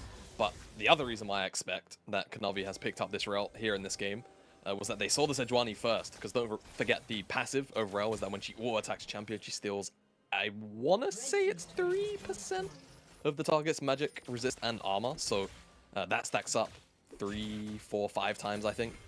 So, of course, Sejuani having as much MR and armor as she does because of the frost armor, etc., it just makes her significantly tankier in skirmishes if she's also in the mix and being auto-attacked down by the Rel. So yeah, JDG and Kanavi just specifically flexing the knowledge of the matchup as well, understanding that it's kind of hard to get bullied out.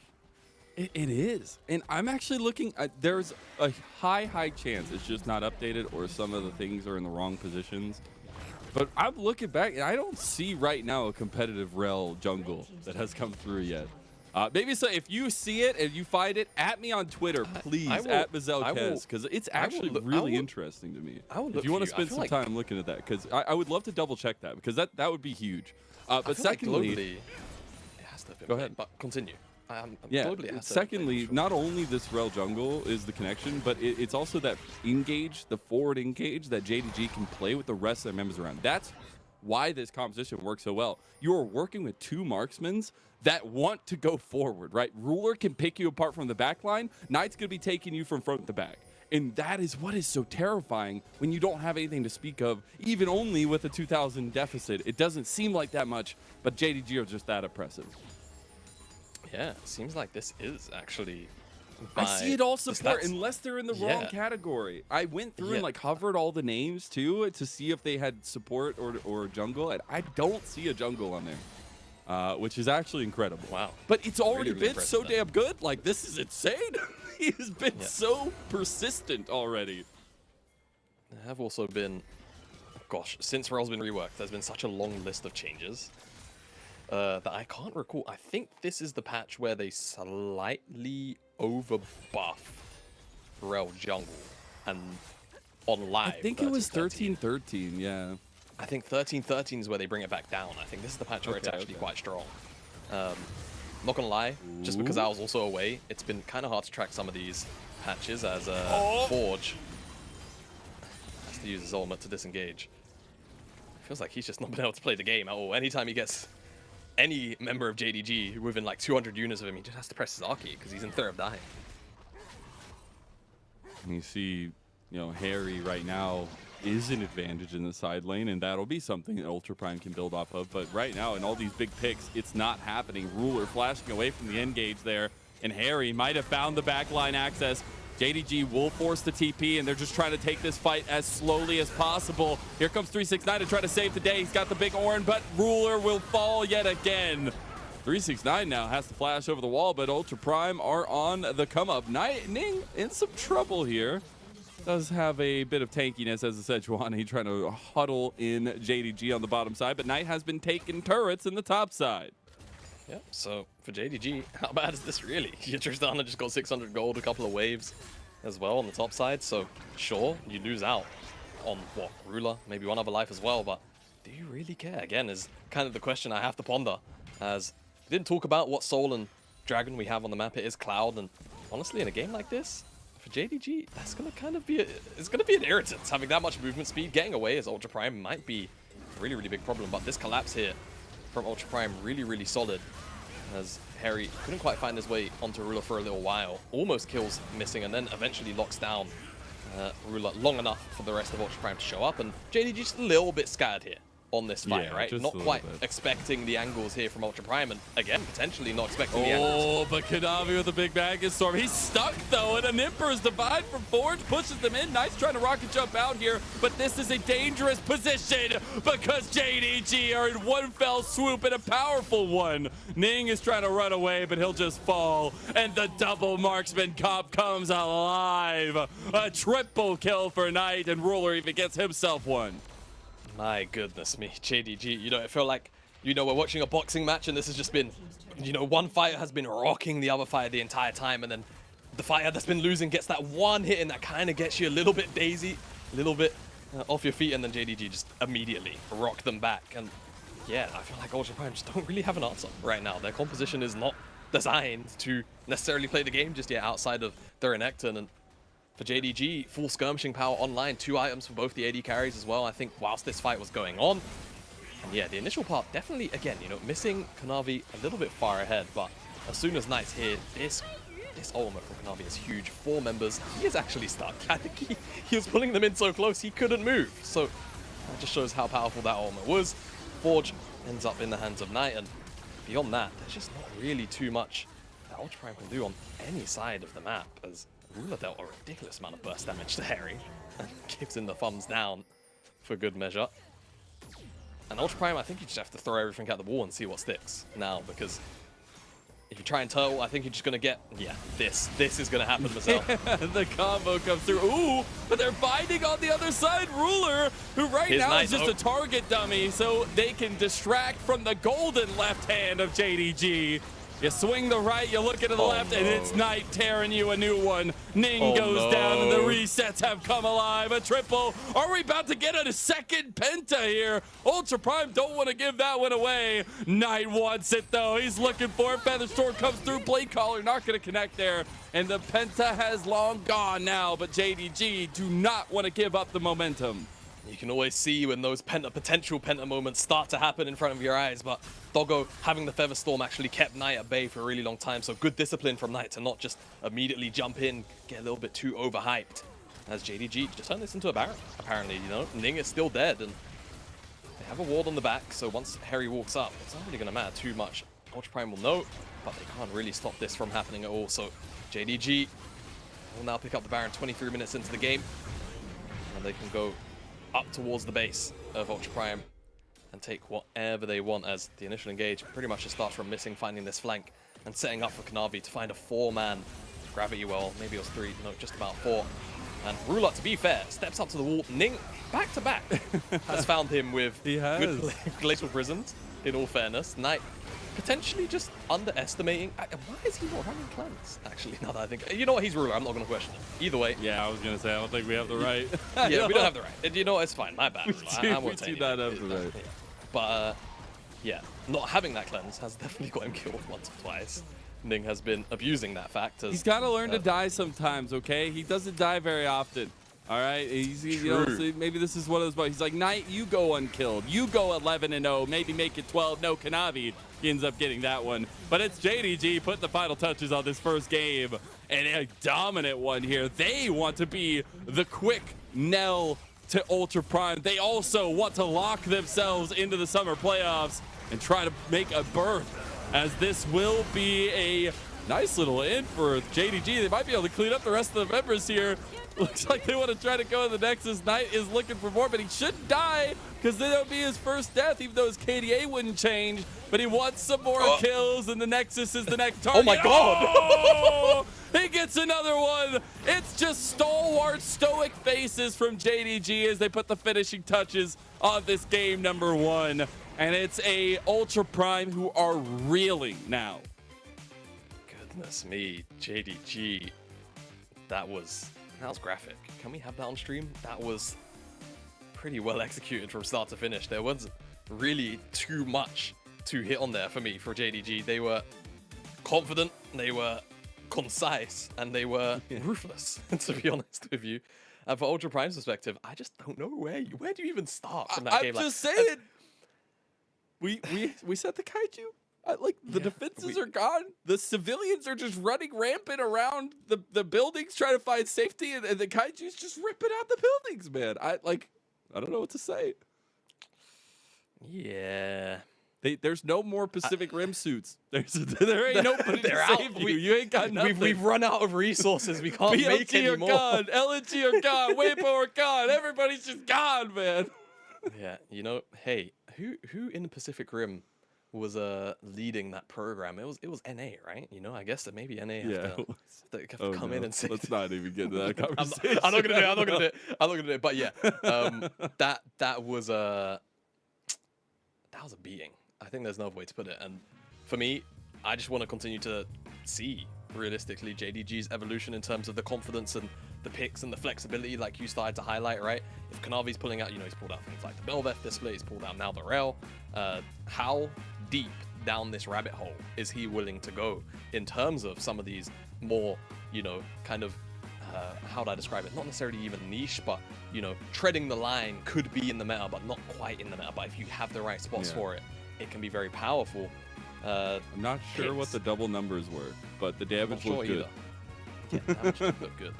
As I suspect MVP, well, actually, Knight went 13-0 that game. I was going to say, you know what, Kanavi, really good early pathing, basically all of his plays set out for everyone else, but I feel like they're going to give it to Knight. But for me, Kanavi won my heart that game.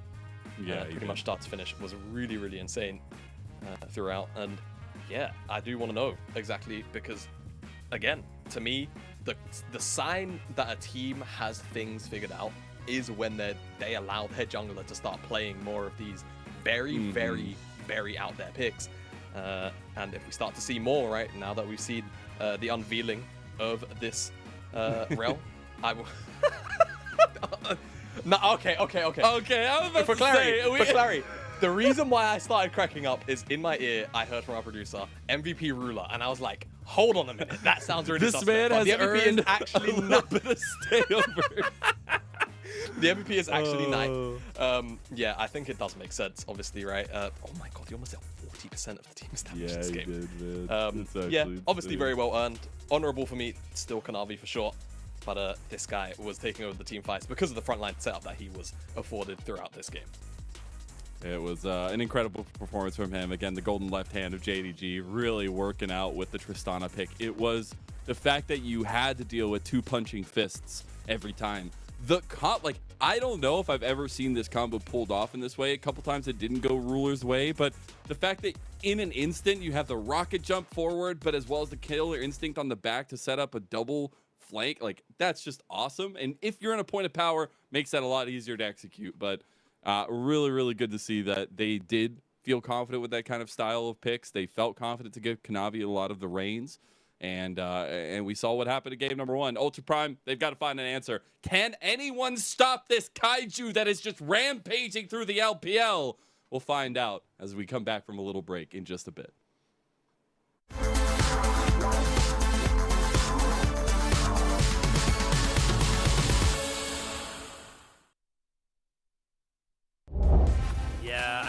just looking for something now. With the flash available to him, they can see they're trying to corral everyone around here. They will be able to get something going, and I think WE recognize something is in the air. Nice ultimate, good flash.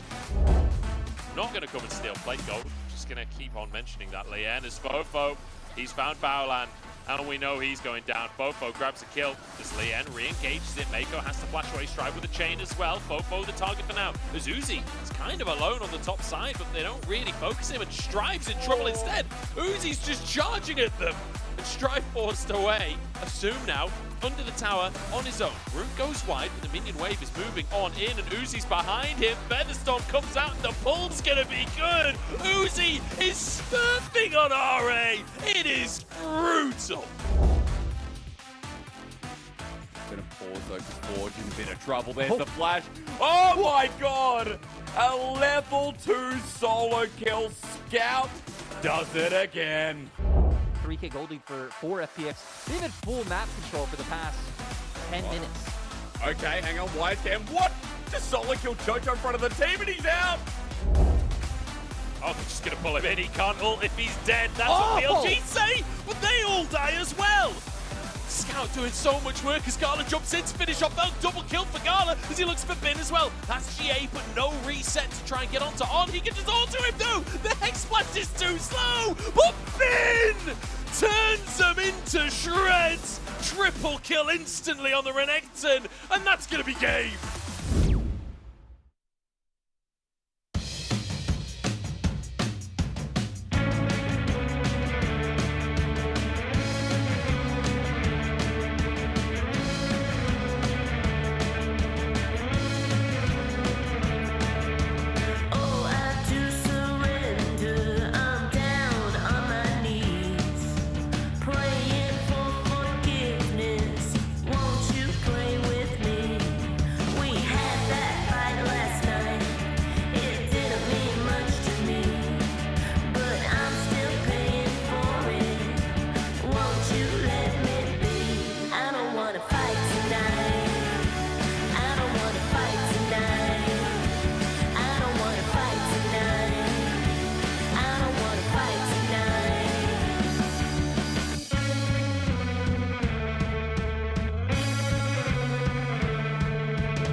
Just as boring as it has ever been, but I will still adore you.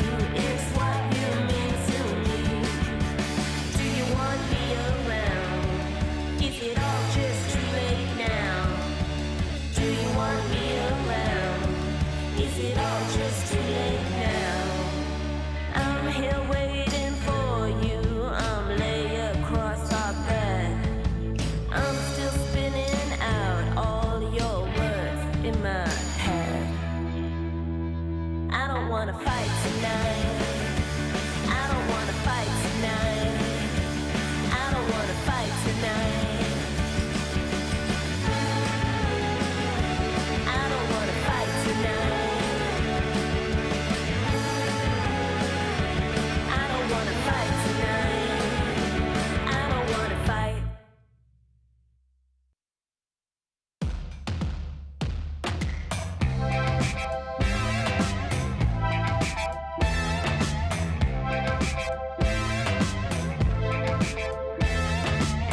I met you at some party.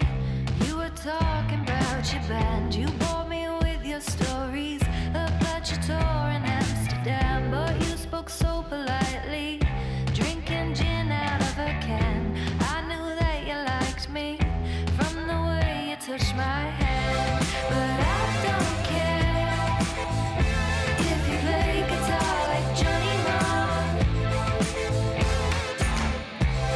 And I refrain from laughing when you compare yourself to Kurt Cobain.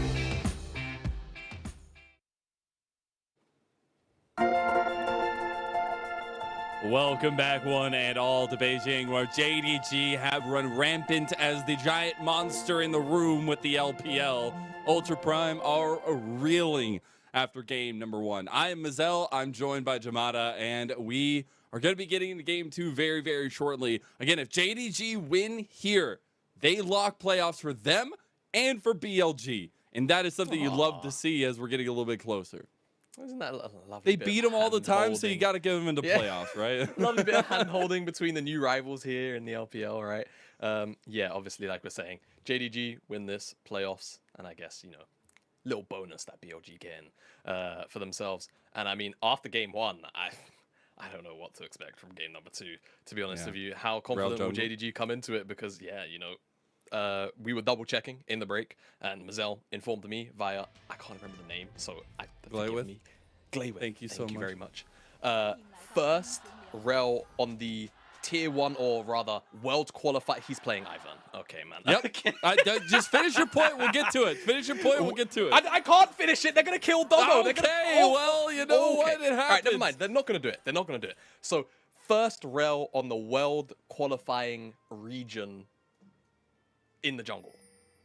Kind of crazy from Kanavi. We've definitely seen Ivans, however. So, you know, not as many cool points there. But I do like this draft that JDG are running alongside the Ivan. You've rolled a good partner to have Ivan with, Mazel, because I played this champion way too much in my spare time. Like, I just want you to know, also, Kanavi has now added 2 more champions to his champion pool. He's at 13 champions played now as a jungler. In a meta where the junglers have been so stagnant over and over again. I love it. I love to see Kanavi feeling confident, because that means JDG, even on paper, are terrifying. If Kanavi is the confident one, if he is the one that is running the Rift, that is a JDG that nobody wants to touch, or maybe even can touch. T-Tors from... God, that's so nuts, man. The, oh, that's so nuts. He knows. Oh, this is warming my triple my Ivan main heart at the moment. Are we just gonna follow him around as well, please? You know, we don't really get much communicate. Well, we don't get communication with the observers actually ever. But you know, I do hope we get to just kind of follow Kanavi around for a little while longer. This is probably why there's gonna be a lot of fighting down here.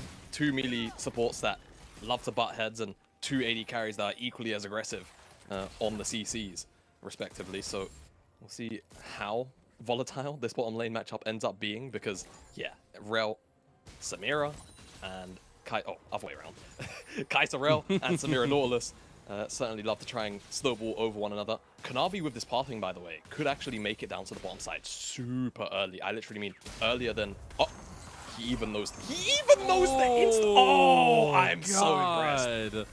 This is and he had gone up to get red too. This is peak Ivan clear optimization. Oh man, very good stuff. We've seen Ivern as well, but we haven't seen this kind of mechanical stuff. Like, Shadow just played it last night, or the other night, and, you know, didn't look nearly this good. Did it look like that? Was he no, because Kanavi stuffed him as Bel'Veth. All right, well. That's what happened. There is one thing that Ivan has as a pretty core weakness to the kit, is that he can be invaded quite easily in the early game. So Ning looking for opportunities on both sides of the map to do that. He does steal away the chickens in this instance. 369 is not paying attention to where Ning was, or the ward. But if he can buy enough time for Kanavi to get up here, which, yeah, it's Maokai Kasante, Mazel. They don't really deal a lot of damage right now, this early on into the game. So he doesn't even have to blow his flash, and actually just trades back in their base. See Kanavi hover up here so he can get this crash in for 369. We'll see actually Ning wrap potentially back around.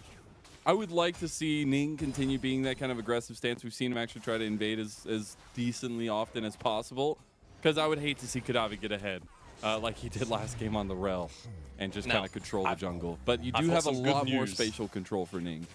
I've got some, well, actually, no, this is bad. You have good news? Because I'm going to need good news right now if you're an Ultra Prime fan, because that is first blood straight into the pockets of Knight. Oh, no.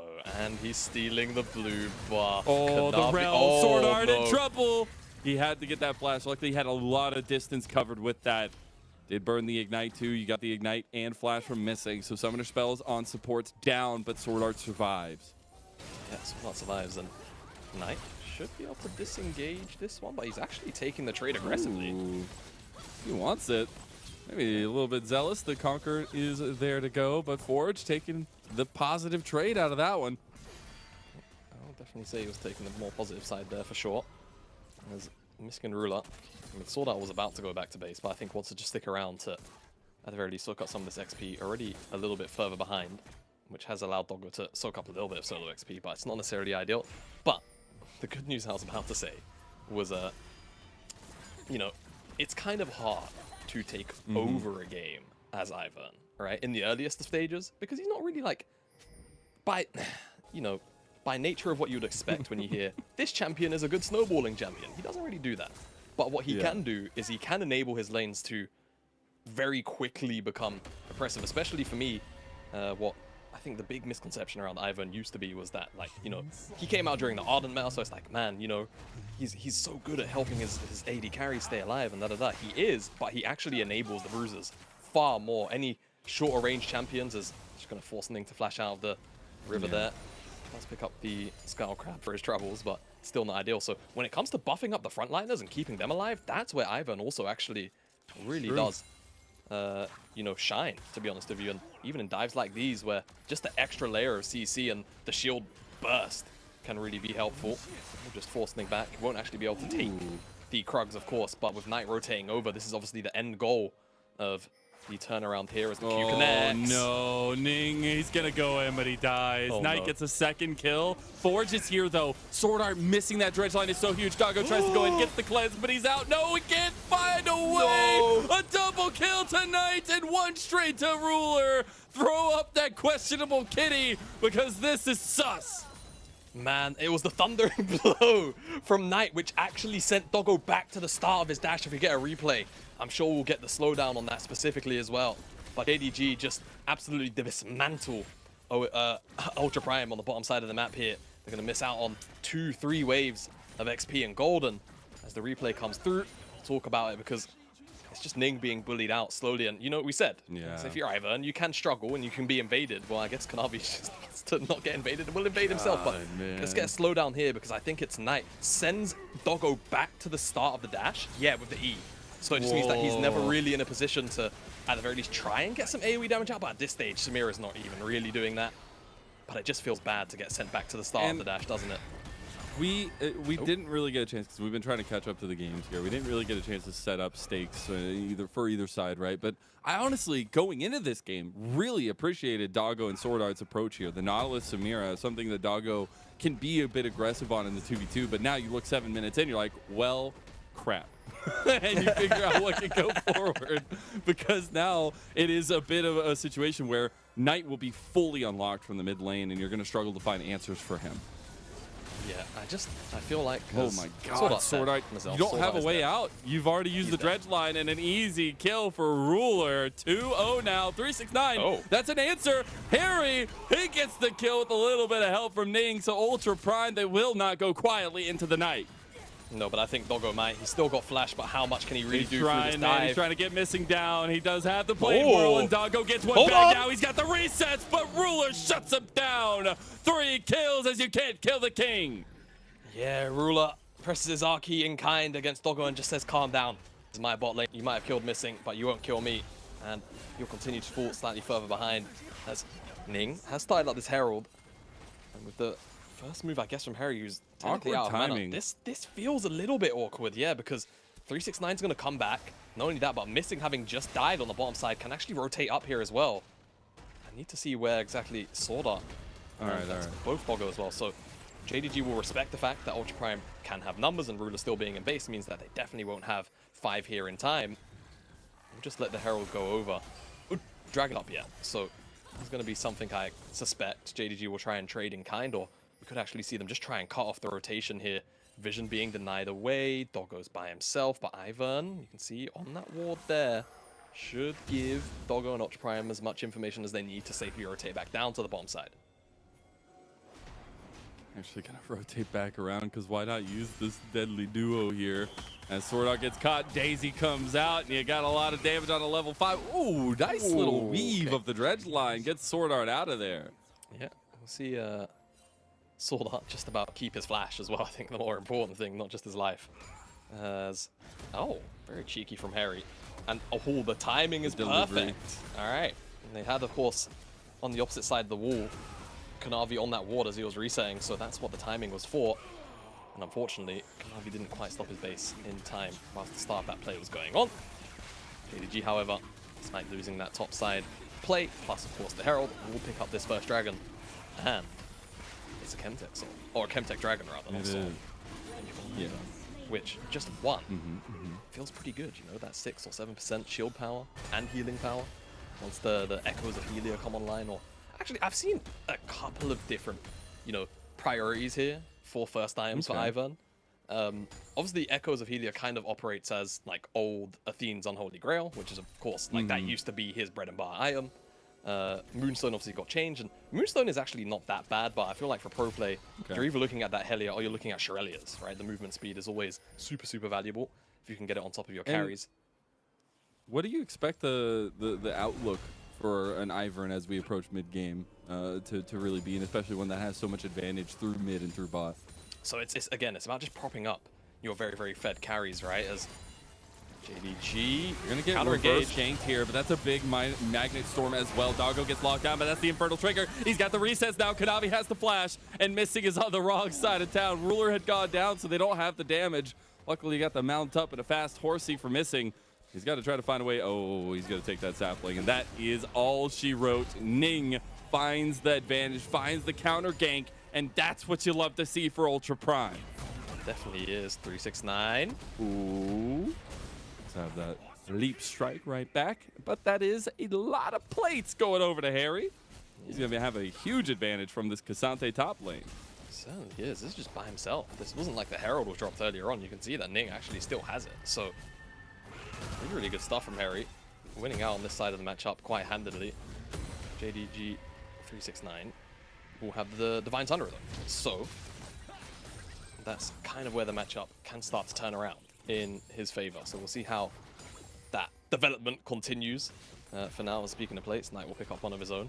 I will say, we spoke about in game number 1, you know, overconfidence in terms of plays and what have you from the side of JDG, whether it be through draft or just through execution. And in this case, I wouldn't necessarily say it's overconfident, just not anticipating the alcove gameplay from Ning, as CC is solid, and by the time that Ruler can even get himself out of dodge with the Killer Instinct, he's already about 300 HP.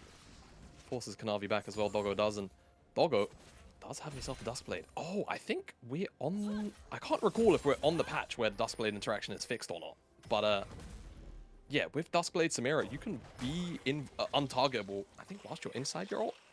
That was definitely live, but I'm not sure if they patched it on 13.12, so we'll have to see how that one works out. But still very, very powerful, and Samira, a champion that can actually utilize lethality quite well, because the base damages can be quite high on the ultimate, so we'll continue to see how much success he can find on this pick, as he's going to get a little bit of cash injected into his back pocket. Not the most, because it's just one plate, because of where the health bar was on that turret, but gold is gold, and if they can pick up that next play as well, that's going to feel extra good. It definitely will, and any advantage is something to write home about. Forge taking a heavy trade from Knight, but it is followed up by Ning with those grasping roots. It connects, but Knight gets the kill anyways. The shutdown goes to Ning, and the tree is getting a little bit fed for Ultra Prime right now. Yeah, I guess he is, all right. AP carry, Tree v Maokai. tree. He's got tree v tree, tree v tree. Oh my god, what have you just set loose? Lord of the Rings fans are in shambles. You know, do you know what we need? You know, I don't know how often you visit Twitch chat, but you know the mystical tree meme? We need that as an emote right now. This is a flag out to Hysterics if he's watching the broadcast, because I know he's normally the one that adds the emotes to the chat. We need it. We need it as a... I think we've seen this one go down before. Yeah, he's trying to keep away from the blast code. Oh, Ning not able to follow him up here. Harry's just going to flash for him just like last time. Does get the knockback, and Harry picks up another kill on the top side. Ultra Prime, they actually got some give to of this second game, Jamada. Yeah, not bad. That's sort up. Kanavi, the ever scary tree. Kanavi. It's up now. Oh, one more. Okay, but Sword Art has Red line. Yeah. Okay, so let's take a deep breath, because this is perhaps not the direction that we expected. How's the Kaiju looking? The Kaiju's looking like he had a bit too much to eat before hibernation and didn't really get a good workout in before he came to destroy the town again. I see, so, I see. I think right now JDG might need to take a breath and just kind of calm it. as we can actually get a preview look of Okay, stop side play. interesting. Sure, why not? As Good try to keep knockback. away. Yeah, good Q back, knockback to try and keep 369 off of the blast cone, but unfortunately, Harry is playing a champion which eventually will have. I'm not going to recite the copy pasta. You know how it goes. And finds his way over the wall and knocks back 369 in the end. So not bad for Ultra Prime. And like I was hoping he was going to get the llama kill. No. Dude, those llamas are so adorable. They are literally the best. It's a great skin. He's actually going. Look at him! Yeah. Oh. By the way, Ning's going full AP because he's so Yeah, fed. Honestly, why not? I don't blame him. No. I don't blame him in this game. It does kind of make sense. Especially because he's the sole AP of his team, actually, now that I think about it. So he actually just wants to be a damage carry alongside the rest of Ultra Prime here. And it will make the saplings, you know, significantly more obnoxious. Don't often see it these days just because it is so frequently this tank version of the champion. As JDG now, they want the second dragon because they picked up the first. They can put the pressure on Ultra Prime to have to contest the third one, then they'll definitely feel like they're in a much better position. But I guess it's going to dissipate for now. Maybe mid lane wave will be the next point of focus for both teams, as Harry's actually made his way down here, well ahead of 369, who's still in the top side. So this could just end up being Ultra Prime's dragon, as Kanavi also took a reset. And this will be them making it one apiece, so could be in for a long one here. I got a fully serious question for you, Jamada. Absolute seriousness, all the analysis you can muster in this moment. How many llama saplings does it take to equal Daisy? Well, Daisy right now has about 1.3k HP. So I think if I recall correctly, so I told you I play this champion, man. Ning saplings, if they're in a bush, they probably deal like what? Almost 400 damage a pop. So you're gonna need at least 5 to but then to you kill factor Daisy. in the Not fact that factoring they in the have shields. cool glasses. But then they have cool glasses too. So like, okay. what do you do, honestly, if you're JDG? We also see Forge jumping in here to try to get the resets coming through. And it's a really nice pick out of 369 from Ultra Prime. I'm gonna be honest, Mazel.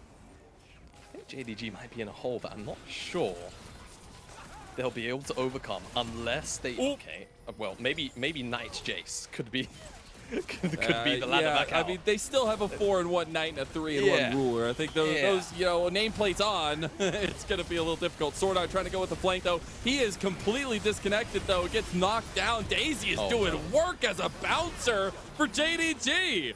Holy cow, man! The worth factor goes through the roof with a snipe from Ruler. And he was tired of giving Knight all the showboating in game number 1 as he is making his name known here at game 2. Why did I bother even saying anything? It's JDG, man. I mean, they might not get the Herald, but they kind of just slaughter Ultra Prime in front of it. 369 is also going to get a little bit of damage onto that bot side tower, perhaps, but even in that, it just feels like Ultra Prime had no business losing that team fight, but a little bit too disjointed, right? Sword Art went in too soon. And there wasn't really any follow-up, and JDG were able to peel, whilst Kanavi also had Daisy on the back line, like you said, playing that big bouncer. Very, very obnoxious Daisy can be, especially at this point in the game, actually. Now as he crests over level 11, Daisy has even more HP.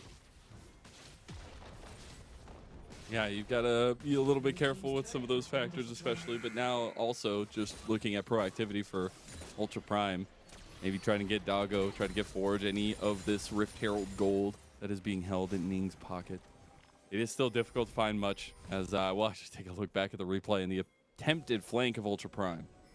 Yeah, so Sword Art, I mean, he's looking for Knight, but who can follow up? Also, Daisy is just being a menace, and that's kind of why, even though Ning smites Daisy down, damage is already done as Void Seeker. This is an angle. All the way. Wait a minute. He could have blocked it. No, I have to pull that back up. Okay. Okay, Ning. All right, bud. Well, don't worry about it. Don't worry about it. See, we refresh. It's like nothing happened. He does have to use this Rift Herald, though, eventually. Maybe try to use it as a bit of a distraction right now. There's still so much time till another objective comes down in Nature's Grasp. while it will connect and actually followed up onto missing, he does get right out of there with that explosive charge on his back. Daisy. So no resets, and 369 has come in with the flank. Beautifully done. And JDG, they pick apart a couple members, follow it up with another. As they just have so much forward momentum. This Kaiju is ramping up, Jamada, and they have completely blasted through Ultra Prime. I think we're at the lasers out of the eyes part of the Kaiju monster. This is ridiculous. JDG were almost in a hole, and then they remembered that they're JDG, so they stopped being inside of it. It's that simple. Ultra Prime have not really got much to say, I feel like, for the remainder of this game. Really, really strong flank from 369, but also it was Daisy from Konavi that just set up a double knock-up for 369 just to confirm the extra bit of CC, and chase down was so simple. Now the Baron's up on the map, and you have to just kind of feel that the next team fight that JDG take, they will try and turn it into a Baron if they're around the area. They're feeling so confident. Knight maybe in the side lane can be an answer, but he is playing very safe as well.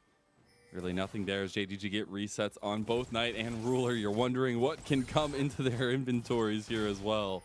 As you're circling those 3 item spikes, and there it is for Ruler at the Gwinsu's Rage Blade. Gwinsu's picked up Redemption for Konavi. Mid lane, Knight is approaching 3rd item, but Forge just dies here. Yeah, he does.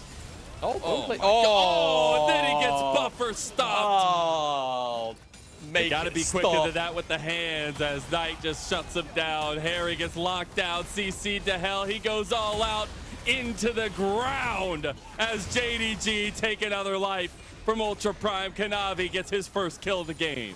Make it stop, Mazel. Make it stop. It can't stop. The train is headed to playoffs right now for JDG. He won it. And I don't think Ultra Prime are the opponents that will be stopping them today. Almost all of the inner towers dead, just the one in the top side, and that's only because JDG haven't really put much focus down. Knight might have to flash. I mean, here's the teleport. They've It's got about the response everything here on because him. Knight's They dead. finally get him. Doggo will not go down either. And there's that nice little interaction we were talking about, by the way. And now we see actually in mid lane a bit of a capitalization. Finally, that Rift Herald had gotten used by Ning, but JDG, they try to go for this engage here. A little bit of trouble. Daisy goes to Ruler, snipes the backline. Doggo's out of the fight. That means there's no give left for Ultra Prime unless Forge can make it happen. Backline access is a thing. Rocket Jump is coming through, but it's not enough. Ruler with a Quadra, and it's the Penta denied by Konavi. You know what, Konavi? Good job. We don't need AD carries getting any more hype this time around, especially not Ruler. I'm kidding, though. That's kind of an honorary Penta, isn't it? As JDG just mopped the floor, specifically Ruler with Ultra Prime. And yeah, this game, I think, has just snowballed out of control now. 3 items pretty much across the board starting to crest over JDG for the important members, and the supportive of the JDG will continue to just keep everyone alive. Yeah. And yeah, this just feels like a bit of a done and dusted affair, and it's all because of the Herald that got dropped quite a while ago, actually. Slow pushing in, and the collapse come through from JDG.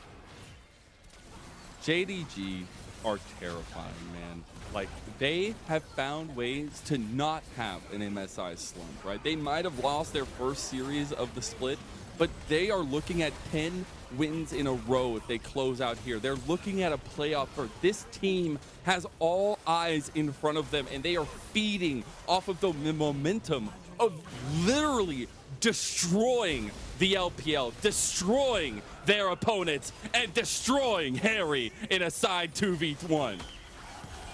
Absolutely monstrous, the momentum that JDG have built for themselves. Sing and Ruler going to be well. There's the Nice. All right, you got a little bit of turnaround maybe going through from Ultra Prime, but it won't come through. A little bit of lack of confidence there. Look at 369. He's coming up for another flank as well. Ruler has killer instinct. If they want to pull a trigger, they absolutely can. Konavi's on the Baron. He's hitting the Baron by himself because he wants it. He's just getting chunked. No, it's fine. His shield is huge. He's not losing that much. They don't HP. want the bear. They want the fight. Oh, God. Mystic's just getting very low. This is getting worse and worse by the moment. Knight's trying to get a long-term Ning's flank. gonna steal Mystic's it, almost dead as now it's Kanavi that gets it. 369 goes forward. Knight shuts a shot into Doggo. Doggo's trying to get resets, but Doggo gets blasted as Ruler was the distractionary tool, but they haven't found the way to kill him this time. It's not game one, and we're far from home from Ultra Prime. The Kaiju destroying them one by one as Sword Art and Harry just have to watch. This is structure by structure domination from JDG. Far from home, and I think it will take multiple universes to take down JDG at this point. For me, I think far and away the best team in the LPL. Root's gonna connect. 369 just come in and try and chase down Harry, but if he doesn't connect, Knight certainly will. And there they go, here comes Mazel. Ruler as well, and they just have so much damage as Knight gets another one. Trying to match Ruler here. 11-1 for the carry of JDG, but 10-2 right behind him is Knight. As is tradition, Ultra Prime will try to put a defense in, but this could be the final touches. Has to be JDG. Have all 5 members available down here on the bottom side. Missing a little bit slow to the play, but he's here. They have a wave. And I think it might be a little bit too thin to end just here. They will look likely to just back away, go towards another lane, and open up the base again. You know, the Ivern bush is kind of OP for those little alpacas.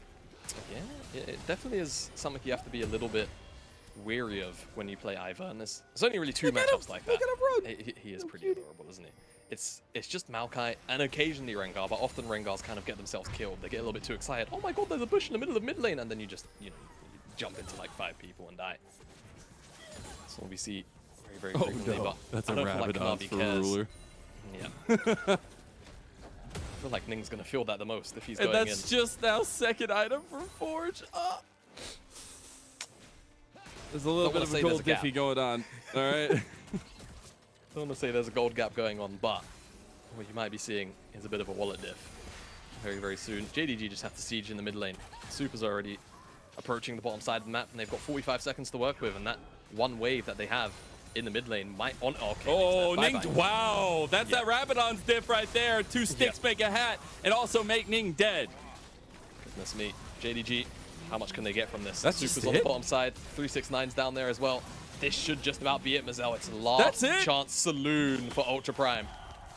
Oh, they got one defense. Ultra Prime, imagine you awake to a world where you're sleeping beautifully comfortably, but there are pounds coming into the ground shaking your chest. It is the Kaiju that has arrived, and JDG have destroyed the LPL one team at a time. They have taken out the defenses that once were in the best league in the damn world, and JDG will make a stomping entrance into the LPL playoffs here in summer 2023. Congratulations to the best team in the LPL.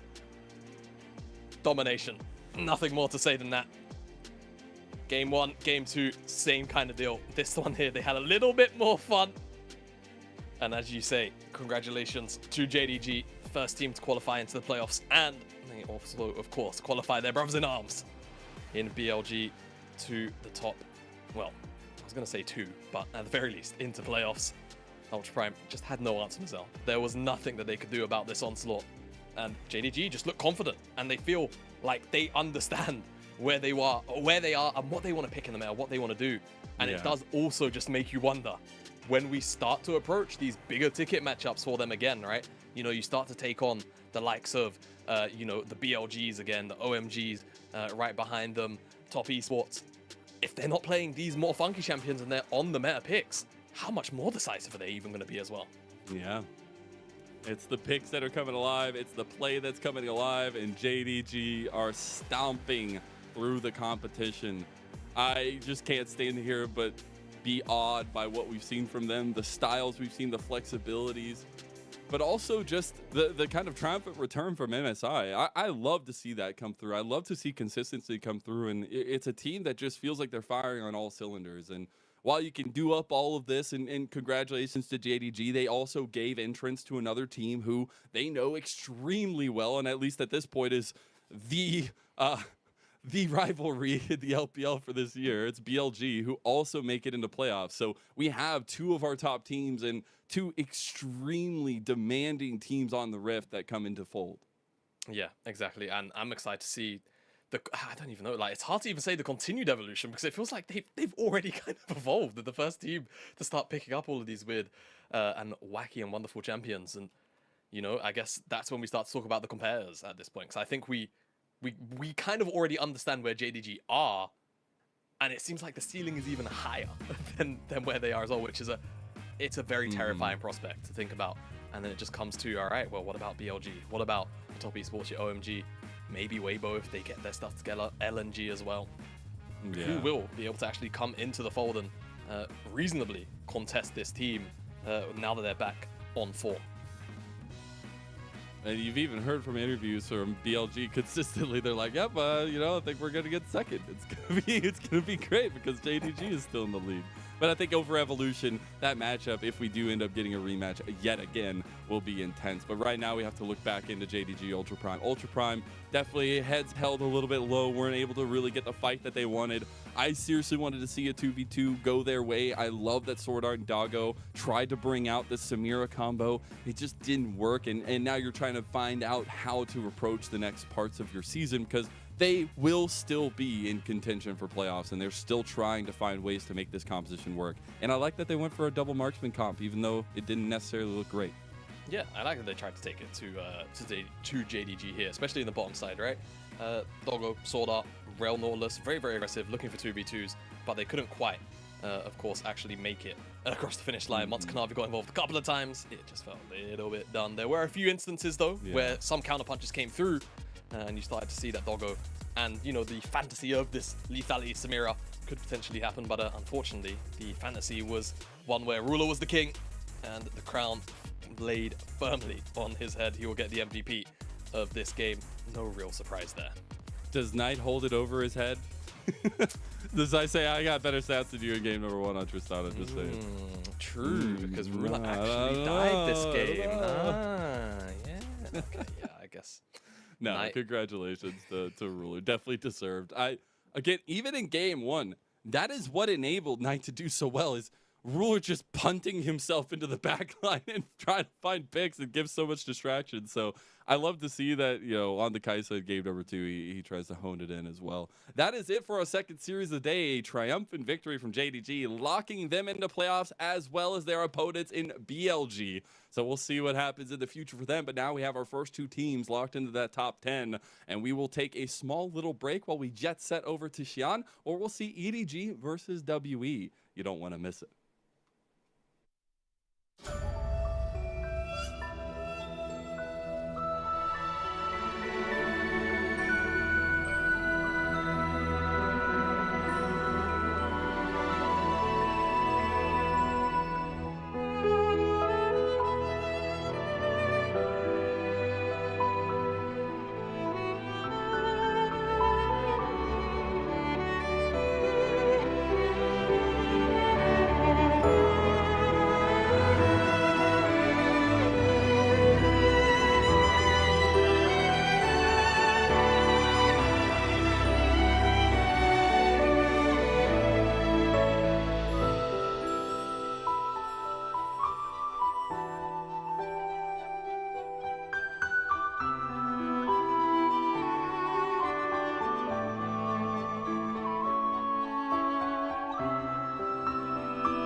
won't you break me out?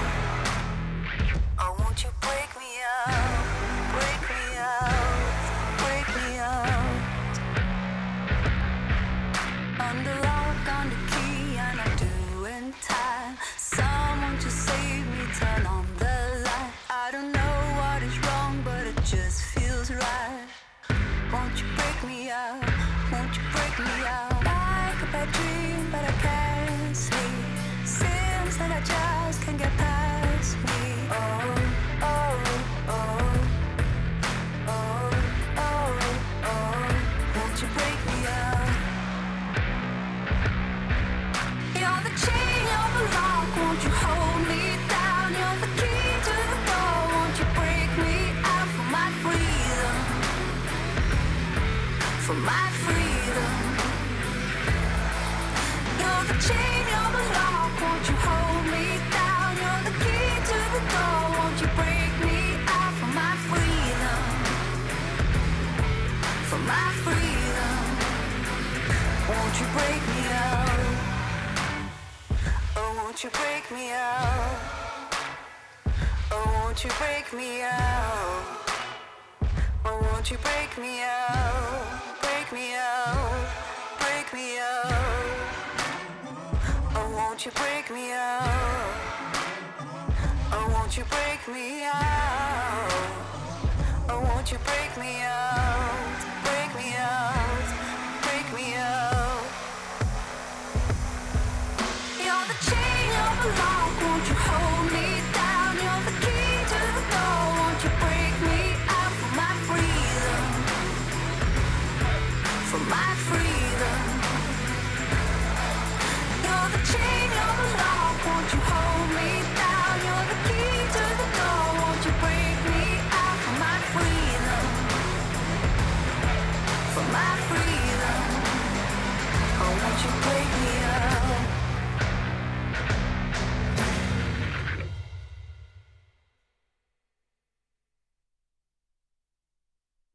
They're gonna know my name. Well, there's a will, there's a way. They're gonna know my name. I'm gonna stake my claim. They're gonna know they're gonna know my name. Head down, I'm almost fading. I walk on with tired feet.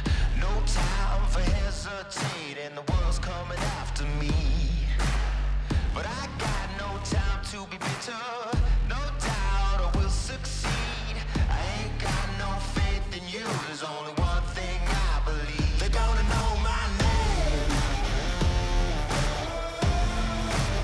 Well, there's a will, there's a way. They're gonna know my name.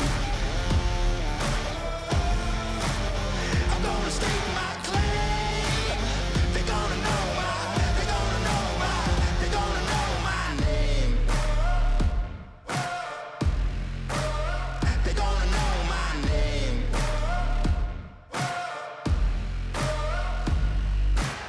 See, my days were tasting sour, and my goals were out of reach.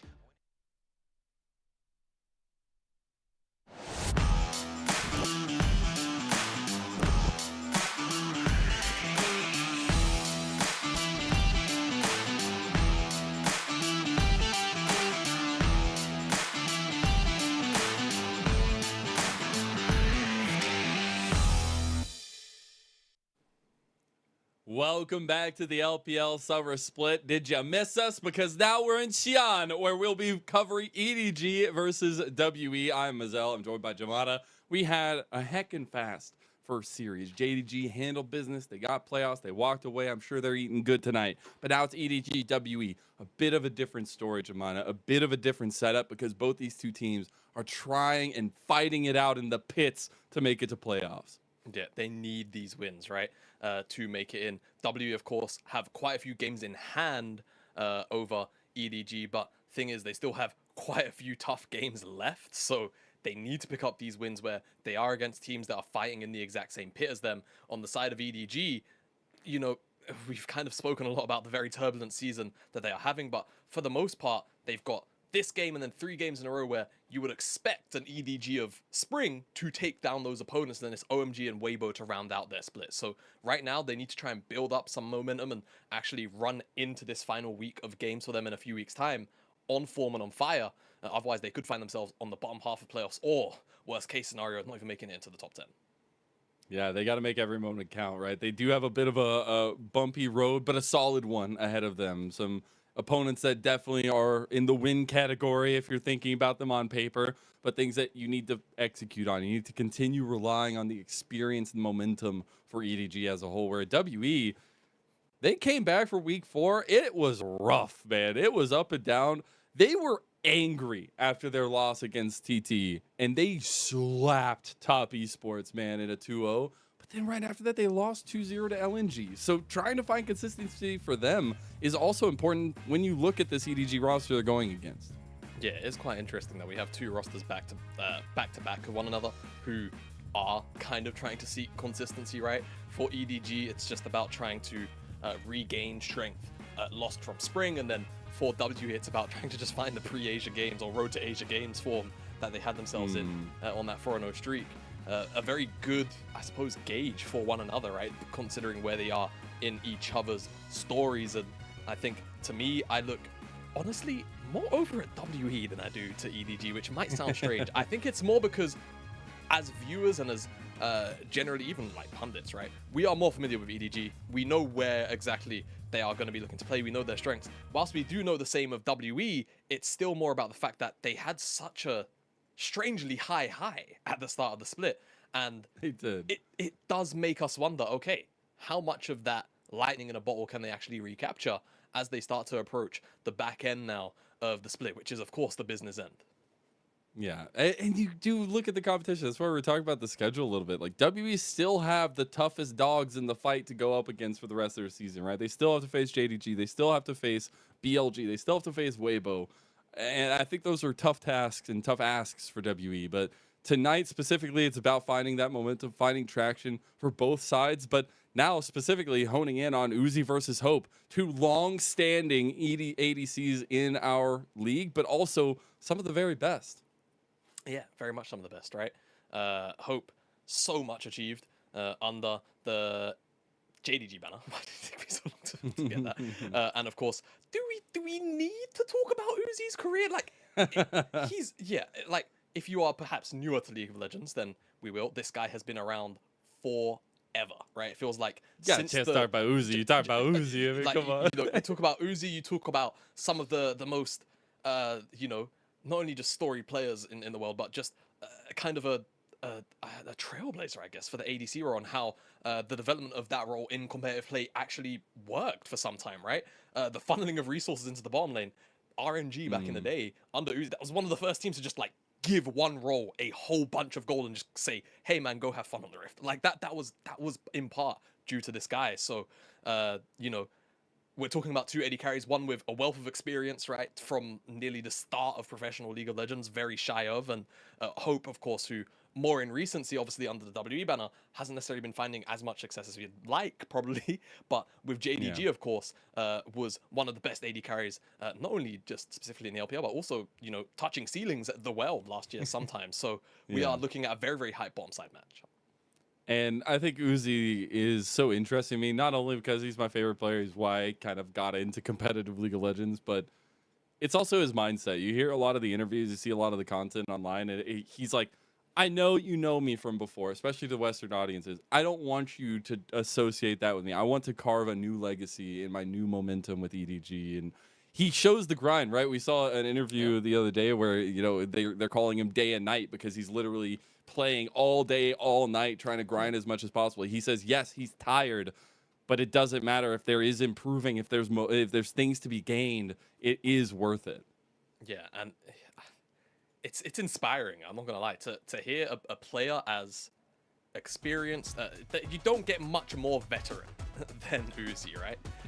As far as active players still playing, except for the guy right next to him. Except for the guy right next to him, right? Which is just very, yeah, it makes it even better, right? The entire story, but like to hear someone like Uzi say, yeah, you know, don't remember me as the guy that was getting so close to winning world championships and, you know, winning MSIs and doing all of these great things under the RNG banner.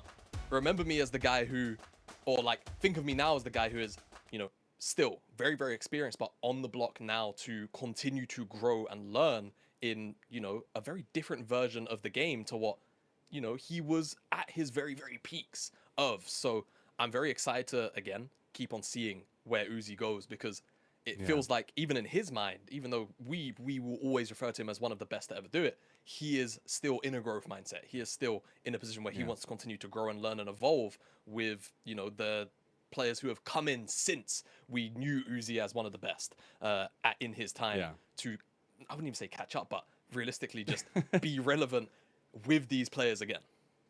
Yeah, and on the other side, you know, Hope is no slouch. I know you were highlighting to his JDG days and a lot of the success he found on there, but, you know, he originally, when he was coming up and what he really made a big splash on was EDG. He came up through the EDG Academy and over on the U team, then over to Edward Gaming Full. And I think it was really, really curious to me to see Hope's development, and especially the last time we really got an introspective look from him was at internationals, when he had a lot of those behind-the-scenes interviews coming out from JDG and those kind of track records throughout the regular season that we kept getting in.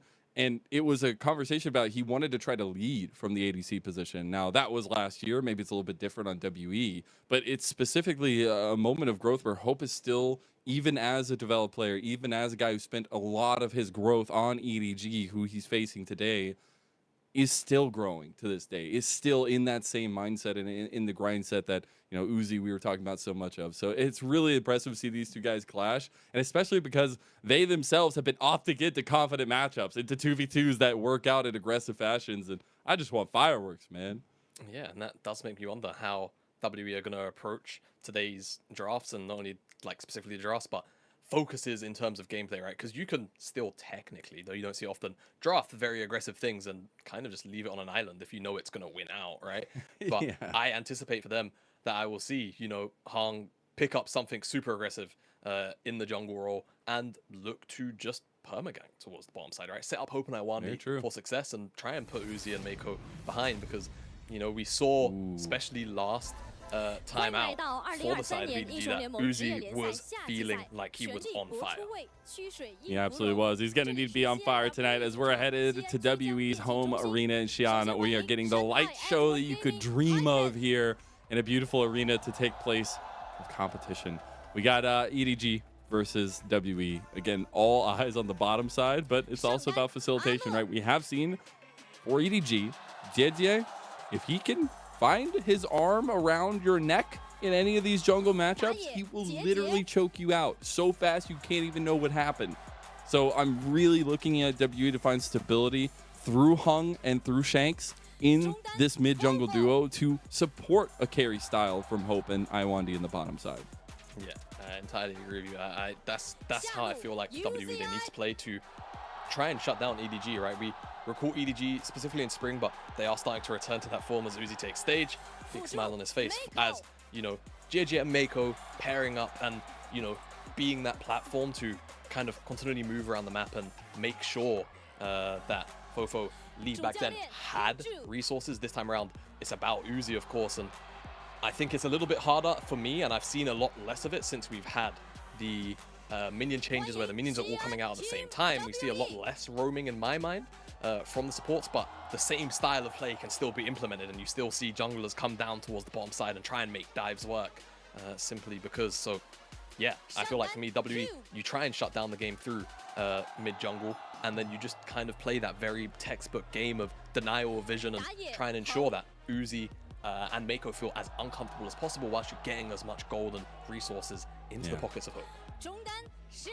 And WE are no slouches in their own right. We were talking about some of the rocky moments, though, but they have been able to hang with some of the tough hitters as well. And you see a lot of their team fights have, while being scrappy, still been incredible to watch. I even in their down moments, there are a lot of really shining parts, and especially through this man right there, Hope.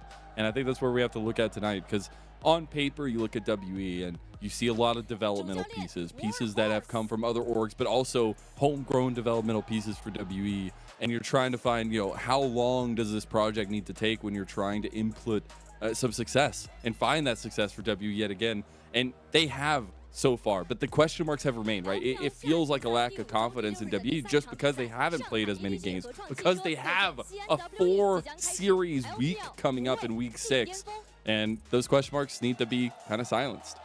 Yeah, 4 series in 1 week. It's kind of It's crazy, insane, man. There's 7 days in the week. You're playing 4 best-of-3s. That's just insane. The turnaround for the LPL split this time around in summer is so insane, man. We have 2 weeks left. There's 2 weeks left. It feels extra strange to me. Like, it's obviously going to feel strange to everyone else, but for me, I wasn't here for 3 weeks of the split. I missed 50%. Yeah, you literally missed like almost half the split.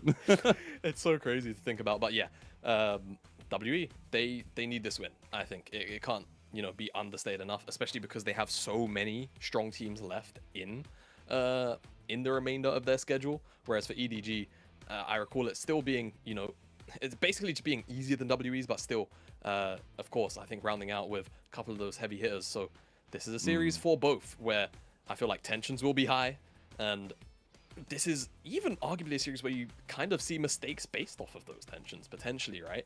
Where I feel like both these teams will kind of acknowledge that if they are going to make it into the top 10, held probably like together, they are going to end up quite close to one another, right? They could very well end up being, you know, 10th, 9th, 8th, whatever it may be. So you want to try and open up that gap, and that has to be today.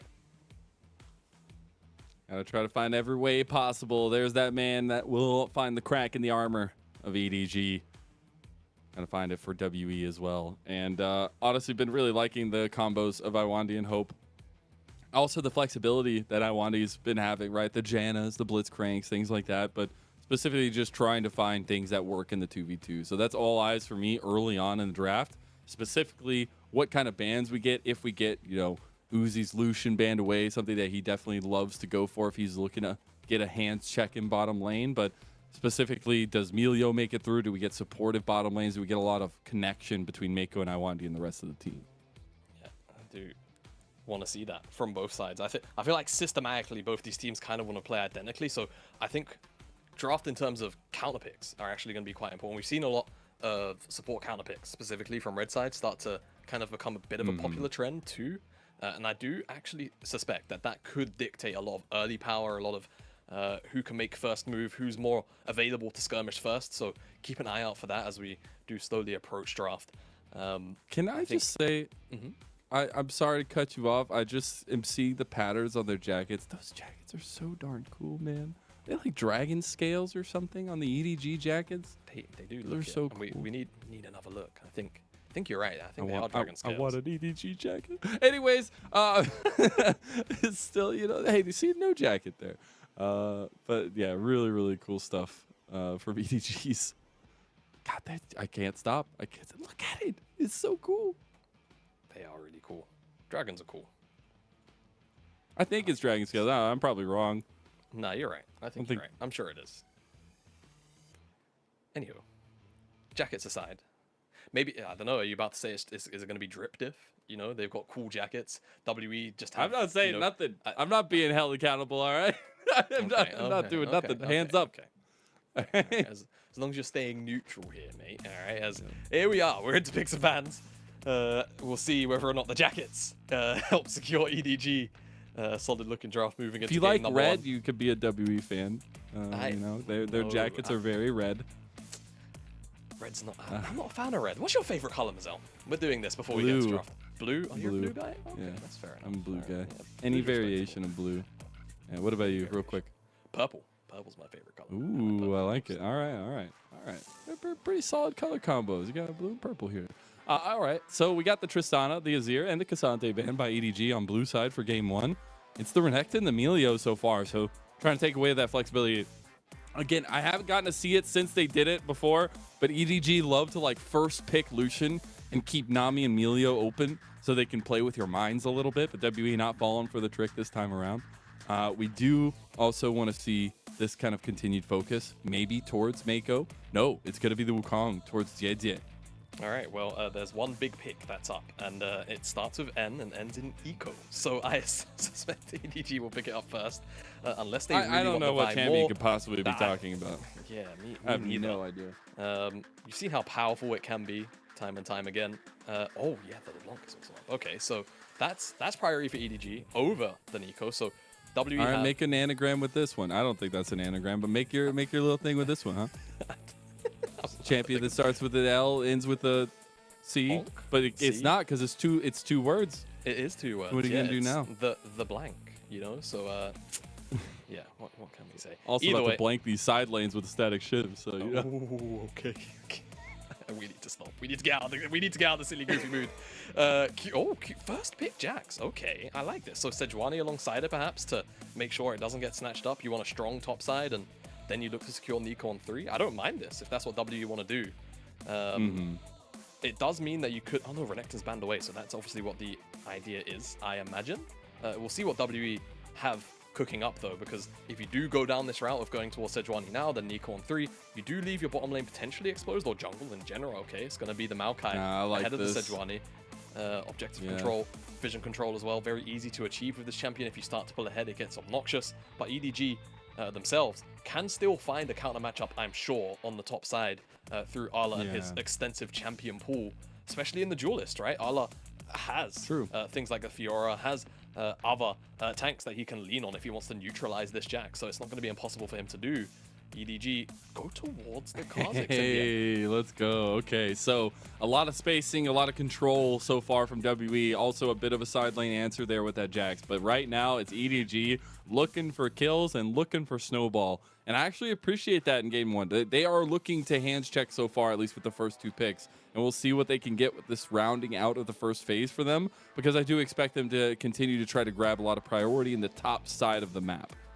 Yeah, okay. So Kennen to round out will be able to neutralize the Jax inside of lane fairly easily. There's the Jace, so no Nico in this game despite it being up and available. But Jace Maokai, of course, a very, very powerful duo.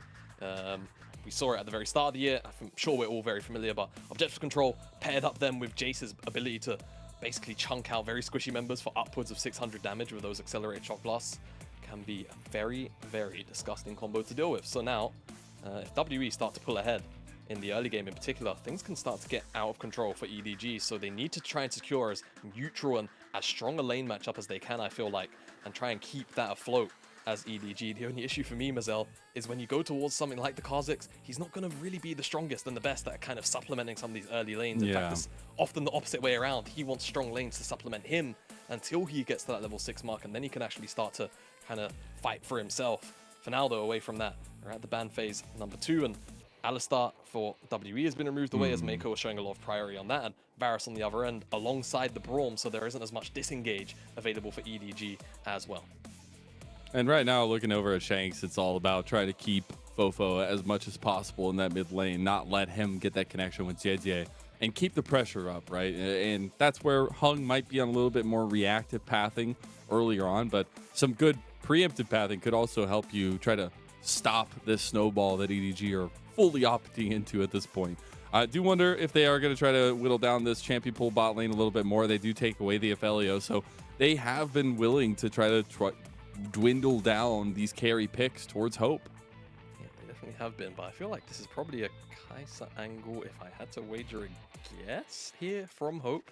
Obviously being able to go AP / that kind of hybrid build actually enables a more poke variant of Kai'Sa, right? And when you've got Jace alongside Maokai, that feels like it would fit in perfectly, but they're going to blind the Rel. I mean, they did go for 2 support bans, right? So I kind of understand this idea of removing away 2 strong lane counters to this, but I feel like support matchup has way more sway in terms of what you can actually get done in the early stages.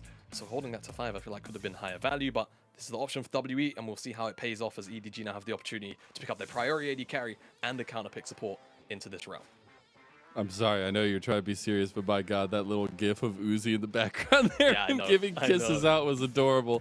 We do get the Kai'Sa locked in for Uzi, so not been. And something we've seen talked a lot about in the LPL. The win rate does not look good, but the consistency we see this pick and the amount of times we've actually seen it snowball with the different variations of builds has been really, really interesting to keep track of. Yeah, it really has been. You know, the addition of Shiv and just generally the item changes overall have been very, very fun to track with some of the AD carries who are kind of outliers to a lot of these more fun builds, as Hope is hovering over a couple of very fun champs. And like you mentioned, the smile is certainly there. Curious to know if it's just going to be the Jinx. It will be, as this is one of Hope's most played champions, and I think coming out of that 4-win streak, WE had Hope on something ridiculous, like 38% of his team's damage or something, and a lot of it was because of this Jinx pick. So we'll see what he can get done here in this game number 1 into EDG. Talking about momentum, well, Jinx is the queen of that, and really want to see if WE can pilot this. I love that they have an answer into a side lane pressure. It's a little bit different, though, than the LeBlanc, but the Jax will definitely be huge for Cube. I'm looking all eyes on Hung to try to navigate this early game here, not let EDG be the bulwark that WE can get through this early game with. Yeah, he has to be, for me. I feel like, though, they're not really going to be pressured, to be honest with you. Like, to me, EDG, I feel like unless the matchup in the mid lane gets out of hand, which it shouldn't, then they should be all right cruising towards those, you know, first couple of sets of items. And again, lane priority is going to be huge. And I feel like WE, despite what should have been, in my mind, the losing matchup if you blind the support, end up with a pretty okay matchup where they should end up with lane priority. And I need to see WE utilize that. Otherwise, EDG could end up cruising to a very, very easy first set of evolutions here for JJ on the Kha'Zix. And that's when things can get a little bit slippery, when fogs of vision start to pop up on the map. Well, we're getting to the nitty-gritty of the season for both these two teams. WE have a lot of games to play, but EDG, they have a solid path towards playoffs.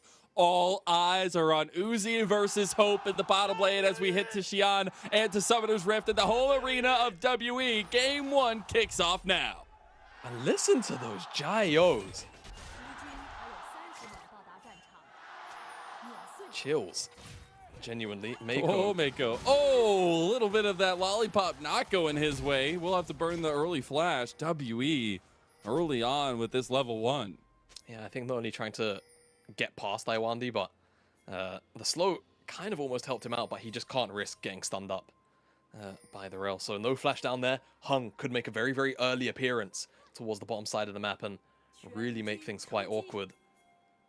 As JJ's really coming down here to contest this. Wow. Yeah, I'll be honest, I don't know who wins. Mako has no flash, so if he faced oh, it's JJ, bye-bye. Oh my god. Wait, he's right there, but they actually missed the engage. What is going on? JJ will burn the flash. It is all chaos all early. Everyone's trying to get warmed up here as Iwandi will mount his steed one more time. We'll see this Rift Herald maybe be of importance later on. I don't know, especially with this early action, if we're going to get any more, because it feels like EDG are going to be on the back foot for a while now. Yeah, okay. So they didn't kill JJ, but they got his flash, and they still forced him out of his bottom side of the jungle. And with Mako not having flash in his own right, this could actually make the potential of a level 3 very, very plausible. So Uzi and Mako can't really afford to push this lane up too high. It would actually probably pay off better yields to keep it in a slightly more neutral state on their end. We'll see exactly what they want to do with the wave, though. If they can actually hard shove it and crash on wave 2, they can certainly sit a little safer. But you can see Hung on the minimap is behind them already on the Krugs. Looking for actually a fight 2v2. That's a big combo, as well as that Praise Seeker following through. The Ignite's not going to be enough, but they get the lockdown on a Hope. One more auto. It's not enough. Going to go through. Uzi taking a zap to the back of the head, but it's a tight tussle in the 2v2. This is exactly what we were expecting. Hung's with that red side clear of EDG's jungle, finds the flash away from the dredge line, and Uzi, that's first blood going straight to Hung and straight to WE. I just don't know what EDG are thinking. Like, my only thoughts here are that they're trying to win out the 2v2 so hard that this gank doesn't really look feasible for Hung, but the fact of the matter is Uzi, as he looks to try and run down Hope, takes a tower shot, a zap in the back of the head as he's leaving, and it's like 250 less HP to work with on the potential turnaround, and with Hung flashing over the dredge line, it just makes things a little bit too impossible. Mako's going to do his best to hold what of the wave he can, and to be fair, he's going to hold about 5 creeps, so it's not bad. But still, giving over this first blood feels a little bit lackadaisical. JJ will at the very least clear away some of these camps on the top side because he knows it's kind of a split map situation. But for WE, this is still kind of the desired result, right? Sure, Iwandi and Hope perhaps losing the summoner spells and the health advantages that they do, not great, but they pick up first blood on Uzi on the bottom side. Sure, it goes into Hung, but they know the top side of the map is at no threat of being dove because it's that Kha'Zix. Hung comes down here eventually. Great flash over the dredge line here. That was okay, we won't talk about that. That's fine. actually insane. That's but all right. also, I'm surprised that EDG were so far up. Something we talked about in this was experience, right? And this is the most experienced bottom lane we have in the LPL. I was By a surprised that landslide. with all the pressure from WE on bottom side, they didn't expect anything from Hung. And we're playing so far up. Now, Cube is in some trouble on top side, but that's still an interesting point. Yeah, does still make me wonder. JJ, he's got Counter-Strike, lad, so he's just going to walk out. Q does go through it, though, so still has to be a little bit respectful. Yeah, exactly. Now, Lala will pick up a plate, and that feels pretty good for the early laning phase. Might be able to get himself a Hex Tech on air, and that does make those short burst trades very, very strong. There's Airy on Ala. I'm hoping, fingers crossed, he's not going shit, but maybe he does. We'll have to see. There's a Fofo who went out on this trade here onto Shanks. We haven't really looked over the mid lane too much, but it seems like they're almost even. Fofo's just pulling ahead a little bit, but can be expected on occasion if you are pressured out super early as Cube. This is a bad trade because Arla's leaving the lane. Unless he all-ins him and kills he just wants to all-in there, but does get the flashback in return. Cube getting a little bit low. Okay. It's a very, very sticky situation up there on the top side as Shanks gets the chain connected, does get the back stopped as well. Yeah. So solo lane's looking pretty strange for the side of WE, I will say. Shanks definitely looking for a window to reset. I don't think Fofo ever really kills without Ignite here. It does definitely feel like it would have to be a very, very big overstep from Yeah, Uzi has Shanks. stopped that back. Mako in a little bit of trouble there. He'll be able to walk it out, though, so not the end of the world. But this wave state is not particularly a pleasant one, and Hung is on the bottom side of the map. He's actually beelining down here. But what does he want? He's been spotted out by that control ward. But I don't think he's going to look for the aggression. Wrap around dragon. Yeah, I guess so. He's pulled it out of the pit, but EDG will surely know that's going on if they just look over the pit. They would have seen him there not too long ago. This dragon will get picked up. Can't do anything. Yeah, they cannot do anything at all. So, good bit of early pressure. I will say, because of where it is, if they drag the dragon any further, it could reset, but it should just be secured. JJ's going to look for a couple more cross-map camps.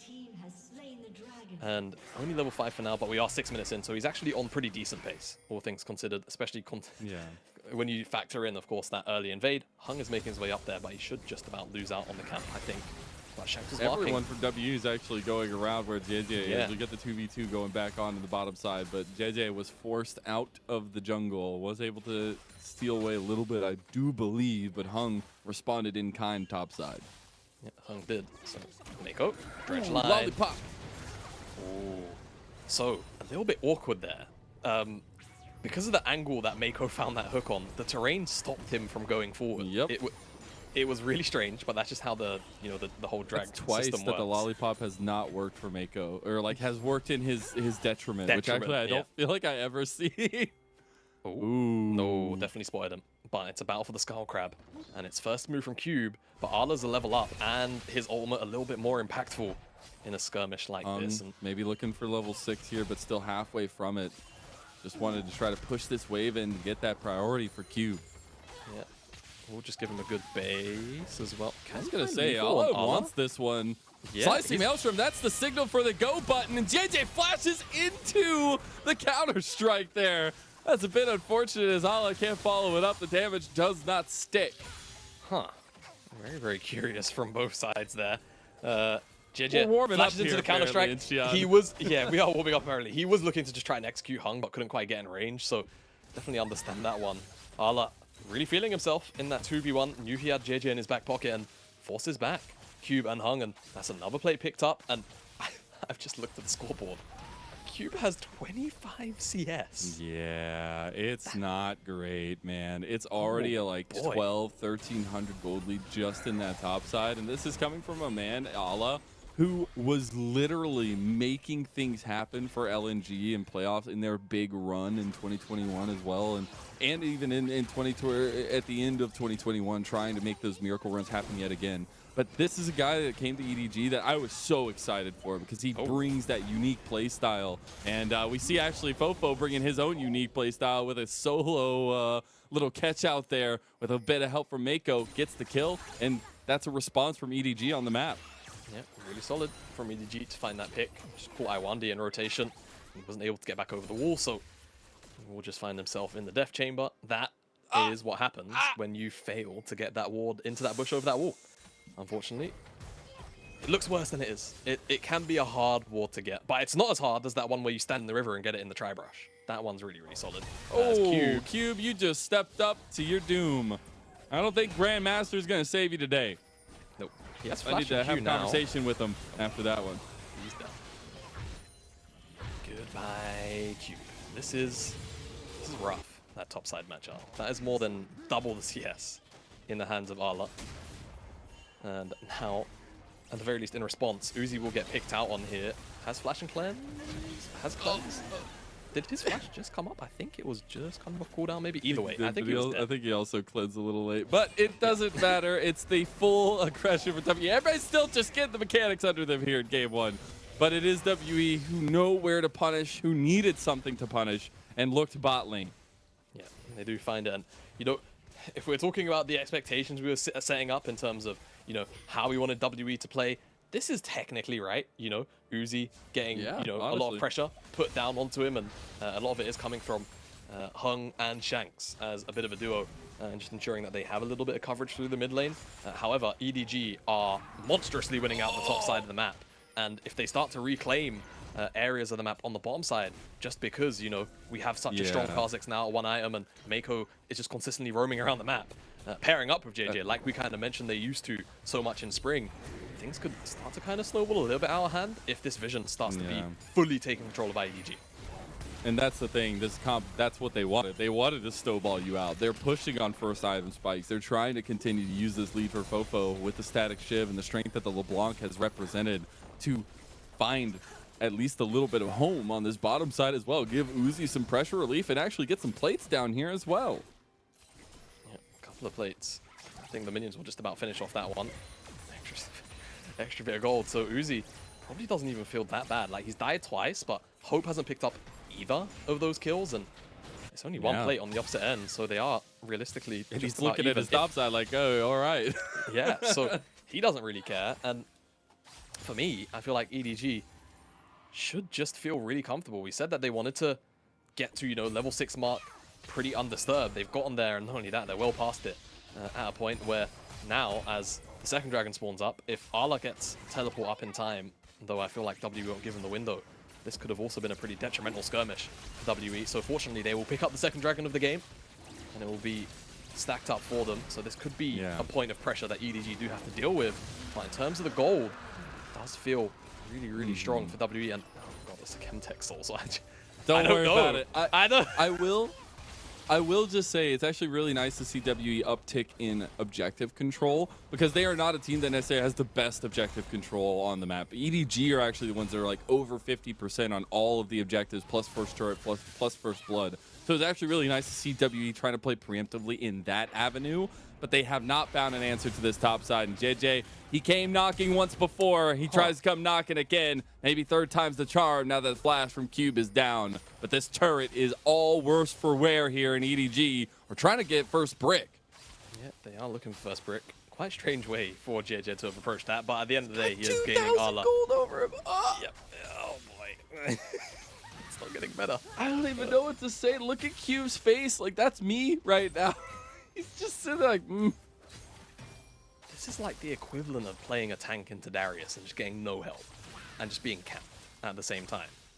Except he's playing Jax, a carry, who wants golden resources. And he's against the Kennen. So, yeah, this is tough.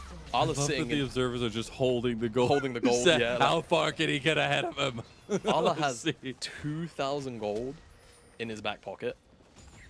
And he has those items in his inventory. So he's going to go back to base with, like, belt and very, very close to a needlessly large rod on top of that. I think he's probably going to end up with, like, another blasting one or something like that. But either way, he is huge right now. It's the belt. It's the belt. I'm just glad we're not seeing static shiv. I'm not going to lie. True. I just don't like it on Kennen. It's a bit of a bait, man. You know, Ashin was kind of hating on it earlier. And I do agree. I think the item has got a little bit more hype than it deserves, but there are definitely some very, very core, strong users of that item. And one of them is LeBlanc. And one of them is definitely Yo LeBlanc. Fofo is right there. Yeah, exactly.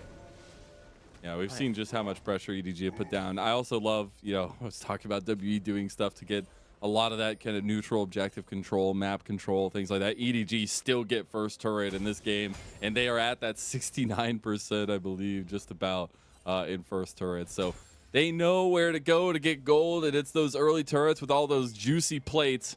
They had gotten a bunch of them across the map specifically for Allah, and now unlocked is EDG's composition.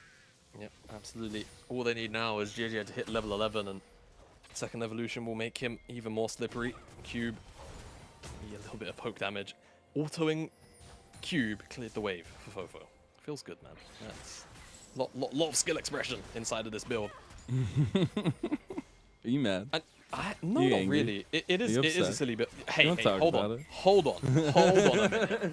When I came back and we were casting together in our first cast and we saw LeBlanc Shiv, you were the one that were exceptionally angry. I'm accepting the world that we live in. I have accepted our overlords into the static Shiv until we go to another patch. Like, this item is ridiculous, the amount of pressure that it gives you. It's just insane. And that's what the draft, I was like, maybe they have an answer to it, but so far they don't. Fofo is just going to be insane every single time the depth charge comes through on the Shanks. EDG are hungry here. They want to try to chase down WE, but luckily they have a bit of a defensive turret to go back to, even though it's not going to be lasting for long. Well, they will pick it up. So even though EDG don't find the kills they were looking for, they still get the objective, and I guess that's the most important thing in the League of Legends at the end of the day. Killing structures. JJ's even going to pick up the mid lane tier 1, so this feels not too bad at all. Dude, you they're could probably just actually force busting this down to a these second turrets. charge almost, unless Hung comes alongside to clear this one out. If he really wants, but he will just let it go and fade. So 2 towers for this teleport. Cube, I guess, gets to shove in this wave, but it's not like he's going to hit the tower and pick up plates, which this is the first time the tower's going to take damage. I think that's why the Observer's hovering over Let's it as go, well, to be honest. minions! Let's go, minions! Woo! Let's go! Cube's Okay. sitting there cheering like their biggest fan right now. You got like 1/5 of the damage done. Good job. Look at that. Now, one thing I'd like to highlight is, sorry to cut you, but Uzi's actually not going towards that like AP build that we've I kind like of it. been. He's actually going more towards. They already Revenant. I have think the it just- one. Yeah, it makes so much sense. One, they already have. Yeah, well, for one, maybe they need to make Static Shiv like a mythic across a team where only one player on the team can pick it up. But obviously, I don't even think that would save you. Jokes aside, obviously, they do have a lot of AP already baked into the team. Kai'Sa herself does, like 20%, maybe 15% magic when she's going physical. So, yeah, having Kennen as well just means that she doesn't want to overstack and give WE very easy itemization, so I can respect that. And AD Kai'Sa is still no slouch, still deals a whole buttload of damage. Yeah, it's actually crazy. No, JJ failed his hop over the wall. We're not going to go over that. We did Don't see worry it, about JJ. that. We've seen this game whenever everybody's warming up. We've seen a lot of stuff in this game that you could say was not great. All right, there's a lot of stuff that's happened in this game. It's like, okay, your hands are warming up. Good job. But we are 2-2 at 17 minutes. You think that's not bad? This is a pretty even game. We're going pretty evenly. We're going to be getting to late game here. No, it's like a 6,000 gold lead for EDG. Yeah, I do wonder, like, because a lot of this gold is sat in the top in the jungle, do WE, like, how much do WE feel this gold lead right now? Because But it's starting to get everywhere. It started there, but it's starting to go everywhere around the map. Yeah, that is also the obvious point, right? It's going to slowly start to bleed, and that could certainly start to arise an issue, as Allah, I guess, was just baiting Cube to potentially go in. He's not going to be collapsed on, and not only that, he has Allah behind him as well. So, just very happy to step up, because he knows that his jungler will very easily assassinate just about any target. That was an auto, a Q. And Iwandi is going to be forced back. Mako's also in the area, so W, again, just losing control of any part of the map they try and take. Didn't really talk much about it, but they did lose the 3rd dragon, and that went over to EDG, so now there's not even a threat of Sol. And side lane, that control is going to be in EDG's favor if it wasn't already through Allah. LeBlanc is going to have priority over Shanks, so this is EDG's playground as far as WE are concerned, and I feel like W are just going to have to try and hold on to their lunch money where they can until Hope comes online, until that second item as well for Shanks is there. Because right now it's EDG of all of the agency that they can pretty much use wherever they want. 2 items for JDG. Haven't even gotten a first. So I guess he had boots completed for Hung, but still sitting on components. I do like that Shanks has 2 items now. I'm trying to build up to that Miramana, but also went the Duskblade this time. Cube just needs to be careful in the side lane. He has his Divine Sunder, but this is where EDG have smelt the wound of WE. Like sharks. Pretty much circling the bait, and they're not going to actually pounce on anything because Cube does give the space over, but at the end of the day, they still lose the tier 2, and it's tier 2 that's worth 600 gold. Split between both the solo laners who are already very, very powerful. Shanks, run! Run away! No, Shanks! Oh, he got the turret, he got the bounty, he's calling into the radio like, guys, I'm not making it back, but I hope you enjoy the gold I got you. Hope you guys enjoyed the extra 100 gold in your wallets. I died for this. As yeah, this, I don't want to say the game's over, but for now, the game is in such, it's just so EDG controlled that for WE, they kind of have to hope that somebody makes a mistake. And they have to prey on it very quickly. They've got a couple of good tools for it, but again, the fact that Arla's 2 items, I don't want to predict the game here, but I feel like WE are going to like find a pick. They're going to be all stacked up. And then Arla's just going to find like a 4-man on and murder them all. And then the game's going to feel extra over. I see, especially with this Night Harvester picked up from Fofo, it's going to be even scarier. But man, when we're coming into this, we're talking about fireworks, right? We're looking at 2v2s. What do the hands checks look like in the matchups, things like that. This is the quietest fireworks show I've ever seen. It's like you're trying like a mime fireworks show where everything's just quiet and you're just watching the explosions. Because yes, they're winning. Yes, it's nice. But we're still 5 kills total in 21 minutes. Maybe that's about to change here as Mako and the rest of EDG find a nice little engage onto the side pick off here. JJ and Uzi in some trouble. Shanks gets caught though, and now it's Iwandi who goes in for the big engage. WE are just pulling all or nothing right now, but a slicing maelstrom from Ala gets shut down as well, as you now have a nice little move from the reset from Hope, but if Fofo shuts him out as well, and he, with this little 2-item spike, 2.5, has been able to pick apart a couple more members. It's a good fight from WE though. It's a decent fight for WE. 3-3 in these circumstances feels really. Oh, he tried to kill him. Tried to get the bounce. He tried to kill him with the shift. That was really smart. I was actually so close to being correct. Like, if Arla's alive for an extra second, man, I think he just kills everyone. We'll get a look at it though, because it starts off with, you know, just an attempted pick on both sides, actually, to be honest with you. Not only onto Shanks, onto JJ, also like it was going to be onto Arla for a second. Arla though, after they kill Shanks, it's like they all funnel into this choke, and the only reason why they don't die sooner, I feel like, is because the flash out from Arla, yeah, I think he gets, what is it, rooted by Maokai instantly, so he can't move and stay on top of Hope. So very, very close to killing him, but what it means is Hope stays alive for much longer than he deserves to, gets out all of these extra rockets, and actually able to claw a little bit more back for WE than perhaps, given the circumstances, they should have. EDG, however, once we return back to the map, pick up the dragon, so they're now 2-2, and will likely just look to reclaim more territory back on the top side of the map around the Baron. And I'm honestly proud of Cube. Cube actually had a big influence in that fight where he has been down and out for a lot of the majority of the game. So the Jax actually able to do something with the Divine Sunder. Going to be looking at second item, but you look across the other side, we are getting very close to 3-item spikes, and EDG do not want to let up. They have a snowball comp, and that snowball's already formed. I have to call them Nunu. JJ. It's going to be forced to use his ultimate.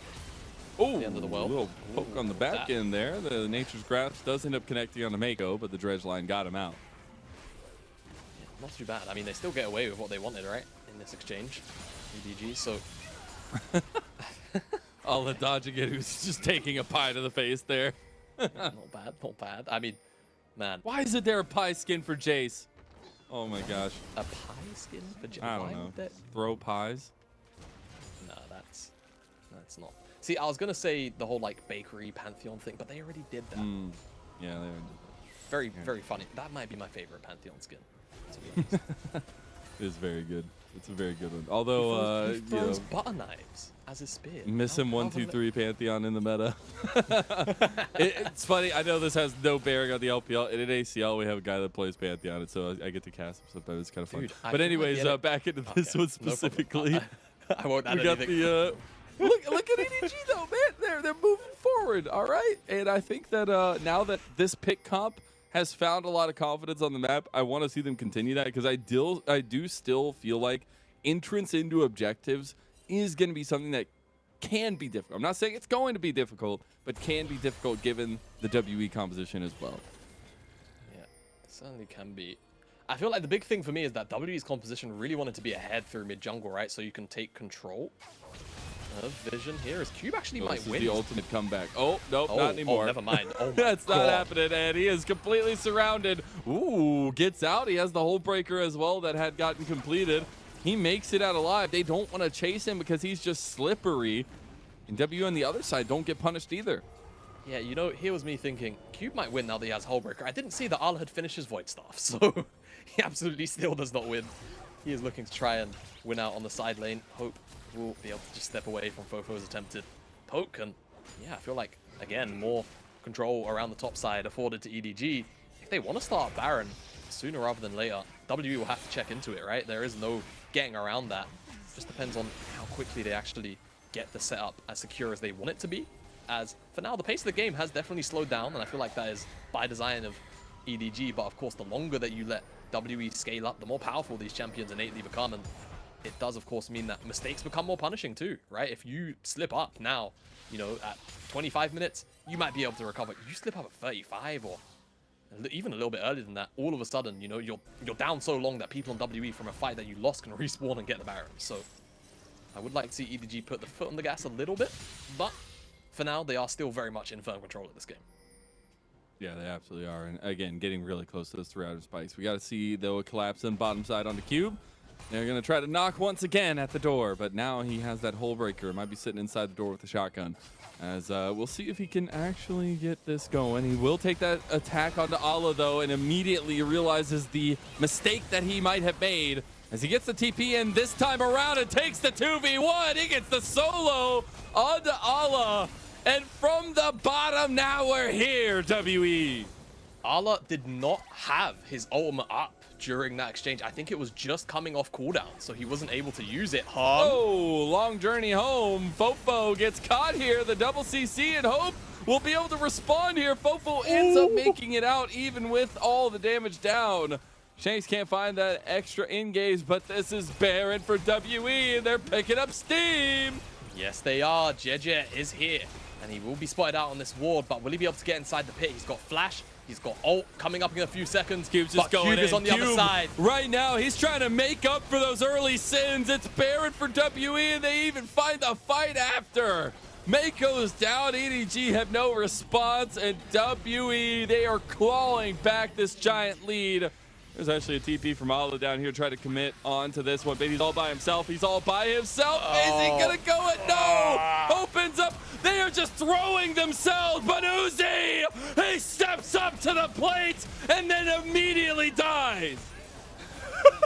I love the call. It felt like Uzi was maybe gonna make that one a bit of a miracle turnaround, but Cube comes in and mops that one up. But WE, this is what I was talking about. For EDG, you can't afford to like let these champions get items because you can see silly things like this start to come through, man. And now third dragon for WE looks like a real possibility.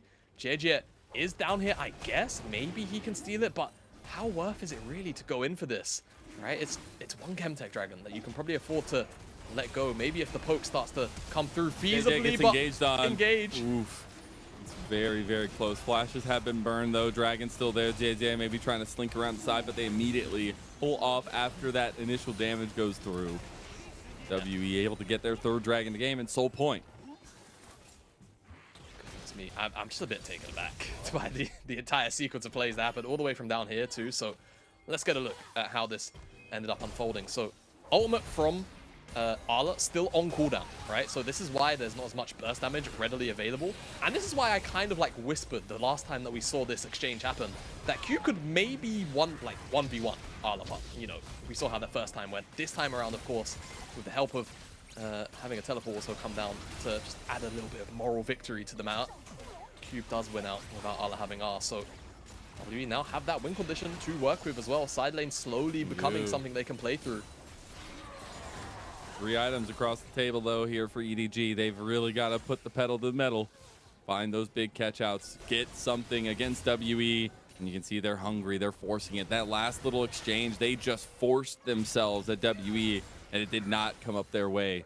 We don't have any objectives on the map for a long while. You still have the Baron buff for WE, so you see EDG are just fiending right now. They are. They need to accelerate the game somehow. Definitely be through this mid lane because the tower was chunked out a while ago. They can get this inhibitor, then they can start to work on the side lanes and actually try and curb the pressure of Cube a little bit more. So Baron's also dropping off from WE in 20 seconds. Not that they really had much of siege, but they definitely clawed some gold back, which feels good at the very least. Cube, however, claws back some gold injection in trade right now with this bottom side tier 2. And that should be his wit's end finished up as well, which he's angling towards. So just, again, push him a little bit further ahead in terms of his capabilities in a 2v1, specifically at dealing with Arla. So WE, you know, you rewind the clock 10 minutes ago, this game feels over. And now they've had that chance at picking up the Baron, and Cube has now fully come online on this side lane. It's become a very tricky affair for EDG to actually close this out. I found out what happened. Somebody unplugged the sound system to the fireworks display. That's what happened. See, now we're getting all the fireworks and all the sound with it, okay? It just, you know, technical difficulties. No, it really is WE coming back into this one and giving EDG a run for their money, right? They were like 7,000, 8,000 gold in the advantage earlier, and slowly but surely WE have carved that back to almost 3,000 here. Yeah, I've got to say, I mean, I know we're waxing lyrical about Cube right now, but I think it's more in the context of this guy was down like 2,000 gold, 3,000 gold individually, had his tower taken whilst the plates are still on. He had like, he was down like 60 CS or something ridiculous, and now he's just in this position of power where he genuinely holds a lot of sway in terms of pressure here for EDG, and you can see a lot of vision and, you know, people resources being thrown down there just briefly on a hover, because they know, you know, they don't want to give Cube any real breathing room anymore, just because of how much threat this guy actually poses to the side lane in the immediate future. You see that third item now coming online for a lot of members of WE as well, so they are right in the tussle for EDG, and this where the execution bar of EDG for themselves has actually risen through the roof. They've got to try to find as many picks as possible because their health bars will not hang with the kind of style that the composition of WE represent. It will start to become a bit of a tricky angle for EDG to find, right? We often used to see, like, for me, Rel, obviously her engage is one that's particularly powerful, right? But I do feel like her counter engage and her ability to shut down mobility is also something that is very, very scary. I think with the older kit, it definitely felt a little bit stronger because the E as well, right? That long chain E stun used to be particularly powerful, but now that it's loaded into the Q, you can still do the exact same thing on a much easier to hit skill shot. So even if the EDG like find an angle and try and, you know, dogpile into a target, if Iwandi's there and doesn't get one shot immediately, he can slow down a lot of the approaching divers trying to find the carries of WE as well. This is huge. All right, we got 50 seconds for a dragon. This is soul for WE, so something EDG have to be there to fight for. You just got Zanya's 4th item completed for Allah. You actually have a nice team fight coming up here. But Cube maybe going for a preemptive strike. Has found Uzi, but he goes invisible. Cube can't chase him down. WE, they are swarming onto EDG, and Hung finds Mako. Oh, goodness me. WE might just get soul off the back of that as well. I mean, Dragon spawns, or Baron rather, spawns in 10 seconds. They can even go to that if they really don't care about this. But soul always going to be slightly more highly rated than a Baron. It's the permanent buff after all. Even if it's a Chemtech Salt, that's going to feel quite good, right? I mean, hey, this is a game where being bursted down below 50% HP against poke and against all-in from a cannon, forcing it. Pretty reasonable. And yeah, so EDG are trying to make WE kind of think about their next couple of moves because they're all on the top side alongside this Baron, considering the startup. So WE have to just play this mid lane wave for now and actually wait to see what EDG are angling for, but they can't check into this fog. Arla and JJ waiting in the darkness. Very, very scary. Now WE will look to try and send, at the very least, Q back over to that dragon, get that one started up, and see if they can buy enough time for it to be secured whilst they just hold hands of EDG and ensure that they're not actually on the Baron. Mako has made it back out onto the map. That's actually pretty big for a lot of the engage. Fofo trying to find hope here as well. The dragon is going down. EDG are struggling to find something back, but now they realize they need to find something. They've got to get something as that Chemtech Soul takes the rift in WE's favor. It is back onto the Baron dance. EDG go. Yeah, they have to look for it. Hope's gone to the Wolf Camp just to try and vamp up a little bit of HP. He will make his way This back is the over. ultimate power spike for WE, though, it feels like. EDG are desperate. They got Mako on the bank. They are nowhere near. That timing on the Nature's Grasp, but Allah, he wants to make it happen. One by one, are the dominoes going to fall? Uzi, he's in the back line. He's got the killer instinct, but he's locked down. And WE, they might have just done it. Cube is so big. Shanks is so big. And that's 2 kills for Fofo. He's dodging. He's weaving straight into his grave. Too many hands to dodge from the side of Fofo. WE, they get just about everything they need in this exchange. They do lose 3, and the Baron's still up on the map. But it's EDG who are looking for that fight. So to not actually lose any crucial members, or most importantly, the Baron in this situation is perfect. Cube is still on the map. He's going to take off this last tier 2 on the side of EDG. Actually, no, they've got that tier 2 on the top side. Doesn't really matter. Either way, this is just Mako going in and looking for Hope. You understand it, but it's just a little bit too far. Arlo as well, I think, was pathing around, and then he recognized how quickly that engage was, so he had to take a bit more of an awkward path. Still finds a good ultimate. And Uzi as well, backline, has to go Zhonya's early because he knows that Cube is going to pull the trigger on the counter-strike. He cannot afford to actually finish off the big tree, but fortunately JJ was in the back line to do just that, and Fofo does his best to break some ankles, but unfortunately gets his leg snapped instead. You find a little bit of medical action going on for EDG. They are struggling here as the lead has now crested over to WE's side for the first time in this game, 35 minutes in. And if that's a comeback, oh my goodness, what a way to do it. They are looking on the precipice here, and it feels like all momentum and all confidence has ceded over to Team WE. Almost entirely. WE just need to get this Baron, and once they get it, they will feel really, really good. The only issue is, you know, you're putting yourself in the pit against Kennen, who is so powerful. Is actually going to cap off at Morello, though. Isn't going to go towards Death Cap here. Wants the anti-heal, or just wants the more immediate power spike, potentially. So we'll see where or how dangerous Arla can be and where he'll approach from. But Cube is such a menace on the front line. He's also got the Zhonyas now, so he can dive even more aggressively into the back line if needs the be. GAs too for WE. They actually have 2, one for Shanks, one for Hope. You did get one for Uzi as well, so everyone knowing these fights are going to be important. Momentum is key. And Mako, you can't get caught again. You got Fofo on the flank, though. They're trying to separate it. Mako's still pretty tanky. Allah trying to look for his engage. Finds it as Fofo goes to the back line. This is the fight they needed. They're picking him apart, but WE, they turn so fast like a striking viper right on the EDG. It's too much for EDG to handle. Uzi, I think, ended up in the mixer a little bit too quickly. And now WE should be able to close out this game from what was almost a 10,000 gold deficit. Holy cow, man. Fofo just trying to make it happen, but they are barreling straight to the Nexus. Team WE, we had doubts. We were asking for them to find traction, and they found traction in game number 1, but it came after 30 minutes, and they are running straight to the Nexus of EDG. Game 1, a woeful battle from EDG, but it's WE who end up bringing them to the table.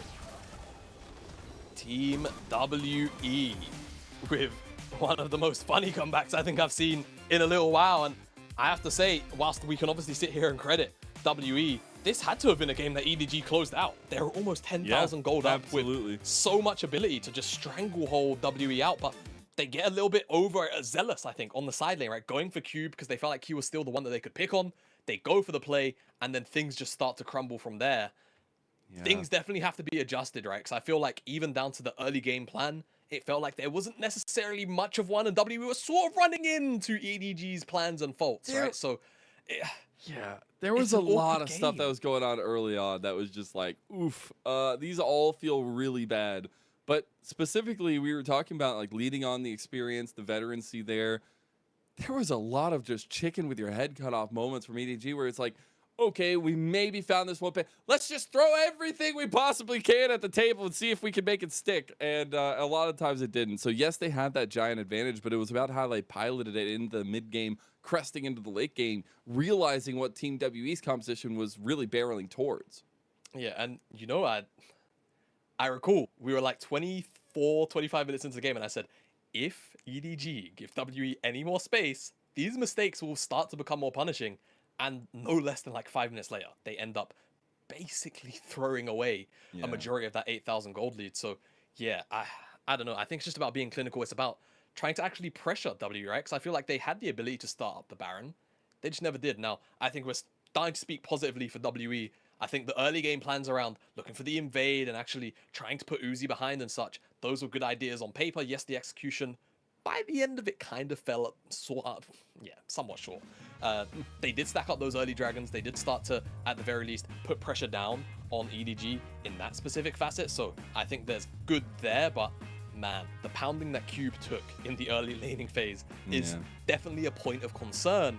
And I do hope that, you know, looking towards this next draft and, you know, early game plan, that we try and see him on something a little more stable, or at the very least, you know, if you're going to blind the Jacks, have an idea to, at the very least, play around it perhaps to give it a slightly easier teething time into the mid game, because he was looking for a while like he wasn't going to be involved in that game. Yeah, 11,000 gold swing for the side of WE. Impressive stuff there, but it was also just the way they piloted it. And yes, I will say Cube did have a tough time. The man ended 6-1-7. Honestly, to give him a Medal of Honor at that point, like the guy got busted in early game, and it works out for them. I don't want to see anyone but Cube getting MVP for this game. That's all I'm going to say. All right, like, look, early laning phase, first 15, 20 minutes of the game, yeah, they sucked, but that's like, you know, lane matchup and a couple of the skirmishes not going his way, and then he took a couple of wonky trades.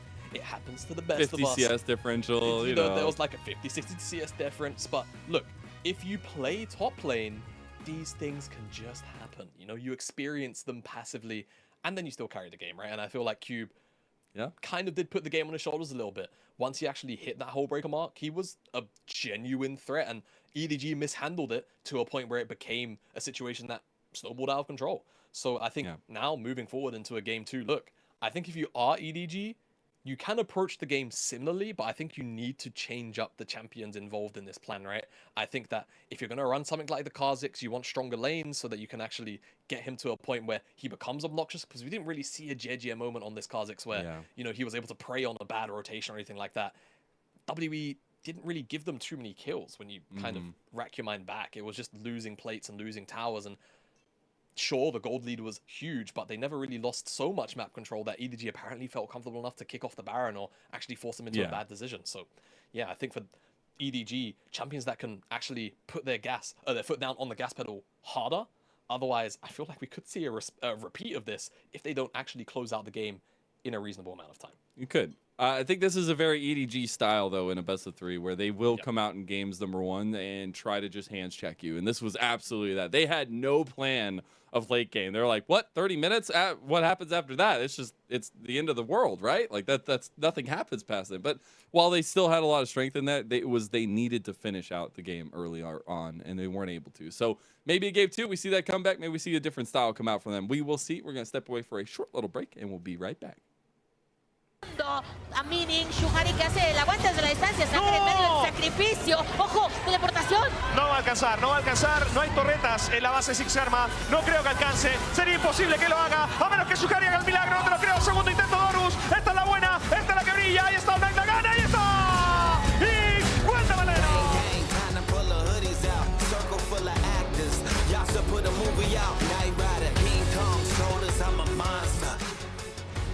Oh, they're just going to pull him in. He can't ult if he's dead. That's what LPL say. But they all die as well.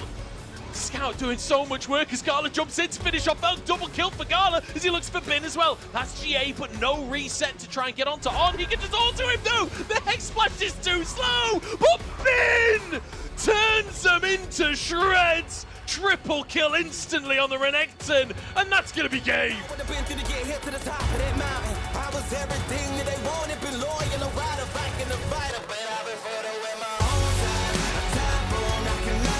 Đó là vị trí của Binjay, và Binjay đã phải nằm xuống, mặc dù mất luôn cả tông biến. Người tới ở phía sau là Cô Tịch, anh ta làm kén không được ai, và xả bắn đến từ Artemis là có rất thấp máu. Cô Tịch đã phải lùi về rồi. Phía bên kia thì vị trí của Sogen cộng với Rocky đang chơi khá tốt, dứt điểm thành công được rồi. Artemis cũng đang bắn tốt ở phía sau. Artemis có được double kill, Artemis có được triple kill. Artemis đang cố gắng bắn hết là 3 kill, và đây sẽ là là Beta nhưng là quét sạch cho từng Will.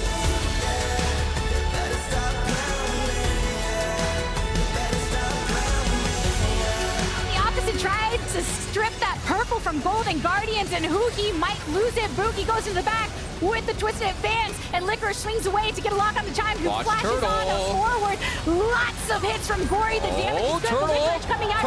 Stixay manages to blast one down. No Turtle here for no more damage. Stixay one into lock eyes with Gory. Oh, no. Upon the members of TSM.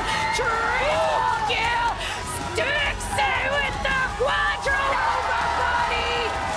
Stixay wrapping it up with a pentakill.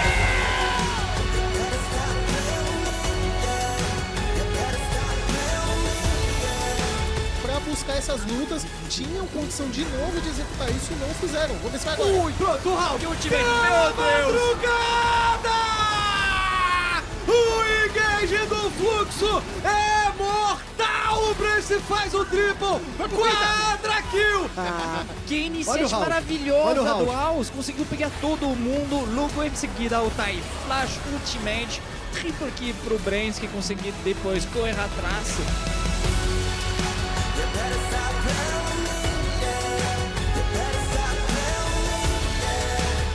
If he doesn't get that ult off, I think Vitality might wipe them. See, Perks looking for Caps. Caps with the pushback, not quite under tower. Yes, he is under tower, getting locked up, but it just stands there hitting them. Look at him go! What the hell, Caps? Oh! What? Yeah, stop push. Maybe if you pressed it, he could have lived, but my god. It's in my blood to lift it up and hang my halo on a miracle. And you don't see the scars in me. I defeated the demons of recovery. Every inch I was resting in the rubble. Never gave up, I weathered every trouble. I'm a hero and dying in my own mind.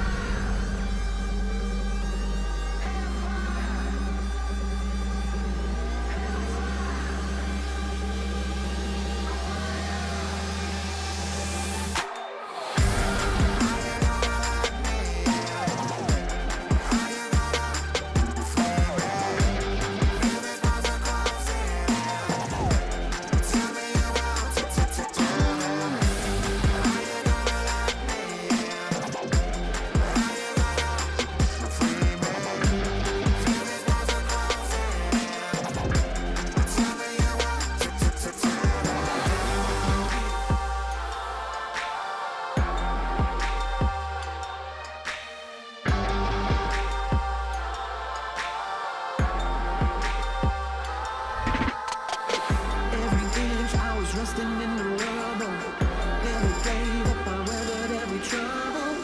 I'm a hero, a diamond in my own mind. Empire, welcome to my empire. Rising up from the hellfire, I take it down to the wire.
Welcome back to the LPL and welcome back to Xi'an, where WE in their home arena had a triumphant comeback in game number 1. I am Mazel. I'm joined by Jamada, and what a game to kick off our last series of the day. And Cube, the stoic guardian, I guess, of top lane for WE, comes out with MVP.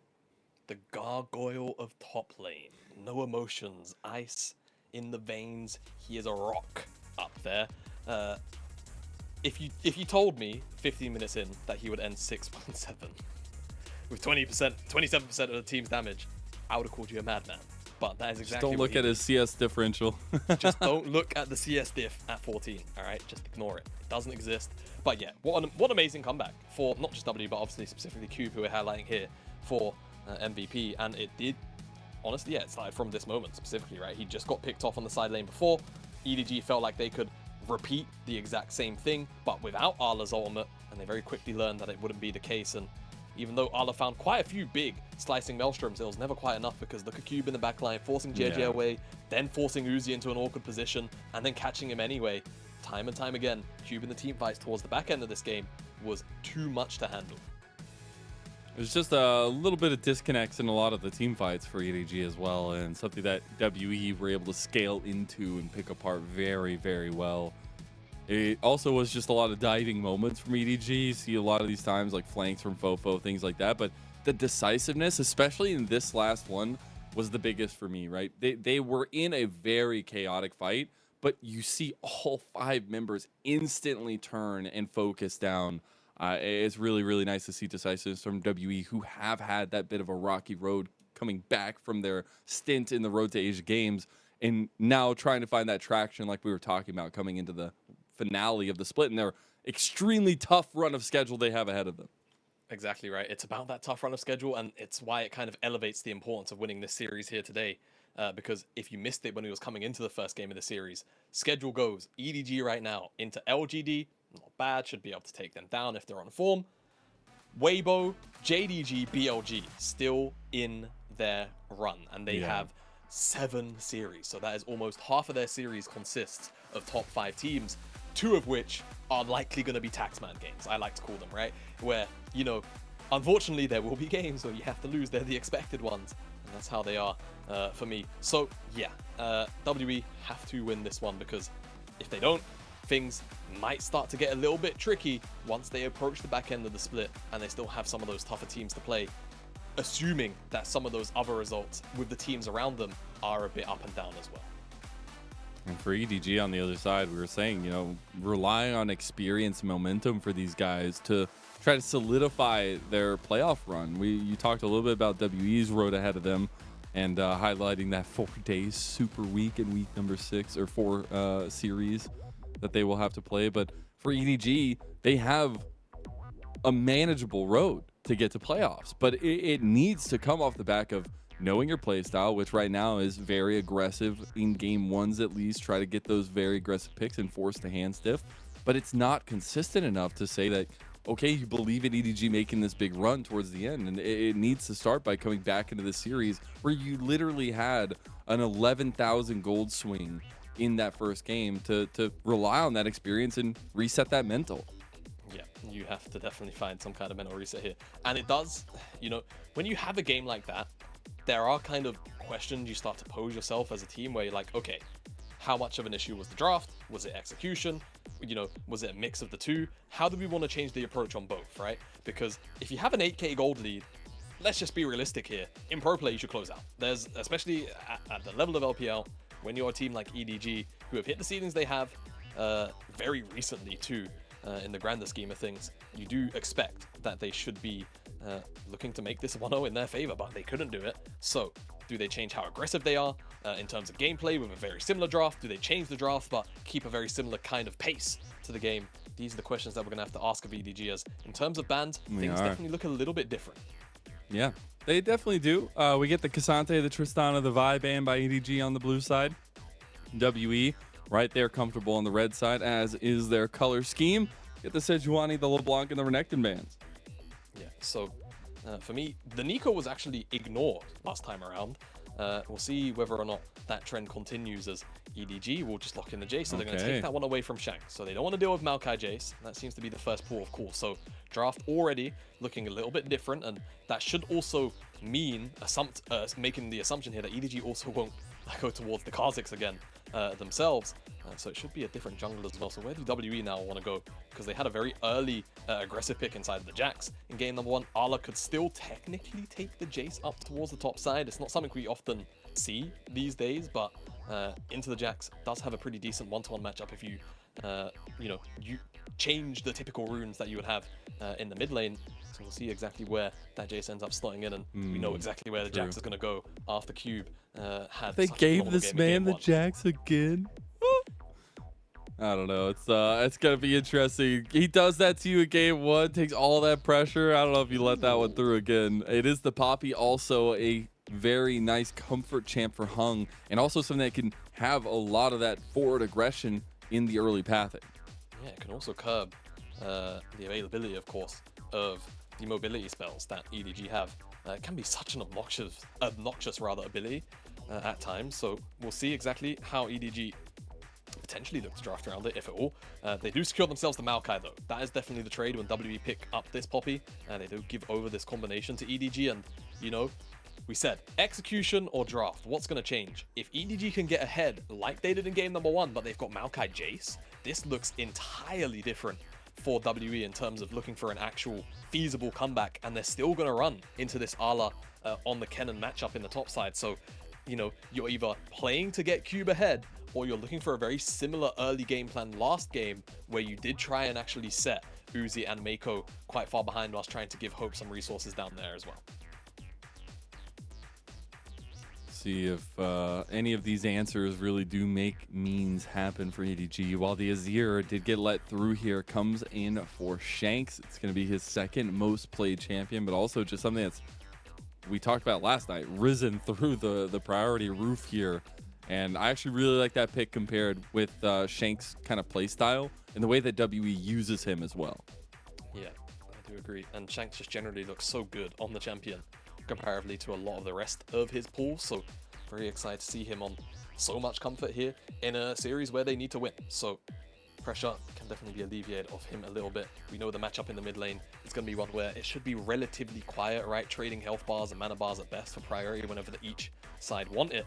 Away from that now, we're in ban phase 2, and both teams focusing on the support pools for now, with the Alistar and the Rel ban away. I feel like if you're WE, you might want to remove Rakan whilst also taking Xayah up on the form. Xayah defensively so good into things like Kennen and the Maokai, but you also don't necessarily want to give over Rakan to this composition. They actually look more towards the Milio, perhaps scared of some of the Milio pairings that are still up and available. Of course, it's so unanimously banned often in first 3 that I kind of forget about it at times.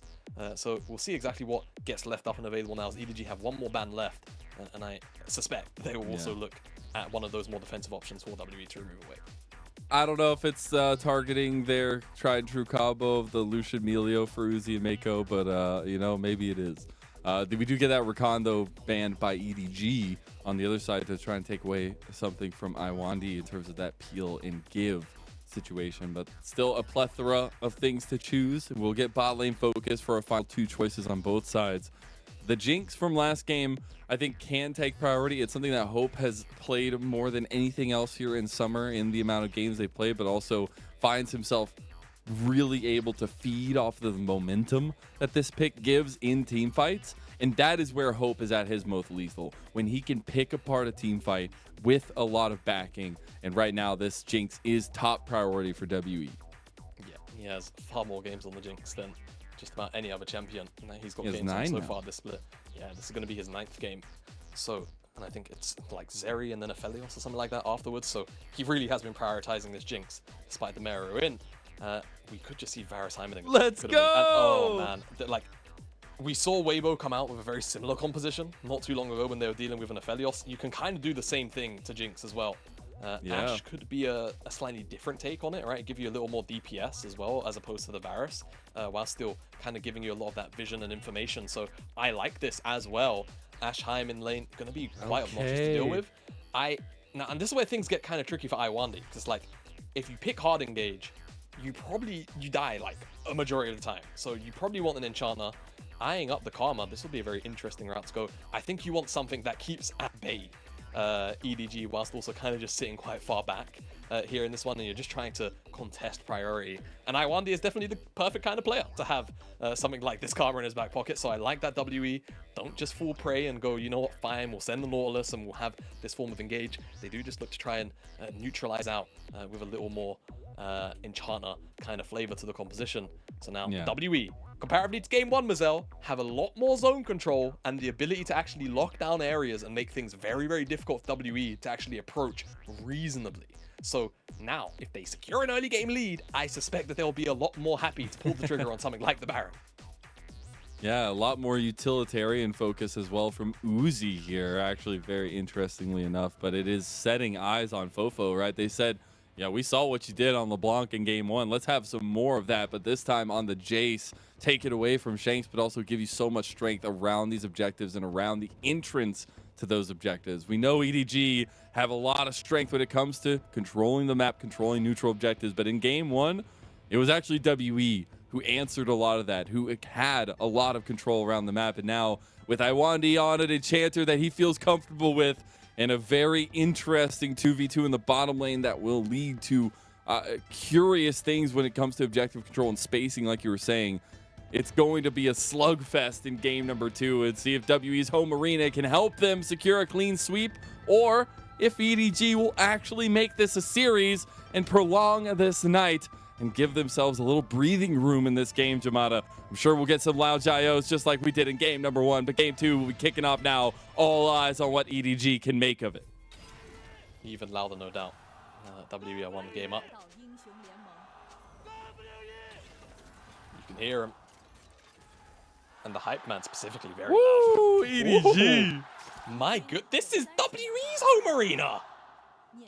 Goodness me, EDG fans. Very, very loud nonetheless. I like this from WE though. Wrap around. Don't meet them in the bottom brush. Wait for them to check. Don't do it! I can't look!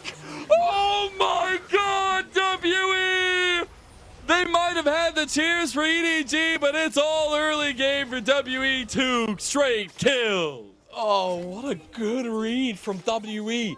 Normally, right, when you have Heimerdinger in the game, you want to fight over this bottom brush priority. You want to try and ensure that he doesn't get these turrets down quickly. So what do WE do? Because they expect the 5-man stack. They 5-man stack, but they just go through the river, wrap back around towards the tri-bush, because they know at that point then Uzi, Mako, someone is going to walk back into that bush, surely. And the walk around pays off. They get 2 kills for their troubles, and one of those goes into Cube's hands, no less. After a game 1 like that, I don't think you're going to be too upset with him picking up the first early kill. And now, this top side of the map's going to be so influential. Hung, so influential there. Also, side note, 4 sorcery trees there for EDG. A lot of blue. You know, my favorite color referencing from earlier. But specifically now, what WE does with this advantage, right? I think you can find a lot of strength if Hung keeps up the tempo. But you see opposite sides starts for both junglers. Opposite sides. No invade shenanigans this time around, right? I wonder how JJ is going to path, considering the bottom side of his map now doesn't really have as much priority as you would have expected off of the level 1, because Hope and Iwandi obviously had that little bit of a one-up in finding those 2 kills on the bottom side. He was also blown by Mako. I don't think it's going to have too much impact, but we'll see how things go. This is beautiful. 3 camp clear into a top side gank. Super easy to set up here. Ala's still going to be level 2. Yeah. And this is something JJ knows so well. He's going to be saying, Ala, I should have told you about it. Ala will burn that flash. Not going to go down, but that's still a lot of pressure. Much better look in this game number 2, right? Now Cube is under a lot less pressure. The JJ now wants this bottom side. That's awkward, isn't it? Preemptive ghost there from Uzi. Just trying to get some heavy trades actually into Hope. Yeah, I mean, yeah, a little bit chunk out, but still, you would have preferred an overall actual gank to actually come through here from JJ. It doesn't end up working out. And yeah, much better look from WE overall, right? You alleviate some pressure off of Cube. He also obviously got that first blood gold. Didn't have to blow the teleport even to get back up here on time either. So everything generally just set up a little bit better in the early game, whilst they also have Shanks just silently sat in the mid lane, scaling up, and he's going to do that for a while on this Azir. So this is definitely a positive outlook now, and EDG have to just do what they can to regain some control in terms of, you know, trying to set up base. And the bottom side of the map, now that WE, I1D and Hope have reset again, could be the area that they look to try and lock down. Yeah, a little bit of vertical jungling, but it actually goes the way of Hung because he was able to take a majority of that jungle up there and now going to answer JJ, who was pushed out by Awandi and Hope on that reset. JJ's in some trouble now. He has flash. He's going to have to burn it, but right into Hope's waiting arms here with the zap. Hung not able to follow it up, though. They don't have as much damage, and Uzi and Mako were on their way, so really good cover from the bot lane from EDG. Yeah, Hung was looking for the angle onto that bottom side of the Dragon Pit wall for the stun. If he finds it, JJ just dies, I think. Too much CC at that point. And I wonder would have caught up for the root as well, so it was a little bit bad, but EDG get away with a little bit of murder considering they shouldn't have still been around there. JJ a little bit of greedy pathing after failing that blue buff invader. Now he is actually being invaded on the back end. Both junglers have smite. And I think Hung knows JJ is there, maybe. We'll see. He's definitely going to see him now. And he got it. He got it, by the way, I think. Wow. One through the smite. Well then, that's one way to do it.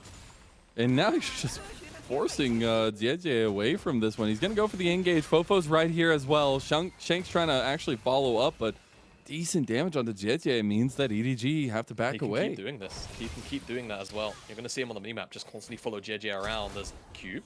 Does he have the damage for this? It's not the first time we got fights Cube all over. All right. Let's see if Hung actually finding it on Mako. What a huge play, man. He will just go down. Not going to give it a shutdown over, but Uzi should be able to pick. Actually, JJ gets it with the sapling in the end as Uzi's going to come back to lane. But a bit of an overextend, but a nice little capitalization. Maybe a quick back for Hung. Yeah, exactly. Hung feels pretty good about this early pathing here as really.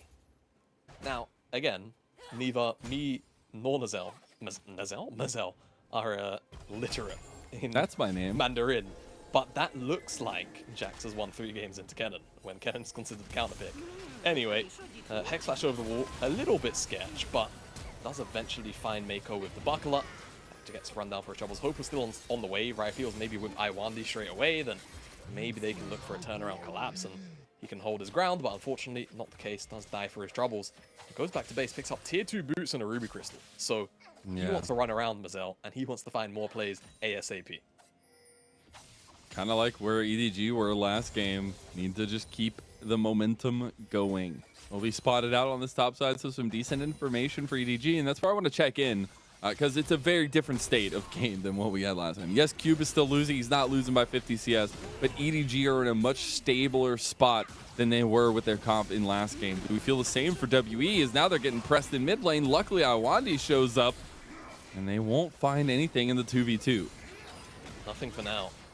I do feel a lot better about WE and where they were comparatively to game 1 and 2. I will say again, if EDG, because we're still only 6 minutes in, it feels like there's been a lot of action, and I think in part that is just because Hung has been so aggressive in looking for these opportunities, but we are only 7 minutes in. So for EDG, the game is still very much like within arm's reach. It's just about how they are denied the ability to actually pick up some of these early objectives, right? First Dragon, first Herald, and how WE play around them. Item spikes as well, pretty big for EDG generally. First item for Arlo and JJ should be pretty massive spikes. Fofo needs realistically 2. And of course, Uzi, Mako will kind of slowly scale up with this game, and they're more about zone control than outright damage in many instances. So no TPs available on EDG's side. They want to take this fight. They want something of an advantage here, but maybe WE wanted that fight. They weren't waiting for Allah, who had that slicing maelstrom, and Iwandi's just gone. That was some help from the Infernal Dragon as well. WE immediately run away from the situation, and Dragon goes to EDG as well as a kill. Yeah, good roam from Allah. Recognizes how important this bottom side Dragon will be. They pick up the first one of the game because of it, and yeah, WE, I just don't think we're expecting Cannon in the bush, to be entirely honest. So really good play and read from EDG, and WE just caught a little bit lacking by that Cannon. And Fofo will just catch his top wave, so even though Q picks up a plate, it's not really the biggest loss in the world, considering what you get on the opposite side of the map. Should take a look back at the replay of that fight. Allah just waiting in the wings, and it was too late to pull away, as the Enchanted Crystal Arrow also helping a lot from Uzi there actually in the end. But we're right back to it now, and Rift Herald is what is in play next, at least. We'll see what the play is there, though, with a lot of vision from WE on bottom side already. Yeah, JJ is just shadowing the bottom side of the map because he knows Hung is likely going to be around here. And even though there's vision available for EDG, he just doesn't want to let anything suspicious end up going on. So drop some saplings, clear some wards. Just be careful he doesn't get caught out by Hung here. They're actually looking for a dive. Hung's coming right around the corner. He has the Keeper's Verdict. That's the cleanse out. They might be able to do this and get out in time. Oh, Mako gets locked down, though, and that's a big pick out in the end of a return. But 2 kills had gone over. And you do get something back here for EDG on the bottom side in a big wave crashing. Yeah, and I mean, Hope is going to miss all of that. And, you know, we spoke about the CS lead that was accrued in the top side of the map by Ala into Cube last game. It's kind of repeating itself on the bottom side, huh? It is picking up plates too, so we'll see how fed this Ashe gets. Also looks like Uzi is going to be opting in to the static shiv, considering his components, so that's going to be an additional facet of wave clear between him and Mako, which will be very, very obnoxious once they make it to the mid lane as well. But for now, not at this top side of the map. Mako is. Uzi has to likely go down towards the bottom side. Maybe, depending on how EDG are feeling. If they want to contest this, they bring Uzi up. If they want to kind of fake contest it, make things a little bit awkward for WE, then they can send them to the bottom side of the map and just maybe get another extra plate. Also, solo XP, all of that stuff. Seems like, though, both teams a little bit indecisive. You can kind of see by the movements, right? Wandy looking to maybe just kind of secure a little bit of soft vision down here on the bottom side, catch out a rotation from Uzi maybe. But at the end of it, now that both teams are finished feeling each other out, JJ will be the one that gets the try. Pretty sure Uzi took one little chicky nuggy there. Maybe. Just wanted to see the proc of the static shiv since he's got that one completed as well. First item in the game. We'll see if getting back towards bottom lane is going to be the mission goal for both these two teams, as now Rift Herald goes to EDG. And they're right in the right state of mind as well. They typically go for a lot of objective controls, a lot of map controls, and they're getting it here in game 2. Yeah, this is perfect. That's what the composition wants to do as well. Maokai, Jace, Ashe, Heim. First move into the river is going to be crucial. Actually, for both these teams, the more you think about it. Poppy's so good at defending ground with the Keeper's Verdict, and of course the Steadfast Presence stops any dashes. Not that there's really many in this game, it's realistically just Fofo, but you get the idea, right? Very stalwart defense kind of champion. And of course, Shanks, I think, needs no explanation on the Azir and what the Sand Soldiers can get done. So first move into the next objective specifically going to be crucial throughout the game. We're going to have to track mid lane priority and how both these teams want to actually enter the river and how well they can defend their vision respectively. It's going to be a little bit difficult, but you know one thing that helps in that fashion is maybe some side lane pressure. There's Ala and Cube tussling in that regard. There is still also the matter of spacing that DDG honestly feel like they have a lot of advantages in. Now, a Keeper's Verdict changes that all around, but if EDG are the ones that are entering an already started objective, it feels like WE are going to be on the back foot. Oh no. Oh, that's just the combo right under tower. You're asking for help, but no help is coming. Yeah, that one, they just got one shot. This is why, like, when you used to see, like, Varus plus Heim, occasionally you would see both laners just take cleanse, just so they could, like, not have to deal with that. And that's pretty much a case study as to why, but Mako, Uzi find one bit of CC, and it turns into so much. Look, like, how obnoxious. Oh, Uzi! Uzi! Okay. Hey, playing on knife's edge, all right? Day and night, day and night. Day and night, my backside, he nearly killed himself. Don't worry about it. Don't worry about it. JJ in a little bit of trouble, just trying to defend his laners who are backing in the bush. Luckily, they both make it out. Very, very close. So Rylays does get completed for Mako. All right, so Rylays, like you said, completed for Mako. And that's going to just make, again, you know, WE not making it in to objectives first, even rougher. So grenade into arrow into death. He had no opportunity to use his flash. That felt fun. As okay. Oh. Yeah. Little antsy there, Ala. Little antsy. Was a now. Can you blame him given Cube's track record? I can't, because given Cube's track record of aggressive flashes forward this series, can you blame him? Don't go back. Don't go back. Don't go back, Ala. Run away. There's an angry woman with a rocket. Yeah, that's why the observer was hovering between Hope and Ala there, was anticipating a potential Super Mega Death Rocket doesn't end up coming through in the end.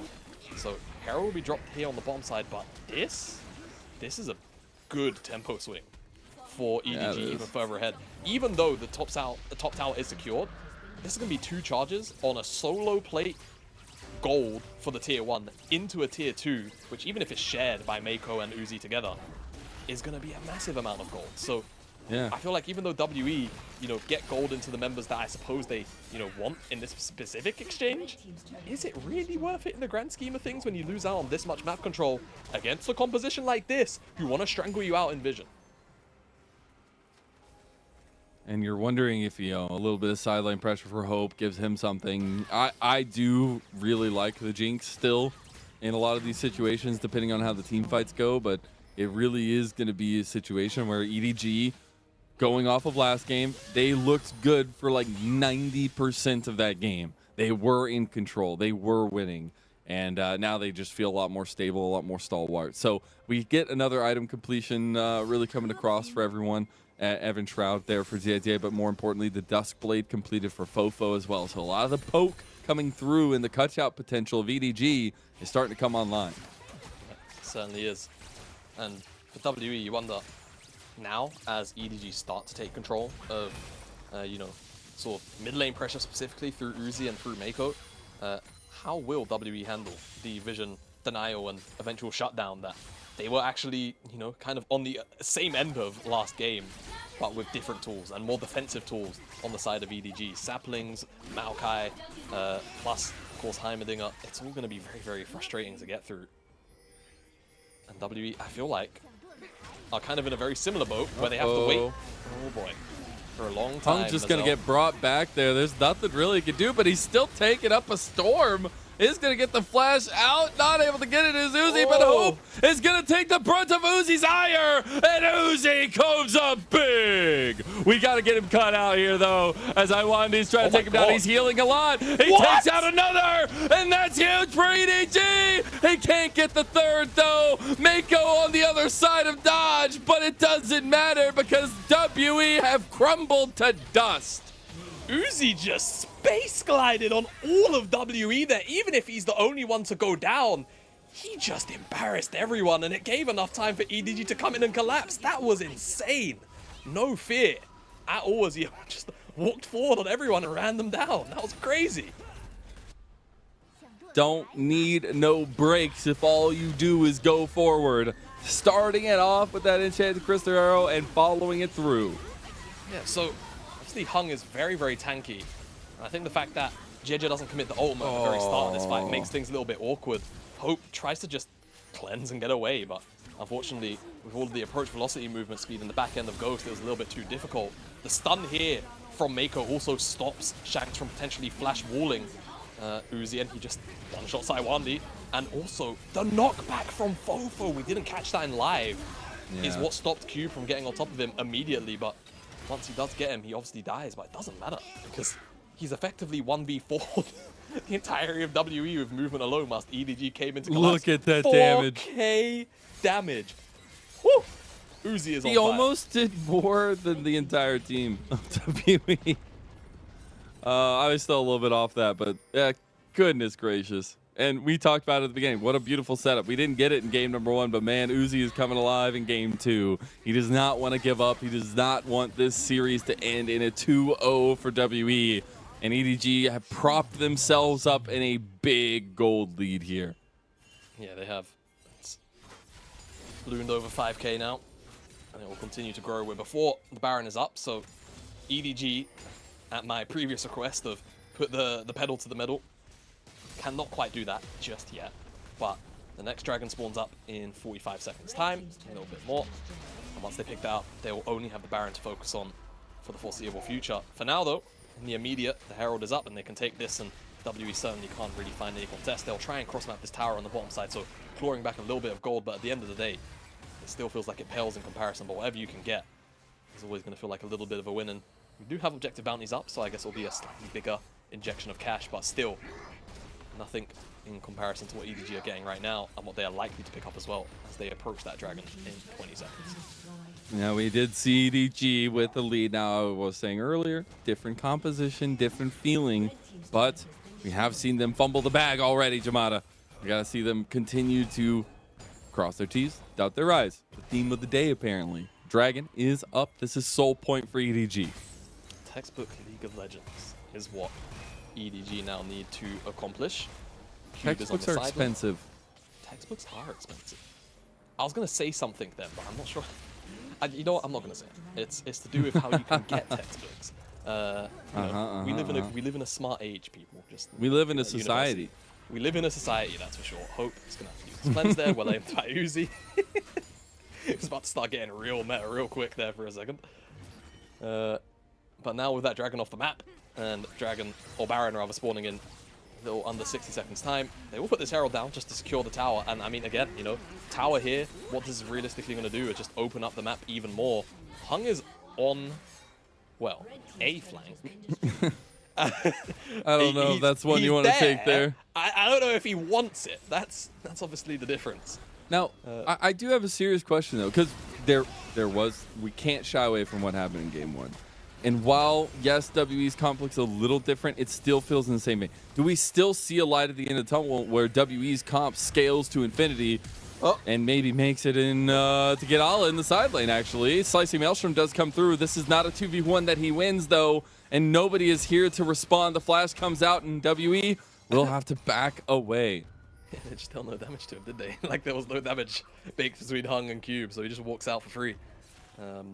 Yeah, very, very difficult. And I do like the point that you bring up, right? Do you just try and make side lane picks? Do you just forego team fighting overall because you know you can never really reclaim territory around these objectives? Maybe, but I feel like we just saw a pretty decent example of that attempt. And yeah, Ala can start to build defensively after he goes this Shadow Flame as well, right? Things like the Zhonya's can really slow things down. So yeah, for WE, I think this might be an insurmountable one. We'll have to see as they get on top of the Baron.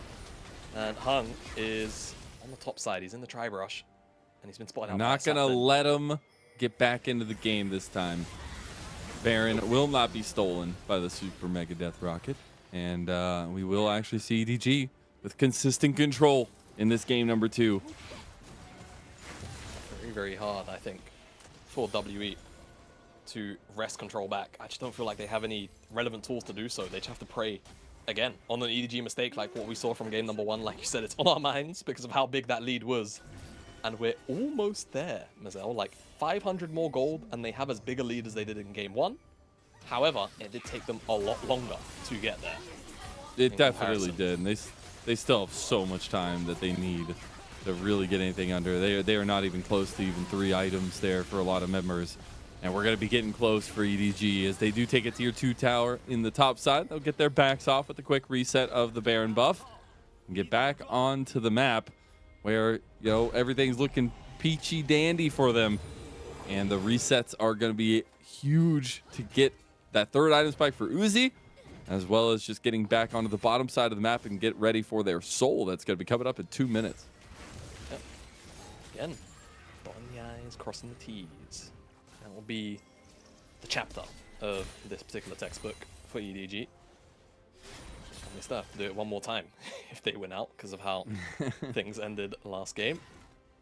Well, definitely the questions were asked from us. What will it be? Adaptation in gameplay or adaptation in draft? And it seems like adaptation in draft definitely was the port of call, as they've kind of approached the game in a very similar way. And now it's just about suffocation. There's no more towers outside of the base. There's very limited wave clear on the side of WE, and it's just about syncing up these waves and getting them there at the same time. That's why Ala is slow pushing this wave down here so he can pressure this bottom side tower as Uzi and Fofo, with this ultimate in support from JJ, force Hope back. Still gets caught by the Nature's Grasp in the end, as well as the inhib tower in mid and bot under siege. See if EDG can get this inhib down. They do in mid lane as well, or at least now looking bot lane as well. They should be able to get another one down, and it just means WE are on the back foot continuously here, 23 minutes in. Absolutely they are.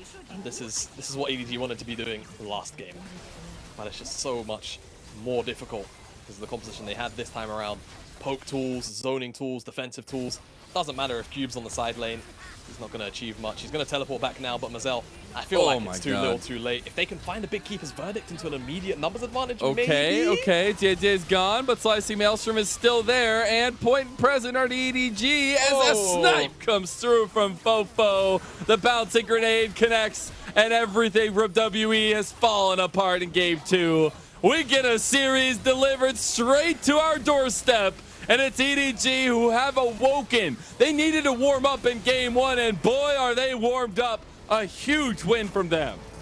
Yeah, massive win. And they needed it after game number 1. They needed their head shaken a bit, probably in the back room, I imagine it was. And definitely reflected in the gameplay. A lot more decisive, and this draft felt a lot more playable as well from their end. So I think for me, for EDG, approach it again in a very similar manner. Hello, guys. And look to basically suffocate WE out. They seem to struggle with this kind of gameplay here. And to me, EDG seem to have a game plan. I think in terms of execution, they just had a slightly harder draft to actually manipulate in game number 1 in comparison to game number 2. Yeah, it's about finding something. I know I talk about it all the time, but a bridge, right? Like not just relying into late game. That was supposed to be the Poppy for Hung, but they weren't able to really find anything after some early skirmishings went down. And it was really good decision-making from EDG. They did not let this one drag out again. They had an advantage. They went for it every single time. And they were back to their normal self, I feel like. Objective control, map control, good macro decisions. But that's also where WE, you can not only rely on these strong late-game comps and say that you're going to win out in team fights, because you have to be able to have something to prop yourself up on yourself. Yeah, exactly right. You can't just sit on your hands and hope the other team is worse than you are at macro. Like, it's not going to work every single game. And that first game, kind of a case study of that. The second game definitely was. Sure, they won the first one, but, this game is very clear, a reading up from EDG and just saying, yeah, okay, we didn't really have the draft to snowball this game properly. We needed zone control. We needed the ability to actually kill a Baron. This time, we had that, and that was that for them. For WE, like you said, more aggressive tools, man. They can't just be passive Andes. They can't just allow EDG to walk all over them like they did in both games, the first 25 minutes of them. So I want to see more aggressive options, like you said. Hung on that kind of air quotes bridge, right? Poppy is a very awkward one to maneuver if you don't have extra CC around it. And because of the way that EDG drafted, they also couldn't do that either. So yeah, I feel like they're in a bit of a catch-22, allowing the Maokai over, going the Jax. Also, they self-banned the Sejuani, so it's not like they could have played around the top side with it as, comfortably as potentially they could have. And again, I'm just going to say, another game where I see a top laner in a carry matchup and, you acknowledge the bot side is probably going to be wishy-washy. Go towards the top side. You saw what Cube did in game number 1. Try and enable him to do it in game number 2. That's very true. And you see, this time they did not let that swing come around. They ended up with a 10,000 gold lead. Absolute control. Only 2 towers went the way of Team WE. And this is the kind of composition that really turns around in the best of 3. But specifically now, you have to wonder, what that response is for Team WE. Because, yes, they've approached the game decently similar 2 in a row. But when you get this kind of draft, when you get the Uzi Ashe, who ends up being a major staple to this, but also Mako on the Heimdinger, you think what Game 3 has in store for us, it's going to be interesting. Yeah, I agree. Adaptation has to come here for WE.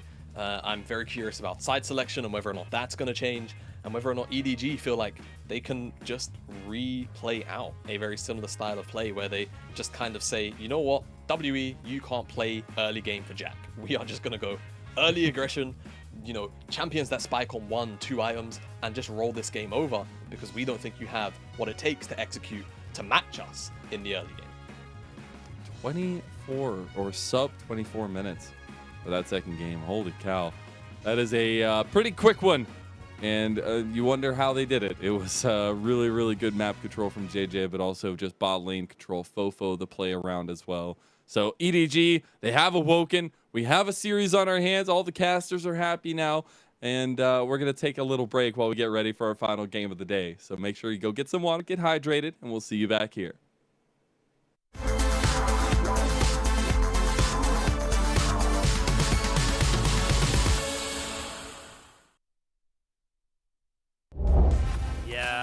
Angel's looking for something now. With the flash available to him, they can see they're trying to corral everyone around here, and they will be able to get something going. And I think WE recognize something is in the air. Nice ultimate, good flash. Not going to come and steal plate gold. Just going to keep on mentioning that. Lien is Fofo. He's found Baolan, and we know he's going down. Fofo grabs a kill. As Lien re-engages it, Mako has to flash away, stride with a chain as well. Fofo the target for now. As Uzi is kind of alone on the top side, but they don't really focus him, and Strive's in trouble instead. Uzi's just charging at them, and Strive forced away. Assume now under the tower on his own. Root goes wide, but the minion wave is moving on in, and Uzi's behind him. Featherstorm comes out, and the pull's gonna be good. Uzi is surfing on RA. It is brutal. Gonna pause though, because Forge in a bit of trouble. There's the flash. Oh my god! A level 2 solo kill. Scout does it again. 3K gold lead for 4 FPX. They've had full map control for the past 10 minutes. Okay, hang on, Wise Cam. What? Just solo kill Jojo in front of the team and he's out! Oh, they're just gonna pull him in. He can't ult if he's dead. That's what the LG say, but they all die as well. Scout doing so much work as Gala jumps in to finish off that double kill for Gala as he looks for Bin as well. That's GA, but no reset to try and get onto On. He can just auto him though. The Hex Blast is too slow, but Bin turns them into shreds. Triple kill instantly on the Renekton, and that's gonna be game. Always looking, always praying. Now heaven's waiting on us to believe. Spread our wings, meteorite. We can be stars for them to see. It's like we waited our whole lives, we waited our whole lives. It's only you and me tonight, yeah, you and me tonight. You're only you and me can decide, yeah, you and me can decide. It's time for us to open our eyes and look down at the sky. Now we're a place that so high there ain't no stopping. First stars like that, and now we got them saying, ay, ay, ay. Now we're a place that take off the subs and watch us fly. You know we fly, you know we fly, you know we fly, you know we fly, you know we fly. Take off the subs and watch us fly. You know we fly, you know we fly, you know we fly, you know we fly, you know we fly. Take off the subs and watch us. Now we're floating, forever winning. Now heaven's watching as we join into eternity. Feel the rhythm as it pulls us in. Trust the beat. It's like we waited our whole lives, we waited our whole lives. It's only you and me tonight, yeah, you and me tonight. You're only you and me can decide, yeah, you and me can decide. It's time for us to open our eyes and look down at the sky. Now we're a place that so high there ain't no stopping. And now we got them saying, ay, ay, ay. Now we're a place that take off the subs and watch us fly. You know we fly, you know we fly, you know we fly. Take off the subs and watch us fly. You know we fly, you know we fly, you know we fly, you know we fly. Take off the subs and watch us fly.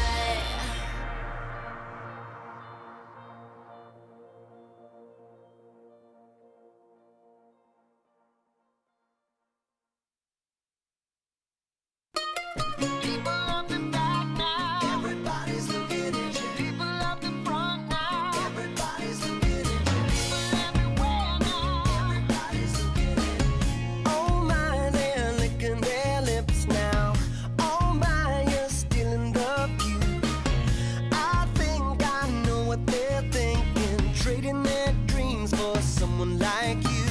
I don't know why they never noticed what I knew, but everywhere you go now, everybody's looking at you. Everything you do now, everybody's looking at you. Everywhere you go now, everybody's looking at you.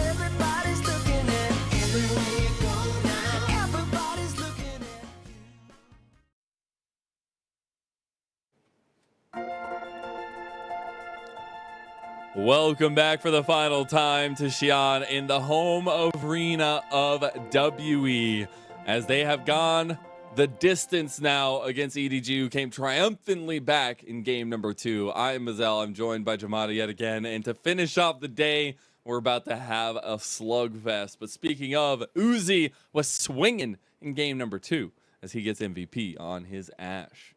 Yeah, very, very strong laning phase. Very, very hard to displace. And I think no matter what happened for the remainder of this game, if EDG won, Uzi was going to get MVP just for space gliding that one time on WE. That's it. That is the entire point of my analysis. I have nothing more to say. He did kind of 1v9 in a couple of those very, very important skirmishes. So yeah, we'll roll the clips and we'll see, you know, Ashe Arrow from downtown, locks up Highwandi, really good aim. I'm not gonna lie, he was probably dead anyway, but doesn't matter, no. Down here, also there was some Psychopath gaming off the back of this dive as well. Really, really solid from Uzi. There's a lot of Psychopath gaming in this one. Yeah, there really was. And I just feel like this is the big clip, right? Steps forward after Hung somehow almost makes it out. Actually, he does. I think he's the only one that survives by the end of this play, because Hope gets run down here. Then Mako also prevents a collapse coming through, I believe, from Shanks at first. And then also Fofo comes in after the teleport gets completed and knocks back Cube from actually landing him. So yeah, insane movement all in all from Uzi, and good team cohesion from EDG this time around. It's really nice to see, especially after that first game. They were cohesed, but they ran themselves into the ground. And in game 2, they needed some stability. They got it in draft, and it looked so much better. Also, just consistently finding a bit of an advantage in that 2v2 bot lane. Now all eyes are on WE. We said both these two teams, yes, they're in the same standing. They both have 5 wins on the split, but they have very different trajectories from here on out. WE are about to run a gauntlet within the gauntlet of the LPL Summer Split. They have a tough and heavy schedule ahead of them, while EDG, they have a little bit more of a solid step forward, but both teams are just trying to find things to build off of and traction to run off of. Yeah, they're just trying to scrape realistically into that top 6 race, right? And in the case of WE, their schedule, yeah, it's a little bit harder. Plus, you have to remember the turnaround time, specifically for a few of those series, is going to be huge towards the back end. Week 6 specifically is going to be absolutely absurd for them, whereas EDG have played a couple more games, right?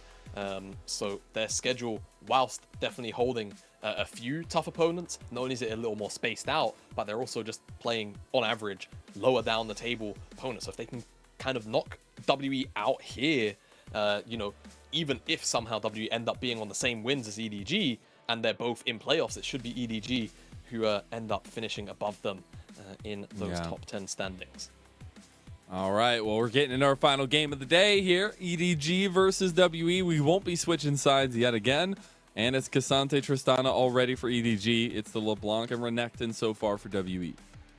LeBlanc, Renekton. What else do you want gone from WE as well? I feel like for EDG, they don't really have to change up from where they were in game number 2 and 1. Oh, okay, they actually put a respect band down towards Cube. So just saying, look, we want you off this champion. It's not necessarily something that's given us a hassle in game number 2, but we feel like in game number 3, if we're looking to kind of approach the game in a very slow manner yet again, we don't want to have it in our game. Now, one thing I want to highlight is Nico has kind of been left to the wayside 2 games in a row, Mazel, and it's been up 2 games in a row. I wonder if that trend is going to continue, and whether or not WE are going to remove away the Jace as the timer ticks down. Is it going to be the choice, or will they stick with the Vi? They are. So EDG, if they want the Jace first pick again, they can certainly do it. The world is really their oyster, and again, of course, even the Nico, if they want to fall back onto it, and there's no reason not to. This is the thing. So now, if I'm WE, I think the best course of action, if I'm them, is to actually just take the Maokai. I think you have to split the 2 picks apart. Whilst it might suck, I feel like that is probably the way that you at the very least kind of wrest some control back, and then of course you just find very easy to execute, engage, disengage, kind of does a little bit of everything. If you leave it to go through, okay, I guess this is also the adaptation. They self-banned the Sejuani last game, didn't they? So if they go Sejuani plus something else for Cube, then maybe, but I feel like it's a reach. I feel like this is slightly off-read from my personal opinion, and to me, now, you know, as EDG, you're probably still going Kennen and Maokai again. There's not really a reason not to, or at the very least, something very stable in the top side that's going to provide high yield team fighting results. In the LPL, one of the most lethal combos that has developed over this last year and a half or so is the Jace Maokai, right? Like, you just get so much control around objectives, especially if you're the one entering second. You can get a lot of poke down before you get the entrance, and it just is so strong. Now, we do get the rel locked in for WE, so forward engage right now is the name of the game. Okay, so how do EDG Let him want to cook, read this? Jamada, let him cook. Look, man, these guys ain't cooking nothing. I'm just going gonna for say all it. the mounted No, I champions. don't want to hear it. I don't want to hear it. This I want is like, Hecarim. I want to get Hecarim in here.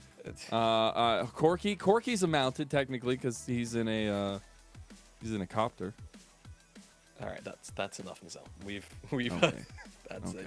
Your cooking privilege is gone. Yeah, I was gonna say now this is where if you're EDG, you just go Maokai, and because you see the rail, you probably go Alistar. You don't really care about anything else, and you can wait for WE to show their hands, whether it's the mid lane matchup, whether it's top side, whether it's AD here, and you just get counters across the board. Like, okay, what I will say, Sylas, high value pick, but now you get to still remove away more champions from Cube's champion pool that could cause some issues, and you're still going to find yourself with a very strong AD carry because only Tristana has been removed from the pool. So I think no matter what, EDG feel pretty comfortable here in a similar setup. But Shanks is on his Silas. A little bit of comfort coming out for Shanks. I love to see it. And the quickness of the pick. They know they need some confidence there in the mid lane. We do get the topside focus now, though. Not going to give Ala the Gwen. I'm trying to whittle down this pool a little bit more. It does look like we are going to save ADCs here till later. Yeah, I suspect that'll be the case. Now, obviously Sylas, like we mentioned, pretty high value pick, right? In terms of Alistar ult, Maokai ult, very strong ultimate. But WE have to use these tools. Now, they definitely weren't afraid in game 1 to send some plays down to Uzi in the bottom side, but we need to see that same level of big pace down there. Otherwise, if they're not trying to kind of just play balls to the walls, then I'm afraid that I feel like for WE, they kind of run into a similar situation where they might just end up being outscaled. WE throw out the respect ban over to the Ashe as the Varus are moved away. So just a lot of long-range AD carries being taken off the board for now. As EDG realistically can kind of do a lot of different things. I feel like There's no world we get Vayne, right? Like, just throw it, strike it out of my head right now, Jamada. There's no world. Okay, I don't want to cope. But just strike it out of my head. We can move on. There's no point and click CC right now on WE. And if Hope goes Kai'Sa, Vayne is considered an okay matchup 1-to-1 into it. So nah, there's no. I'm not even gonna give myself hope. I don't want to get your hopes up, but if Uzi felt like it, it wouldn't be the worst angle in the world. Let's freaking go, baby! Oh my god. I'm just saying 5-head Mazel right now. That's all I'm talking about. Oh my god. Oh all right, well, my god. I'm sorry to blow everybody's ears out of the sky, but my god. This does change the dynamic of how this game works. So all of a sudden, EDG now also have this hyperscaling AD carry who's going to feel really impossible to murder. I feel like if I'm WE, you have to go something ridiculous like that. Like, you have to play Ornn, or you have to play like Malphite. You have to, or yes, Camille also. Go Camille. Go Camille. Lock it down, press the R key on it, and make sure that it has nowhere to go. Otherwise, if you're WE, you have no reasonable way to ever, and I mean ever, kill off this Vayne in the late stages of the game, unless you missteps. We get an Aatrox out of Cube. Okay. So very old school counter into the Sion. It has to be played through, though. We've seen throughout the entire series so far that WE have kind of refused to give Cube the resources. Game 1, he took things into his own hands. Game 2, things kind of fell out of control very quickly. If you're drafting something like Aatrox, I just need to see you play towards it. But if you play towards it, you give Uzi the space to scale. So I still feel like their hands are kind of tied. And for EDG, if they can make it to the mid game here with 2 items very comfortably, not that far behind, this is going to be a game where I feel like EDG are going to be able to flex their muscles a bit in the hands check department for sure. Oh, it's going to be a great culmination here. What a way to end our day, as WE are going to be up against it. It is momentum in the favor of EDG. It is an Uzi who is feeling alive, feeling well day and night, grinding it out, figuring that this is his moment. He was already dancing all over them in game number 2 on the Ash. They banded away. He brings out his signature Vayne, but he has to make it work. It is still about the 2v2. It is still about what Hope brings to Team WE, and it's not just his namesake, it's his mechanical skill. WE are backs against the wall. They are potentially getting reverse swept at a best of 3, but this is where all the fight matters, where some home crowd advantage might just give you that energy. As we're gonna hear those Gios ring, let's hear it for game 3 between WE and EDG.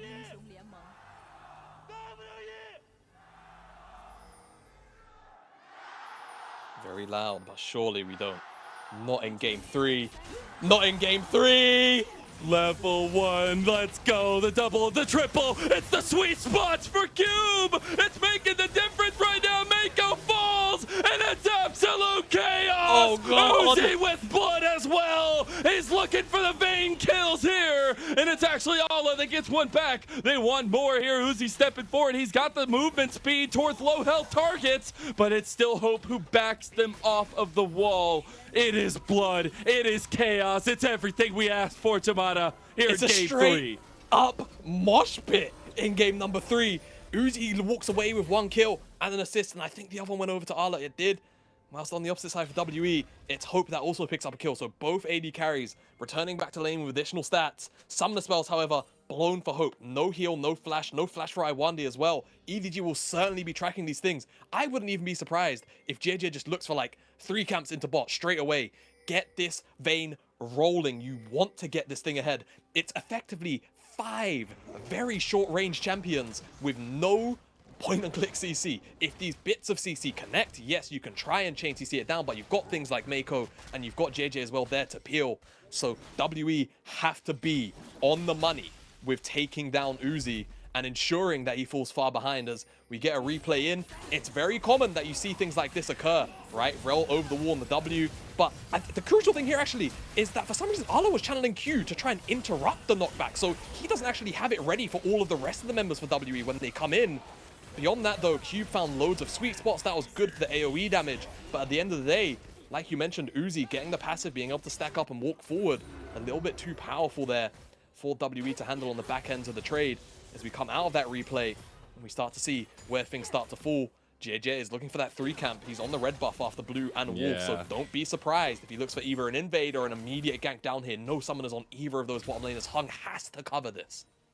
And Sejuani does have a fast clear, but the thing is, JJ is skipping camps. He wants to get there a little bit quicker. We got pressure from Fofo in mid lane as well. This timing from the junglers is oh so crucial. And I know we're hyping up some super high tempo in early game, but it's still about how this bot lane 2v2 really affects the rest of the map. And we've already seen a lot of gold go both ways. Exactly right. And not only will the 2v2 be so important, but Uzi just generally, right? Finding gold, getting towards those first couple of items. He has so many different options in terms of what he can pick up since the itemization. Vayne, definitely a champion who was freed up in terms of what they can go towards. Now, JJ, like we said, skipped camps. He's going to be here on the bottom side, and with the priority gained by Uzi, by Mako, looking like they're going to get an invade, and Shank's also chunked out, which means Fofo can always be here if the skirmish breaks out. Sapling control as well will make things awkward. Do WE really want this fight? I feel like the answer has to be no.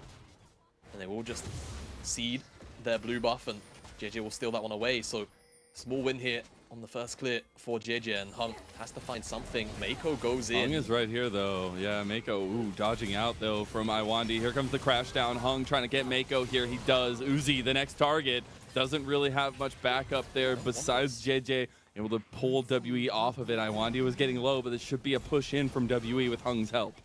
Yeah, it will be. So a little bit overzealous from Mako, has to be said. Feel like he anticipated JJ would be down here quicker, and he just wasn't. He was still on the Skull Crab, right? So a little bit of miscommunication between some of the members of EDG, but it won't be the end of the world, as Uzi actually has minion dematerializer as well in his runes. I wonder what the thought process is behind that one. If it kind of gives him some damage break points on minions, perhaps, as that cannon went into the ether. D-Man did not get that. That's a cheeky -1, but either way, actually, funny we say that. I don't know if it's on live side. I'm pretty sure it is. Not seeing the runes there, Uzi. Very well timed. As long as it doesn't have a sponsor. As long as it doesn't have a sponsor, it typically ends up on the English live side. So, yeah, interesting rune choice there for sure.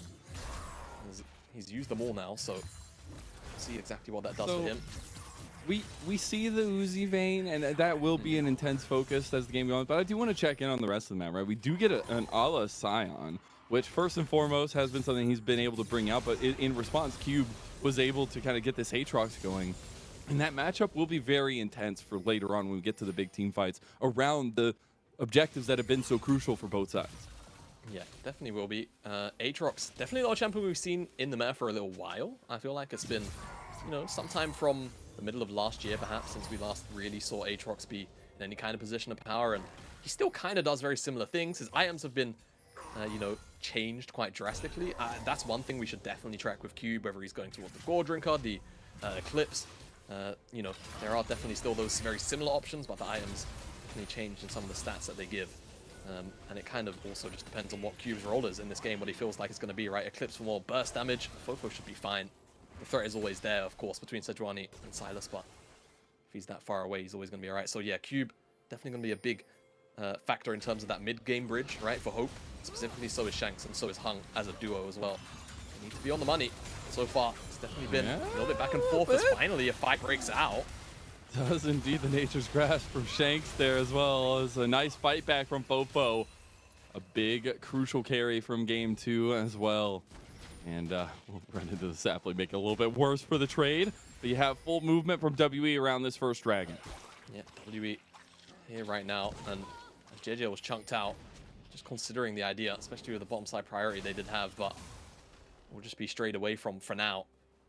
Summoner Spell's a backup for WE on the bottom side of the map, and that's definitely a big deal in terms of, you know, stability for this bottom side, as Mako was definitely looking for an angle, but the rally up, I can't remember what the E's called for Rel, but that little bit of burst of movement speed just keeps them away from the combo.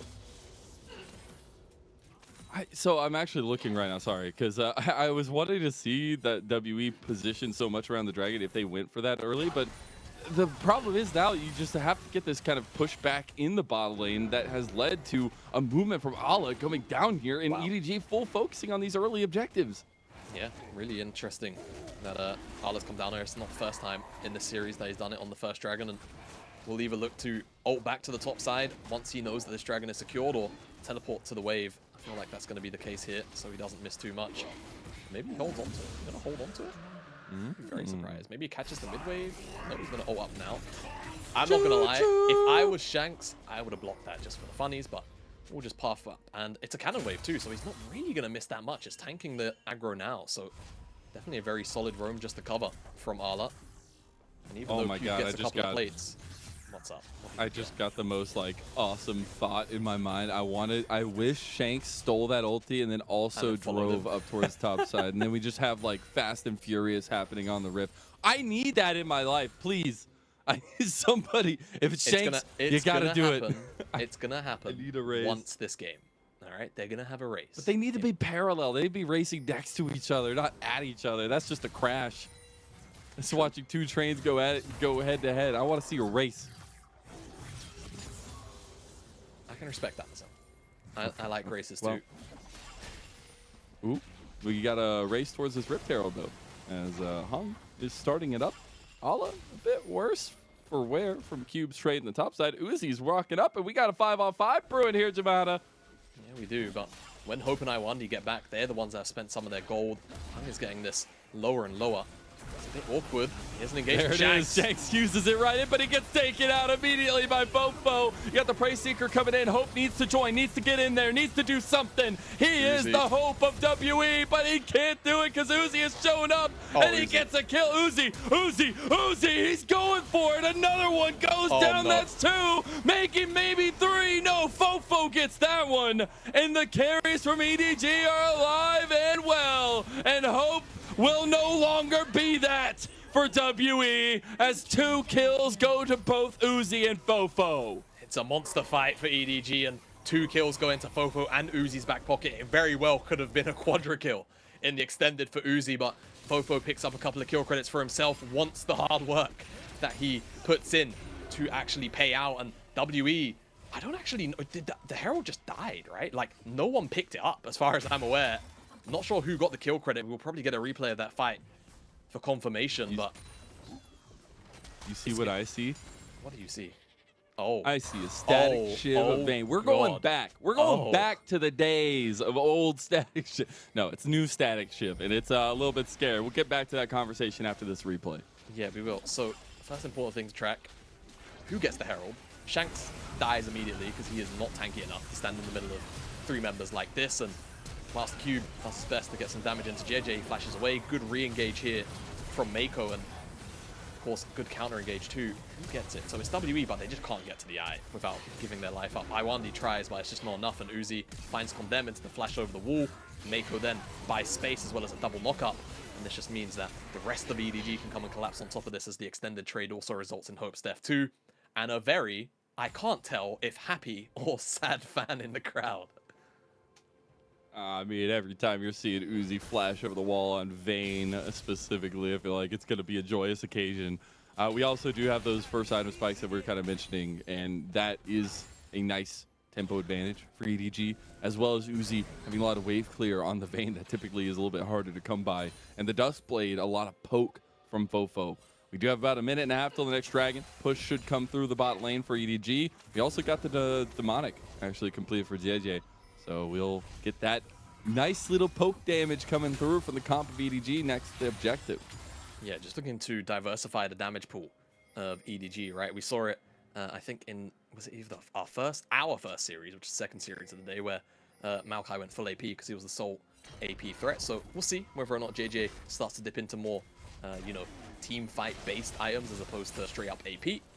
Things that kind of are a little more supportive, whether or not that will be the case. So for now, I think it's time to focus on this Dragon. Spawns up 50 seconds time. Ocean will be the second for EDG if they can get it. And I think the fact that they've got a 3-0 Vayne and a 3-0 Jace likely points to me that they'll be looking to contest it, and they're already in the river, setting up vision around the objective itself. Gotta be there preemptively, and I know I was saying the comp is very strong when you're entering a objective that's already started up or set up around, but especially when you have an advantage yourself, doesn't make it that much harder to set up in your own right. And now JJ hovering over this, putting saplings everywhere, making it so difficult for WE to move forward, but they decide they want to anyway. Shanks coming over the side, can't really find the distance, but Hung trying to follow up onto Mako. He is slowing him down so much, maybe they just decide the Unbreakable does come through, and Mako goes right back in. Here comes Uzi. He's on the flank, but he won't be spotted just yet. There he goes. He gets engaged on, tries to use the cleanse. He is taking them out, though. They're all trying to take him out. Hope wants him, but can't get him. You cannot touch Uzi Eye, and EDG will dominate yet another fight, and that's a Dragon as well. This game's over, isn't it? I think Uzi 4-4. Untouchable in these team fights. It was over when Uzi locked in Vayne. And I think you're right. I think it was just over when Uzi locked in Vayne. It's such a powerful pick in this position. And WE just did not have enough time to respond to it. But it felt like they set him up perfectly, didn't they? For it. All 3 melees, 4 melees effectively with the Kai'Sa locked in. A good lane matchup on top of that. And they've just not been able to do much about it. And once these skirmishes have unfolded in front of Uzi's eyes, he has had nothing but steel inside of them. And I think even though Mako getting run down, Sapling slows 3 members, the turnaround from the Maokai ult, even though this knockup only hits on to the 1 member inside of Shanks, it then opens up for Uzi to just have very free reign. Immediately you see the front line of VDG put themselves up as a wall in front of Uzi, and whilst he almost gets burst down, it's nowhere near enough, and he picks up more kills to the benefit of himself, and WE fall further and further behind. WE's home field advantage in their home arena far from helping them this time around. Feels like EDG have taken over the crowd and also taken over this series. They had a bit of a roughie in game number 1. They did not close out a gigantic lead that they had. An 11,000 gold swing for WE to come out in advantage, but it's been 2 back-to-back games from EDG that make you think this team is domineering a lot of these victories when they have the style of aggression that works well for them. Absolutely. That's when they feel like they're at their best. Going forward, EDG. It was when they looked the most fun in spring as well, so exciting to see that they are willing. Oh my god. That was a lot of damage from Fofo. And yeah, I mean, that's just going to get worse, Mazdell. And the aggression is going to be dogpiled on top of moments like that where poke comes through, so I just don't know where WE find any kind of reprieve with this compositional difference too, right? Like, Yeah. The big issue is, if you find an engage on basically the other damage dealer, which is Fofo, that means that that's time not spent murdering Uzi. So I feel like why did you even go from here? Like, your chances are maybe try and like create pockets of fog, hope you catch Uzi in rotation like ever, but how often will that happen? Hope's flash is gone. Good ultimate from Arla, and now that should just be WE forced off this Herald. Cube is trying his best to chase down Uzi here, but it's just not gonna happen. Can't do it. Yeah. And Rift Herald goes to EDG. Loved WE's movement, a little bit of presence there, but you still gotta know where the taxes are being paid, and it's the fact that Uzi and Fofo both have an insane amount of gold. We're getting very close to second items for them, and we also just got that first turret for Uzi in the side lane. Now another one for EDG in the mid lane. More structure gold going over, and this is going to be more suffocation, right? Maokai J still in the game, even if Uzi's here, and we can talk about how much we are excited to see this signature pick. Jason Maokai are going to take over the map very, very quickly if there's mid lane priority to be had. And that's actually part of the power of why I don't mind Shiv here on the Vayne, right? Vayne does lack a lot of wave clear, but you pick up the Shiv here, all of a sudden, you're ahead of curve too. Shiv is just going to clear the wave and kill it. And that will secure that mid lane priority to dip into those sides of the map. So everything kind of just works together very nicely, all the way from Uzi's itemization even. So WE, again, options start to become limited. That's a very awkward dash from Cube, but at the end of the day, it's not going to matter. Tower goes down in the top side. And again, where do you even play if you're WE?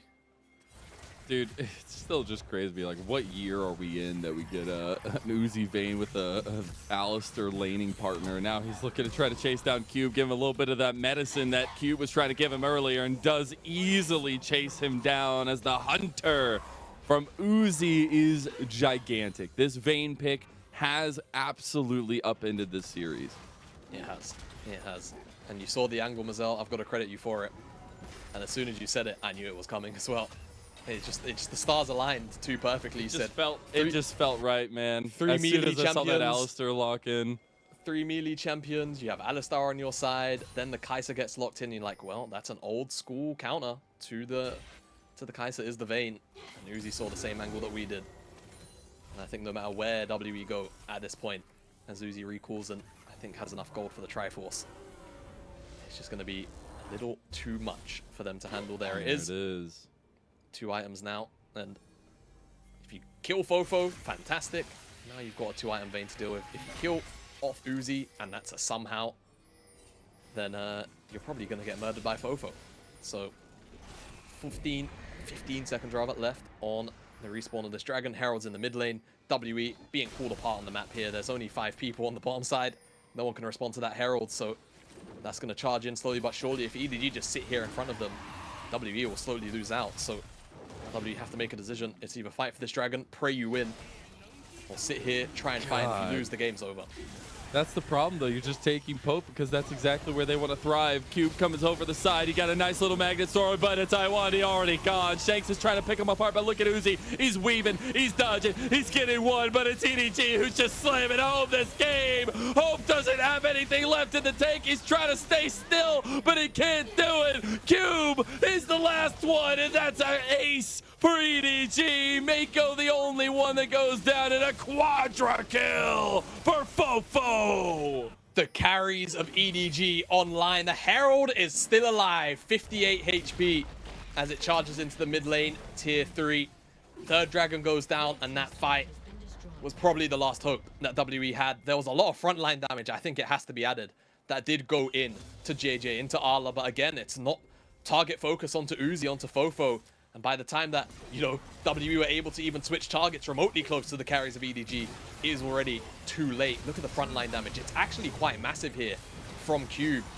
3-4 members knocked up, actually, I think. But again, Uzi untouched. No one's killing him. And the fact that, of course, the Rail has to go in. Iwandi dies very, very quickly. Shanks next to follow. And as soon as those members are gone, Hope has none left. And Cube, as much as he put in the work in that team fight, unfortunately has nothing to show for it. And it's so interesting, not only Uzi's main pick in the Vayne, but also just the synergies that Kai'Sa and Vayne have, right? When they were built, it was memed when Kai'Sa came out, it was just like the better vein. But right now, Uzi's showing, nah, the classic is still great. That 3-stack passive is still great. The silver bolts ring true. And also the invisibility once you get the ulti going. So it feels a little bit good. Also that preemptive pounce onto Hope in the end there. Really good advantages for EDG. We do see a bit of a response there from WE with the bounty in the side lane, but Baron goes to EDG here unless a masterful contest comes out from WE, and they're going to try it. That's a double TP on the back. They have to. They're going to get They have to. into the fight here. Something has to go their way, but Iwandi's getting choked out here by a lot of that preemptive AP damage. You do get Mako tanking a storm here with the Unbreakable. Does go over the wall and survives. Cube wants to chase him down. Allah's down now as well. This could be WE's fight here. Are they bringing it back as the world has ended? And WE clean 3 straight clean kills off of EDG. They do, but look at the health bars, right? If Uzi had any way to reposition to get out the damage, he would have, and I think that would have just been lights out for WE. So whilst the World Ender and Cube does find the coupler in response, I feel like the fact that Uzi and Fofo still have the Baron buff is just going to be about enough for EDG to come back onto the map and start their sieges regardless. So a good fight for WE, but again, scattered because they were defending the Baron, right? So I will await cautiously with my breath held. As you can see, Mako, Arla just buying space, ensuring Hung can't get into the pit. Ultimate was blown quite early as well from Mako, which is why he gets chunked down to the point it starts to run out towards the end. And of course, Arla, all the face tanking that he does, eventually gives his life over. JJ, definitely a little bit indecisive, perhaps, with Fofo and Uzi on whether or not they wanted to actually turn that fight around. Ends up giving his life because of that indecision.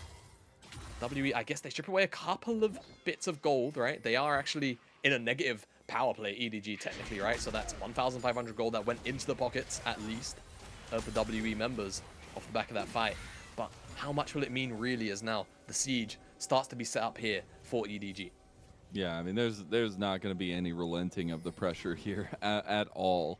This is going to be full aggression from EDG, and they're looking at a tier 2 inside lane right now in top side. Get it back from Allah. Not going to be completed there as they realize WE is probably coming back to respond to their push. This is an inhib tower under threat in top side that is quickly going down for EDG. Yep, big base in this game, much like game number 2. WE, they have to find an engage. It has to be onto Uzi, but he's got summoner spells. Iwandi gets one shot when he goes in, don't forget, so he has to make the CC work. Allah. That's a bit overextended. They don't have that big tool to counter engage. If they do want to go for it, WE have an option, but the inhib goes down now, and EDG might look towards mid lane to get another inhib and put a lot of pressure on WE's base. Certainly will. 2 inhibitors in the space of 1 siege. They hit the base, and it took under 60 seconds to get those results, and now, in under 60 seconds, the soul was worn up, the Hextech soul no less. And it's the best soul to get when you're snowballing, and if EDG end up with that soul, I feel like WE are just out of it. There's no way you can stand up to the combat power. Uzi's just got third item for dancer as Uzi. well. And so did Fofo. And Cyril does yeah. grudge. Pretty impressive stuff. You also got the Jack Show completed for Alda, who will not be left out in the dust. But it is redeploys on bottom side, and all positioning matters here from here on out with this vision, Jamana. Powerful position EDG are in. And for me, Mazel, WE, I feel like their window has passed. So they are kind of, you know, they're here because they have to be. But I feel Here like so they won't get fined. they're here so they won't get fined. You know why I'm here. They have to find Uzi, though. They've not been able to do it so far. Iwandi's on an angle, but look at the base. They are stuck in a pickle here, a catch-22, if you will. They've got to find the engage. They do. Look at the backline. Hope has found it. Maybe the killer instinct. He gets locked down. Uzi, he's dodging everything. He's holding off the line, and he's still alive. He'll finally go down, but Fofo's on the back end to slam down the hammer one last time. TP into the base, and that's signaling the end of this series for EDG. They will triumphantly destroy WE in back-to-back-to-back games. Yes, I said 3 because they should have won game 1, and they will holistically handle Team WE off into the night. Very, very strong and confident back end of this series for EDG. In the games that they won, both under 25 minutes, setting a very similar tempo to this game number 3 that they did in game number 2, and the Uzi pick comes out, the specialty from him in the vein, and he dismantles WE alongside Fofo as well, it has to be said. Can't ignore the work that he was putting in, but EDG as a whole come together after what was a very disappointing opening game to this series, despite the early lead that they pulled out, and make sure, like we said, the theme of this series, dot the I's, cross the T's, and ensure that they walk away 6-5 and with a win against WE, a crucial one, as WE had those 5 wins, much like them, and they can kind of swat them aside as they race towards the back end of this season. And that's 3 2-1s in a row, and a nice 3-win streak for EDG. We also got the Uzi vein. You see that smile there, able to whip it out in game 3 when it looked good, and damn did it look good. But it was really WE who were lacking in a few moments. I think opting into very late game scaling team compositions, trying to find their ground here in a very tough schedule ahead for them, not really able to pull it out. So definitely some going back to the drawing boards for WE as they're approaching, at this point, a very quick end to 2 weeks. Yeah, it's going to be a rough couple of weeks for WE, right? Schedule quite hard, high tempo schedule as well, right? So I think the fact that they've got such short turnarounds between each specific series is going to be the killer for them. But hopefully, you know, this isn't necessarily a deterrent. Yes, this back end of the series was rough. Yes, it must have felt very cathartic to win the game 1 in the fashion that you did, but you have to find new ways to play the game, because I feel like this, if you are now playing against WE for the next couple of weeks, is going to be a very solid case study of this is how you take down WE. Make sure that you draft ways to basically just make sure they have no agency in the early game, because it feels like they're not really making quick and decisive actions on the map. And EDG, I feel like after game 1, got that read and said, all right, enough with the nonsense, enough with the niche, you know, trying to dance around and vision and find these cool flanks. Just run them over in 20 minutes and make sure that they have no way to play the game. And it felt like EDG really just outdid themselves when it came to understanding what WE's weaknesses were in this series. They did, and unfortunately for Hope, I know we were looking at the 2v2 in bottom lane, the ADC specifically, Uzi versus Hope, but also Hope versus an organization he spent a long time with, will not be able to come out with the dub here in summer for himself, and a lot of introspection definitely needed for WE, but it's all the board for EDG at this point. We said they have a solid road ahead of them, and they are carving it one by one through their opponents. Absolutely, they are. EDG need to continue to find this golden path back to, I think it's honestly fairly safe to say, redemption, right? They were top 3 in spring in terms of regular season, and very well came close to doing the same in playoffs as well. Fell a little bit short in the end. Actually, no, spring. Where did they finish in spring? Why am I blanking? No, they finished 3rd in spring. Never mind. Either way, you get the idea. They need to regain that same kind of strength, and you know, the building blocks are certainly still there, and I think it's crazy, man. Like you've mentioned time and time again, it is Uzi that brings that veterancy back as well, alongside Mako and JJ. Exactly. That's the craziest part. Also, the fact that across the last 2 games, 2 objectives got taken each game by WE. That time it was 1 neutral and 1 tower. The other one, it was 2 towers. That feels really bad, but also just 2 really clean games from EDG. Now, you do look at the Maokai, and you're saying, okay, well, both those games definitely came off the back of a lot of control from JJ. We said that coming into the series, that JJ does like to get control and will not give it back to you, but that's where Hung kind of had a lot of answers throughout the series, and this last one, it did not come up in a beneficial answer for WE. No, it did not. I felt like after we saw how game 2 played out with the Jace and the Maokai, and it was very clear that EDG, like, even in how they played game 1, they wanted to play area denial into suffocation, into objective, into objective, into objective. I feel like once you saw that Jace first pick in game number 2, you like, all right, I get it if you want to play Jax Sedge, cool. Play towards the damn Jax. Make sure that he gets a lead, right? And then game 3, it's like, okay. Or in this, no, game 2, they banned out the Sedge, actually. So they didn't even really have anything to enable it. So then you just run into this weird situation. Now you get to game 3 where it's like, all right, well, they first pick Jace again. I wonder what they're going to pick. And then they blind picked the Rel, and it just felt like you were kind of setting yourself up for failure in that regard, when you just probably wanted to deny that Maokai away in the end. But yeah, I feel like for WE, some soul searching to be done in terms of, you know, their own personal identity and their own philosophy in terms of how they want to play these games out. Because if they want to play slow burn games and they want to actually, you know, play this turtle style where, okay, sure, we might give up the first dragon, or at the very least we might not really want to play around dragon control early on, which is risky in this meta, by the way, you have to have something to compensate for that, right? And for me, Cube can be a player that you can play through, but, you know, you actually have to give him the resources. Game 1, suffocate out. Game 2, you didn't really play towards him.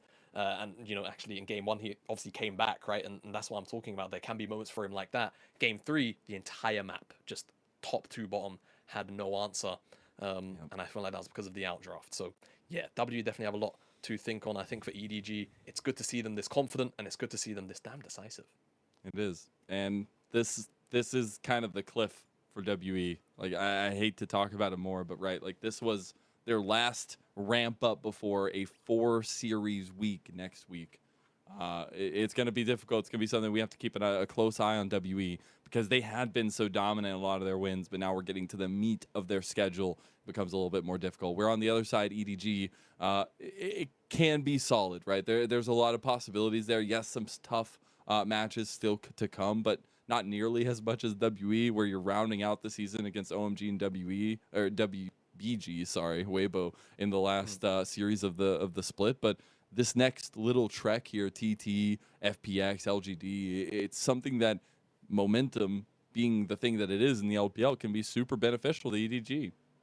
Yeah, it certainly can be. And I think momentum, confidence, these are words that we've used for EDG a lot, not just today, but I think throughout you know, their last couple of series. And it is a very, very important thing for them. I think because of how shaky the start of the split was, I don't think we really have to mention how why they got there. But the fact that they've had Uzi come in and, you know, it wasn't actually as, you know, positive as we potentially thought it would be immediately. But now we do see these spots where, hey, look, you know, Uzi is still that guy. He is still him. He's still that guy, man. He is still that guy.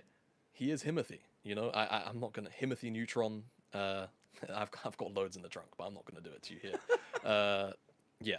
We're still waiting for MVP Savant as well, honestly. Yeah. We're literally just waiting here. But yeah, to me, this is the right kind of direction that that EDG need to go in, and I think a lot of it is going to be, wow, MVP went over to Fofo. I'm kind of surprised about that. You can pull that screen up now. Uzi didn't get Look. All I'm going to say is, to Fofo, me, it's huge. To me, and this is coming from the CEO of ADC Hate, Fofo did a lot of last hitting kills in those fights. I'm just saying. I'm just saying that 31% of that damage done, but it was a lot into Iwandi specifically. Yeah, exactly. So, look, Fofo obviously still had a fantastic game. No taking away from that, but I feel like the spotlight was definitely on Uzi, wasn't it? And there's reasons why, but we'll get B-roll and you'll see how much damage both of them were doing inside of these team but fights. It's all him. Every single one of these. Let's analyze, shall we? I mean, look, there's kill here, and that goes over to Uzi. Uzi, I think, gets this kill as well. Who deals the most damage here? But watch Fofo, huh? Yeah, Fofo deals a lot of damage in that one. Are they going to show the whole chase down here? All right, let's see who deals the most damage here. 3-point proc here for yeah, I don't know. It's W autos, man. Those are pretty weak at that point in the game for Fofo. Yeah, look, I'm just saying, all right, I'm just saying. Look, anyway, that aside, I think both the carries here from EDG pulling their weight, no matter how you slice it. And WE had. It's good to see that, man. With these guys were both on BLG, on the failed BLG super team when Uzi and Doggo were splitting time, right? They did not find success with that, and it's so fun to see them this much time later finding success on EDG of all teams. Yeah, exactly. Isn't that kind of a story that we've kind of let slip underneath our fingers, really? I feel like, right? Both those players on that failed BLG roster to come here and potentially find some kind of rebirth and success moving forward of EDG could be huge. Like, imagine a world where we end up with 2023 Worlds, EDG there, back again, with Uzi on the roster. Uzi, oh my god. What kind of story would that be? Handle it. Oof, that would be a doozy for sure. But what a day we had, man. I'm just glad that we actually had a 3-game series between us now. So we've had a lot of 2-0s. that we had. But specifically today, I think we started off really strong. I think JDG came out and handled business in the second series, as we kind of expected they would, locking in JDG and BLG into playoffs. But man, this last series, it delivered on everything you wanted it to, right? We got every version of the fights, the bloodiness, that kind of stuff that we wanted from, I feel like, 20 minutes onwards out of game one. Yeah, pretty much, right? Like, it was action-packed. As soon as the 20-minute mark hit in game one, it felt like a different series entirely. And even though there was that big fumble, we've spoken about it enough times, I feel like it didn't really seem to deter EDG at all. Yeah. And if this is the version of EDG that we're going to get from now on in terms of the decisiveness and their willingness to play out very aggressive fights, and in this case, in this series, of course, even aggressive compositions, I'm all for it, because I feel like if you're EDG, having that level of confidence is going to be a massive aura buff, I feel like. Just because of how the split started and where certainly they could have ended up if Uzi wasn't in the picture. So yeah, it's a massive turnaround, hopefully for them. As they move up to 6 and 5, they'll now be 8th place, one slot above WE, who now sit 5 and 4. Had a very, very rough time of it since they've been back from the road to Asia Games. And we see our docket of the day, a 2-0 for RNG to kick us off, 2-0 from JDG to be the middle of the sandwich. And EDG versus WE delivered all hands, 2-1 in favor of EDG in WE's home arena. Now we'll look at the standings. We should see some nice additions, at least if you're a JDG and BLG fan, as they see that little red mark in the top left. That means you're all good to go. You've got a ticket to the summer playoffs. Yes, you do. Summer playoffs are going to be huge, and there's already a 2-game gap between BLG and JDG. I don't know if anyone's going to move them off the top two spot. To be honest with you, I think it's going to be about 10-win streak, man.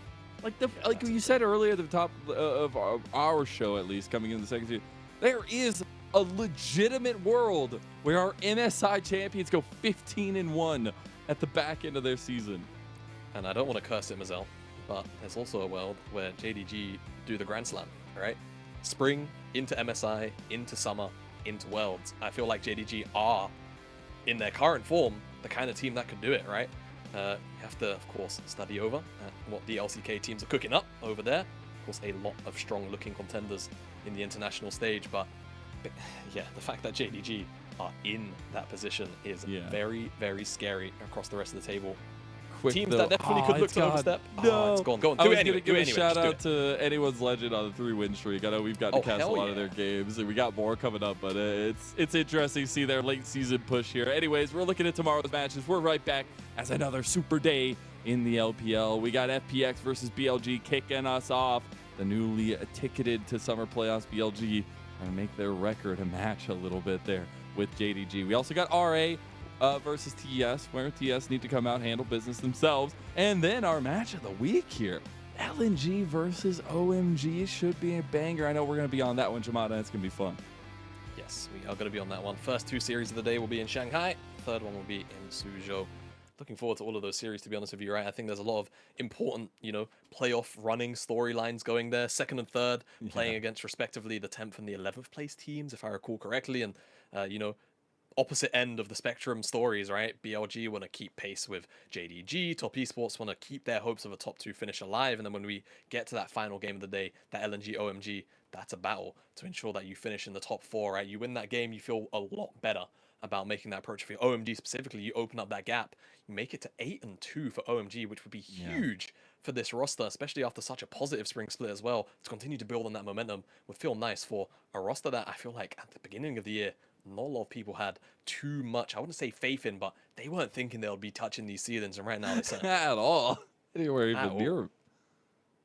And maybe some leg ups to have, but that is it for us today. Jamada, I just want to say it's an incredible night. We had so much fun on the cast, and we'll be right back with it tomorrow. Make sure, everyone, you check back in. We'll be same time, same place. The kickoff will be super here in the LPL as it continues with our summer split. We'll see you there, and we'll see you on Summoner's Rift.